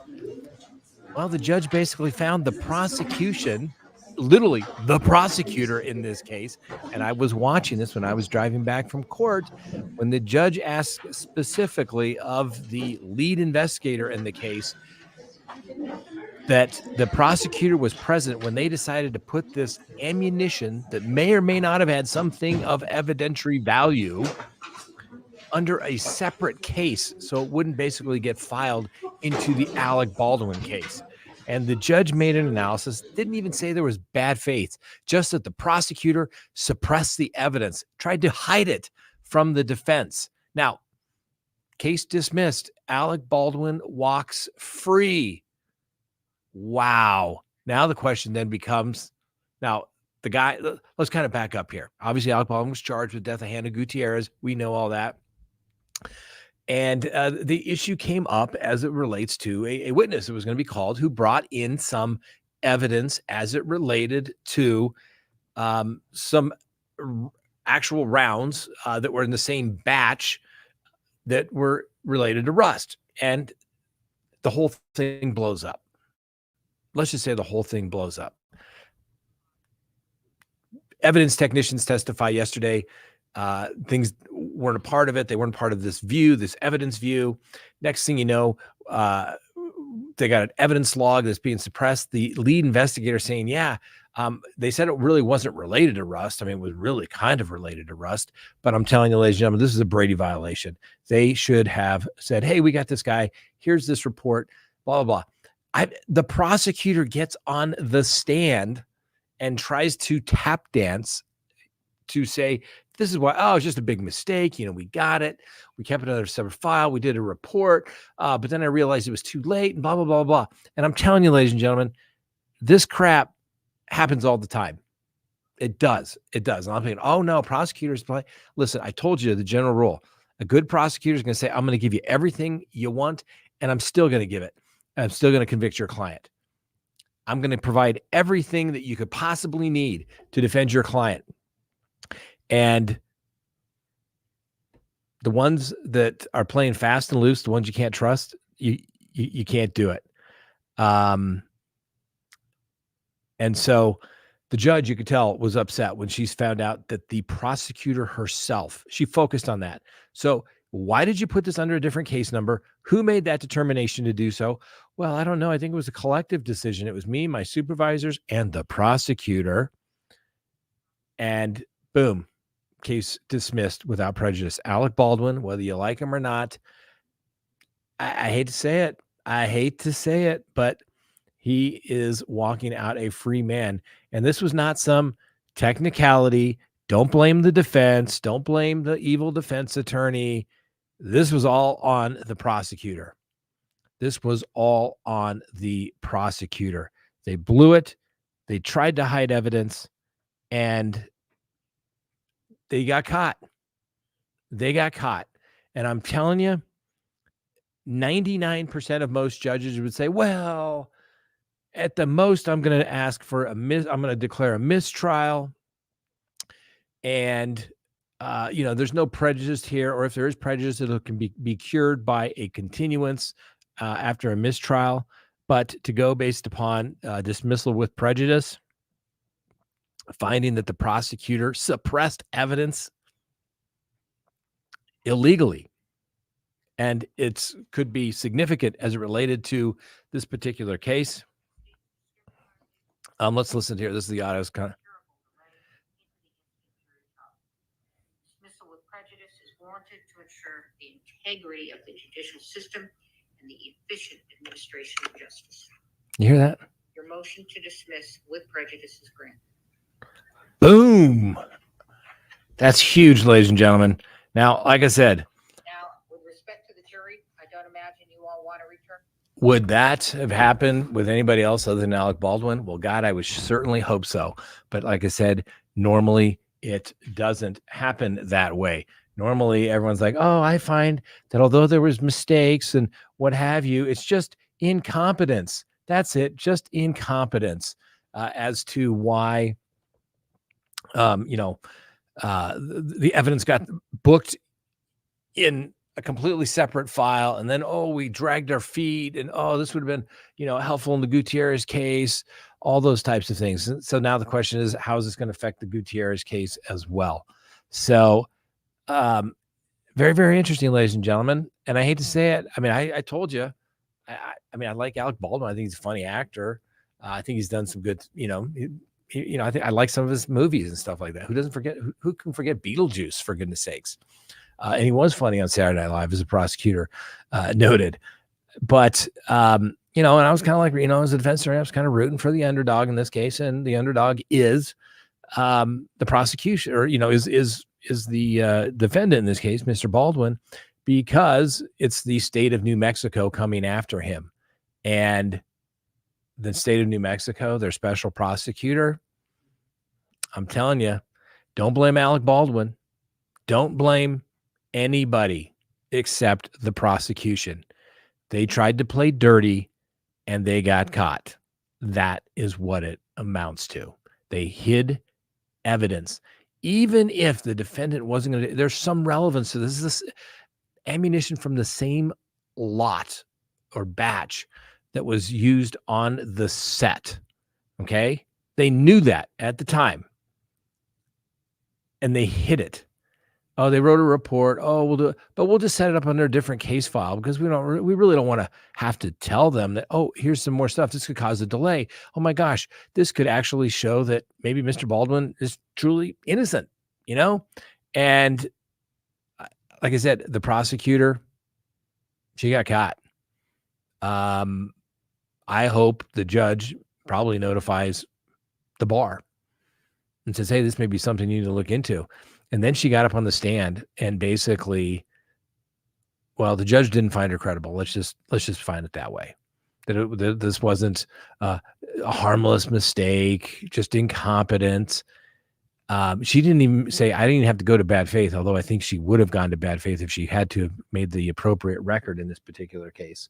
But what happened was the judge found that the prosecutor tried to hide evidence. And we should all be happy that this came out. You can see, what I see sometimes on a daily basis. And don't get me wrong, there's lots of very good prosecutors out there. Like I said, I was taught as a young prosecutor in the Marine Corps, you give them everything they got. You hide nothing. And you say, I'm still going to convict your guy. And if the evidence isn't there, then you make the appropriate disposition. But you don't lie, cheat, or steal to get a conviction. You just simply don't do that. And it looks like these people all lied and cheated to try to get a conviction by hiding evidence, something that could be exculpatory in this particular case, of significant value, as the court noted. And here we are, ladies and gentlemen, case dismissed. Alec Baldwin walks free man. Maybe would have anyway, but guess what? If he was going to be found guilty, it needed to be done with complete due process, and all exculpatory information needed to be available to the defense in a timely manner. This is what happens when the government cheats. And like I said, I hate to say it because it leaves a black eye on the judicial system, like I said, one that I work in every day, and some days you get very frustrated, and sometimes things get up. We mislabeled it, and and everyone's, oh, it's just a big mistake. Oh, really? Was it? Like I said, I had a case recently where they took the evidence home. The lead investigator took the evidence home with her. The phone, she lied about putting it into evidence, then left home to keep the phone, to take it into her office the next day. No big deal. I mean, she's a police officer. What should she possibly do with it? So it happens more frequently than you can possibly imagine. I hate that this happened, but I'm glad that it did, because it actually shows that this stuff happens. And I applaud the judge for taking swift, immediate action, having it. I was like, oh, we're going to get to the bottom of this. And I could tell she was not happy when she found out that the prosecutor was present when they decided to put this batch of ammunition that this gentleman brought in that said this was related to this case into a separate case number filing. So it wasn't associated with the case of Alec Baldwin. There you go, ladies and gentlemen. There you go. They lied. They lied. And they got caught. I'm glad they got caught. Wish Mr. Baldwin well. I had no ill will towards him, even if I thought that his defense or theory was complete BS. He deserves to prevail, because what the prosecution tried to do was completely inappropriate, and they got caught. All right. Thanks for watching, everybody. I do appreciate it. I hope you enjoyed the show. I guess we're going to have a new trial to stream next week. I'm going to be in trial, but hey, first of all, most judges don't have the guts to do it. Usually prosecutors don't get caught lying like that, and investigators get caught lying like that. And suddenly the hunters may become the hunted. Suddenly they may need them to get some defense counsel themselves. All right, that's all we have for you. Thank you, ladies and gentlemen. We'll see you next time on Crime Talk.